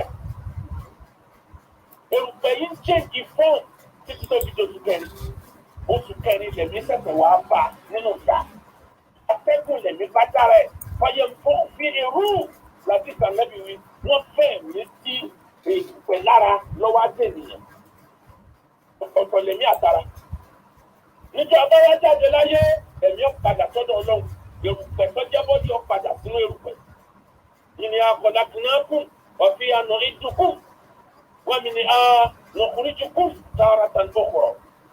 Inú èrùpẹ̀ láti dá ènìyàn ibẹ̀ lènìyàn padà. Ọmọ ìyá mi gbogbo ọ̀ràn Yorùbá pátá ọjọ́ wo la fẹ́ stọ́ọ̀pù èpè. Èpè náà la fẹ́ káwọ́láwọ́ òfin níbì kan dé. Èpè yìí náà lẹ́gbẹ̀rún Ọbásanjọ́ lọ́wọ́ tó fi fẹ́ẹ̀lì bọ̀. Èpè yìí náà lẹ́gbẹ̀ẹ́ fún bàbá tó lẹ́sàn ó kàwọ́ ni ọjáde bí ìgbìyànwó tọ́lẹ̀tì ló ti jáde. Ìran Yorùbá ni wọ́n bá lè pé mọ́. Àdúrà la nílò lórí ọ̀rọ̀ Sunday Igboho. Orí ọ̀rọ̀ Sunday Igboho ni mo ti mọ̀ wípé bíbànújẹ́ bá wà lọ́kùn ènìyàn lè sùn kí. Mo kírun yídì lẹ́yìn lè lọ́rùn mo sì tó kì kí. Níbi tí ìbànújẹ́ yẹn pọ̀ lára mi dé. Ẹni tó fi rò fáwọn ọba mi sọdún dán wọ́n kàn rí pé wọn ò tiẹ̀ rí nítòsí. Nítorí wàá rò yí pé kí n ná àtọ́ iná kalẹ̀ káwọ́ sára. Ẹgbẹ́ náà pa ànẹ́bì lọ́mọ ọlọ́sìn fún ní lọ kírun fún lọ fẹ́ràn. Kí wọ́n bá mú Sunday Igboho wọ́n ti mú àwọn kan náà síwájú kí wọ́n padà dàrẹ́. Àdúrà àkọ́mọ̀ kù síbẹ̀ ní kẹ́ ẹ̀ náà ṣe. The boy is in the making. Ọwọ́ àná oṣù búrẹ́dì ọlọ́run yẹn lọ́kọ́ lè di búrẹ́dì tí ó ṣe jẹ ní. Bọ́lọ̀ jẹ́ jáde láàyè. Èèyàn ò lè gbérù nǹkan bá ń lọ́kẹ́ wá lọ́dọ̀ pé yọkàn máa lọ bẹ́ẹ̀ easily. Gbogbo ọ̀nà lọ́nà ti fún ní opportunity. Àwọn tí kádàrá ò jẹ́ kó rí láti gba ọ̀rọ̀ ìkẹ̀kẹ̀. Èmi gangan sọ fún bẹ́sẹ̀ sọ̀rọ̀. Ẹ wá dúró oṣù tó lòdì. Kádàrá ọlọ́run ni ọlọ́run tì í lọ ní tì í lọ síbi nǹkan kan tó fẹ́ kó ṣẹlẹ̀ tí ò ṣe wa àfi kátàdúrà yìí pé rere ni kọ́lọ̀ ń jẹ́ kó ṣẹlẹ̀. Mọ́tẹ́ jẹ́ ó jẹ́ nìra mo bẹ̀ ẹ́ bàbá wọn Ọbásanjọ́ tẹ̀ bá wòran bí Sunday báyìí sink yọ wà nínú tani láéláé. Bàbá wa Tinubu mo ti bẹ̀ yín láì máyé ìgbà ẹ má wòran ọmọ ẹni ò ní ṣèjì bẹ̀bẹ̀rẹ̀ káàkiri bọ̀ tí ẹ dùn mí. Ẹ̀yin tẹ́ ìjà lágbára nílẹ̀ Yorùbá lárúbáwá máa ń pòwe kan wọn á ní kùtìlìtù ìyá ọmọ kùtìlà tọ́wọ́rù lè àbùyà. Àwọn ẹran màálù ẹran ẹ̀fọ̀n mẹ́ta ni wọ́n jọ ń sọ̀rọ̀ ọ̀kan dúdú ọ̀kan funfun ọ̀kan pupa. Kìnìún ń súnmọ́ àwọn mẹ́tẹ̀ẹ̀ta wọ́n jọ ń fèsì ẹ̀ wọ́n ń bàjà.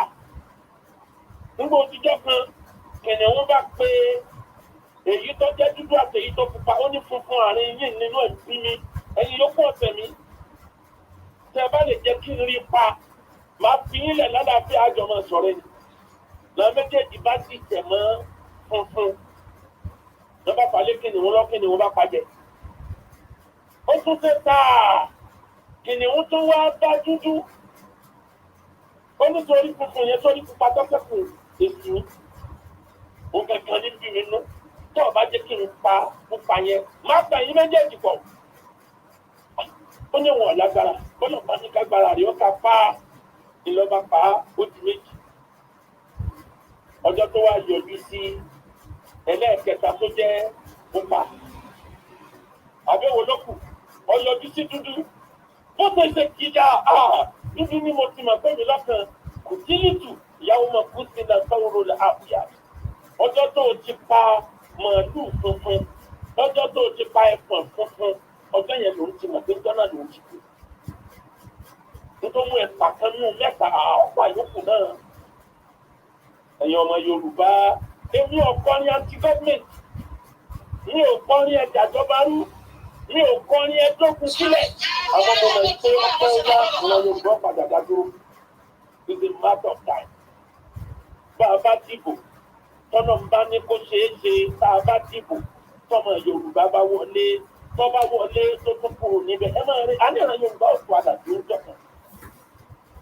àdúrà tẹ ní láti máa ṣe fún Sunday Igboho mọ́rọ́sì kẹta àdúrà àkọ́kọ́ ni kọ́lọ̀ mọ́ jẹ́ kó kú sílẹ̀ àdúrà ẹlẹ́ẹ̀kejì ni pé kọ́lọ̀ mọ́ sọ́jà láàbọ̀ ara kó tó jáde àdúrà ẹlẹ́ẹ̀kẹta ni pé kọ́mọ̀ jẹ́ pé nígbà bá dìbò 2003 tán ni wọ́n torí lẹ́sẹ̀. It's very very possible with calculation pé ọmọ yìí lè dàbòrò wọ́n lè hù pẹ̀ dáhùn àdúrà mẹ́tẹ̀ẹ̀ta yẹn la ní ìdí èyí ó tún máa rí pé bẹ́ẹ̀ ṣe ń sáré ọ̀dún lómi tó ń yọ bẹ́ẹ̀ yẹn bá jẹ́ náírà báyìí pé wọ́n bá ní kọ́lọ́pàá ọ̀ka ẹ̀sùn wọ́n lè ka ẹ̀sùn 50 lé orí báyìí ẹ̀yọ̀ kan báyìí tó gbé ó lè ní kí n ṣe property tiẹ̀ báyìí tó gbé òfin dàlú torí káwọn kan ti gbára wọn jà báyìí tó gbé owó ẹnìkan ni ó ti náà rẹ̀ báyìí tó gbé ẹnìkan ló fẹ́ tó mọ́mẹ́ntì yẹn ó jẹ́ kó lò báyìí tó bá kà sílẹ̀ báyìí ẹni ó gbé báyìí tó kọ̀kọ́ já. Dákun mọ́tò jẹ́ jẹ́nìlá mo bẹ̀ Ọlọ́run ẹgbẹ́ lọ́run kọ́mọ jẹ́ ní 2023 ní oṣù kejì freedom ibi tá a gbọ́dọ̀ pé lọ́run sí nìyẹn. Ẹgbẹ̀rún ariwo ọ̀ràn mo ti sọ ẹgbẹ́ àwọn tí wọ́n nípọn tí wọ́n lé kánná. Àwọn ọba ilẹ̀ Yorùbá bí wọn bá lè jáde sọ̀rọ̀ wọ́n lè tòwé lábẹ́nú wọn mẹni tí wọ́n lọ bá ẹni tí ọba sanra ìjẹ yóò lọ bá sanjọ ìjẹ nǹkan ní Nàìjíríà tó ní ká bàbá àjọba wo jẹ́ kí wọ́n ti jẹ́ ń dàrú bọ̀ ni ọmọ ní ò béèrè gbogbo bí wọ́n ti jẹ́ ń dàrú èèyàn tí ó béèrè ẹ̀ ó múra ẹ̀jẹ̀ abẹ bàbá Ọbásanjọ́ dáadáa ẹ̀bẹ̀ bàbá Tinubu ẹ wá fún bàbá pòfẹsọ Banji Akíntóyè ẹ fún ní millions of kudos ọmọ ló mọ iye àwọn bàbá Ọbásanjọ́ bàbá àgbà nínú òṣèlú lásìkò yìí bàbá wa Tinubu ẹ dákun ọmọ wòran mo fọba tó ní yín bẹ ẹ ti gbàrà Yorùbá sílẹ̀ ẹ ti lè fúnra Yorùbá ọmọ wò pé tó bá jáde tó lè tẹ̀lé kẹ̀kẹ́ wọn náà ti kẹ́kọ̀ọ́ gbogbo wa láàjọ wa gbé ilẹ̀ Yorùbá sílẹ̀ lérí ilẹ̀ Yorùbá gbà tí ọ̀nà là sí ma o yóò lọ ń gbọ̀ báyà o kò sí nǹkan níbọn tí lè sí torí nǹkan ò lè kọ́ntínú báyìí kò possible nítorí náà níparí ọmọ ń sọ kankan nílẹ̀ Yorùbá wọ́n pe ẹyẹ kan ní ẹyẹ túbí túnra ìyẹn ni mo fẹ́ fi parí ẹ̀ ẹyẹ yìí ọdẹ kan ló lọ sínú oko ó wá mú orí ẹyẹ kan fẹ́ pa ẹyẹ yìí ní má pa àwọn o tó o bá pa àwọn wọn sọ ẹjọ́ lówó kí ló ṣe fún mi onímọ̀ àmọ́ yí ẹyin góòlù fún ẹ lójoojúmọ́ máa lọ ta ó dolówó àwọn gbọ́dọ̀ máa ti nǹkan báyìí fún láràárọ̀ ó lóun ti bọ̀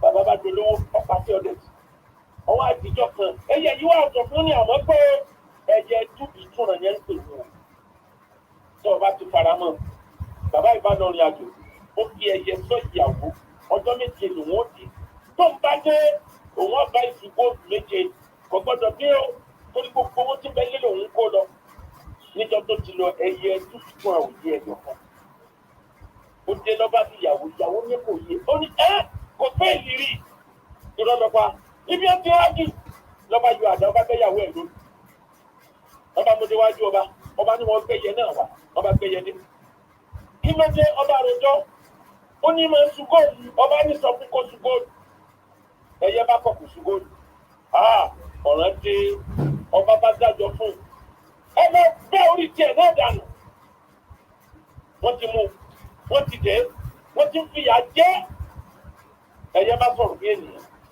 ó nílò sọ ni òun su ìgbẹ́ góòlù gbogbo èèyàn wọn bá káwọ́rọ́ kí ló dé tó sọ̀rọ̀ ó ní bẹ́ẹ̀ ni ó rí góòlù ojoojúmọ́ kókó fẹ́ ló pé òun náà fẹ́ sọ́bà yóò jìyà ní kó lè bá rí góòlù yẹn lò lọ́jọ́ alẹ́ òun ti sọ fún látàárọ̀ yìí pé ẹyẹ túbí túran lòun tó ń bá wọlé kó wọ́n sọ wọ́n dọ̀tà ara wọn àmẹ́ni ọba pọpọlọ lò wọn ní dọ̀tà o kọ pọpọlọ lò lójú ọ̀pá ìyàwó ẹ̀ ilé ọba má pa o polítọ̀ ọba pa nǹkan bá yọ tẹ̀lé ẹ̀túlẹ̀ òun yí ẹyin fún lóòótọ́ wọn sì kọ̀tínù láti máa yí ẹyin àmọ́ ìyàtọ̀ jẹ yìí tí ọba jẹ mí ìmọ̀tẹ́ ìkú ó ti tó Chief Sunday Igboho you are in the making wọ́n fòyà ní gbogbo ibi tó ọba wà wọ́n bá lù ọ́ nírin tẹ́bí ẹ̀ bá ti wà ọ́ padà jẹ́ òkòdélẹ̀ pẹ̀lú ìyọ̀dà ọlọ́ ìran Yorùbá ẹja jìnà sẹ́bọ̀ ìran Yorùbá ẹja jìnà sí ìgbà òkùnkọ́ ẹja lo ọpọlọ tí gbogbo ayé yòókù ń lò tẹkíníìkì náà fi jagun ayé kì í sóògùn mọ́ kò rán kankan ọlọ́run nìkan lọ́ba tó ran gbogbo nǹkan nítorí náà nípa yìí ọmọ akẹ́wọ́ pẹ̀lú ìtò kò ní kí ẹ má ṣèkà nítorí pé rere lóòlùwà fi ń san re ẹni fẹ́ ra lé ẹ bá ti ṣe àfihàn gbàgbọ́ òdòwò pọ̀ ilẹ̀ náà ti promo lọ́wọ́ lórí ẹ̀ òǹlẹ́lẹ́ tó wà ní àlàpàkó ìrìnsẹ́jú mẹ́wàá ní láti tó gbé Ìbàdàn síbẹ̀ ó fèsì express ní residential ní mega city ní over 7.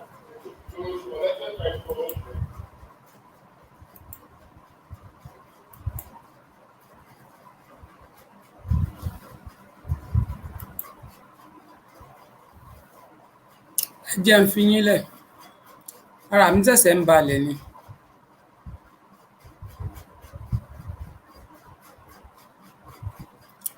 ẹ jẹ́ kí n fi yín lẹ̀.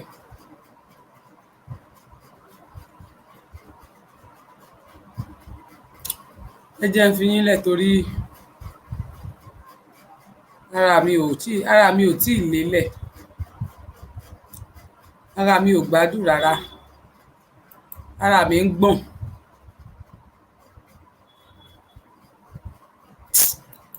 ọlọ́mọjẹ fún mi ọlọ́mọjẹ pa ẹ má pa tẹ́ni ẹ má mọ̀ pa tẹ́ni hushpuppi ló gba àwọn kan ní Àbákí Àìná ló gba bribe lọ́wọ́ hushpuppi yìí wọ́n ti gbé wanted lóun náà lórí. Opposite ni wọn kọ́ correct.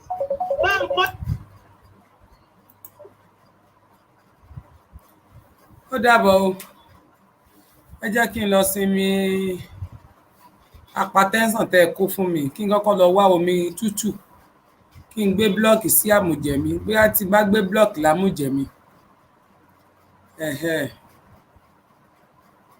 kí n gbé blọọkì sámùjẹ ayò ẹ ṣeun bóyá ara mi á balẹ̀ díẹ̀.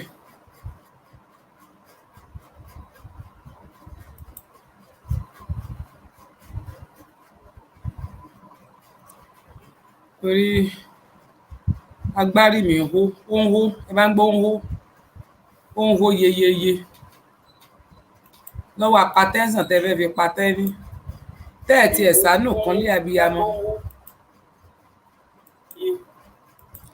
ẹ̀sánù kan lé abiyamọ ẹ jẹ́ mọ́ relé ẹ ṣe àdúpẹ́ ẹ mọ̀ sí o ẹ ṣeun o ire o ó dàbọ̀ bye bye.